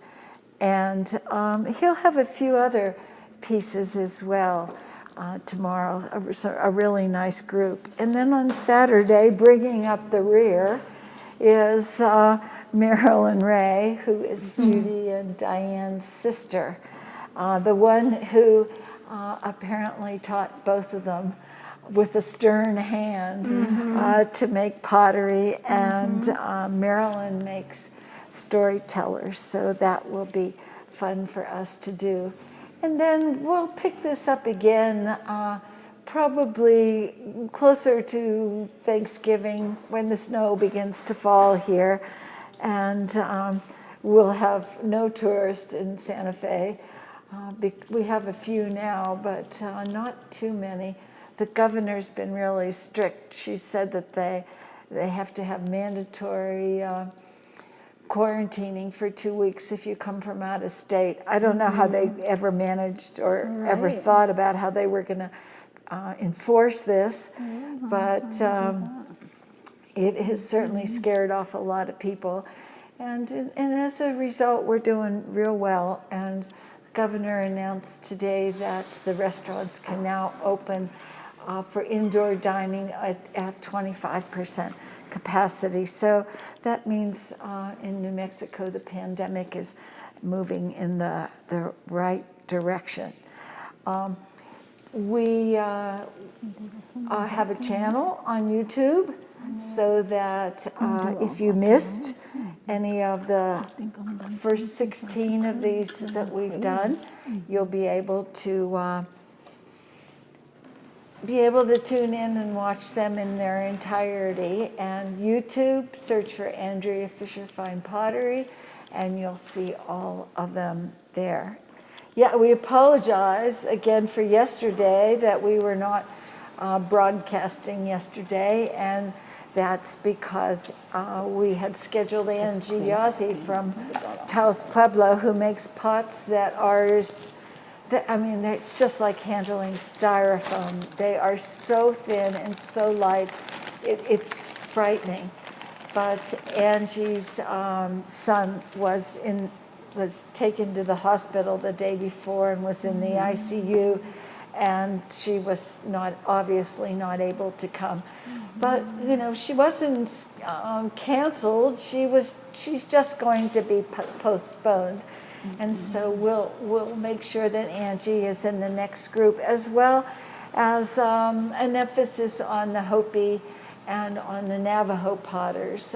They are still suffering from the pandemic, and with a lot of the pueblos, like tomorrow with Carlos, they have curfews, and Carlos's curfew is at 8 o'clock, and you know, we finish filming here at 4, and then we have to settle up with the artists, and so that they have money to take home, and that the bank is still open so they can go cash a check, and that's usually 5 o'clock, and it is about a 3.5 hour drive to Zuni from here, and if they don't make it back in time for the curfew, I think Carlos said the fine was what, $1,000? Yeah, but we have to give them Yeah, so we have to pretend, you know, like we're.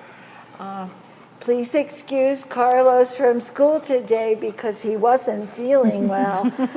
We have to do that sort of kind of note for the Pueblo security people that are there, so that they will let him back into the Pueblo and not fine him very much. You should know that, you know, we're still closed, but if you're in Santa Fe or coming to Santa Fe, you certainly can make an appointment with us, and we'll be glad to have you masked up and hand sanitized and not touching anything in here, so that we all stay safe.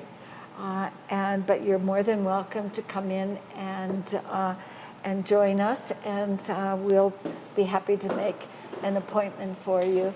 We are still buying from the potters. We're going to have the biggest inventory in the universe once this thing is open, because it's all coming in, and not as much of it is going out.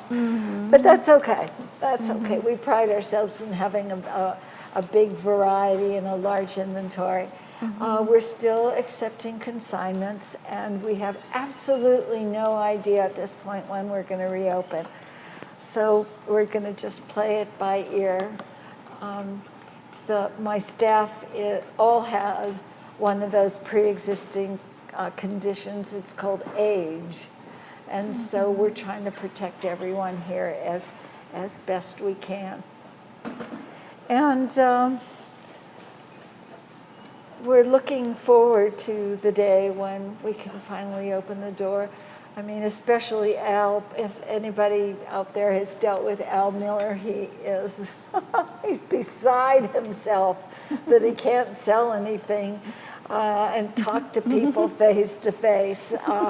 He's going into sort of a deep, dark depression. And I'm sure as soon as he hears a cash register ring, that depression will go away real fast. But we thank all of you for joining us. That's really, really, really special. And we love hearing from you with all of your questions and your comments. That's really great. And I apologize to Dan and to all those people out there who love cactus plants, but I just couldn't resist bringing all my fake ones in today. But the next 2 days, there'll be 2 really special ones. Like that I can definitely guarantee. But the people that I want to thank the most are sitting here in front of me. Miss Judy, it's always a delight and a pleasure and so much fun to see you and all of the, I appreciate it so much. and all of the fun the happy pieces that you do. Everybody's always so happy, which is great, and all of your talent and you know, just so what a kind and loving and appreciative person that you are. I mean, thank you, Andrea. yeah, it's really great. Thank you so much. And Miss Diane, 30, how many years you didn't make pots? 31. 30? 31. 31 That I've done years. it full time. Well, I'm just so glad that you're back at it, and now I will get to know you better and better every time you come in here with all the beautiful, beautiful pieces that you make. And for both of you, thank you so much for sharing your culture and your history and your family stories and your talent and your laughter, and thank you for being the wonderful people that you are. Thank you, and thank you too Yes, for thank having you. us. We really appreciate it. It Yes. was so fun. And I know that you guys have both worked really hard to do this, and yes. I'm sure you go home exhausted every day too. But we thank you for doing that for the Native artists, because Exactly. without you doing this, we wouldn't see any of the income that we're getting now. So we appreciate what you've done, the sacrifices that you've made for the artists. Exactly. May you yes. be blessed 10 times over for what you're doing. Oh, well, aren't you dear? Yes. Boy, I could use all those blessings. Yeah. Make up for all those other things I've done in my life. All right. Yes. Well, We do appreciate what you've done for us, for everyone. Yeah. Well, And you know, I know. I our think you pleasure. guys did a great job. Yes. I think you did swell. And it was fun just being here. It was fun. I was nervous from the beginning, but like you said, it turned out to be yeah, well, here we are. We're just sitting at the kitchen table right. talking about pots. Something you would be doing like at Old Acoma at the feast day. Yeah. Just laughing and having a good time, which is what family does. Just sit around and laugh and have a good time. Well, So good. that's what it felt like today. Oh, well, that's... Because I don't get out at all to see adults. It's just children at home, and this was a very special time for me today too, just to spend it out of the house and being here with you. Oh, well, that's so nice to hear. Wish you much success in your business, Well, thank because you. it helps us both, Well, to see the kind of production that you brought us, I mean, I was truly amazed at all the pieces, and I know how hard you worked to amass all those wonderful, wonderful pieces, and we really, really appreciate this extraordinary exhibit of them that we were able to have here. And anyway, it was a good day. It was a good day. And I think it's time for us to sign off. And All right. again, thank you. Yes. And Thank you to I hope we'll everyone. see Thank you you, soon. everyone. Bye. Thank you.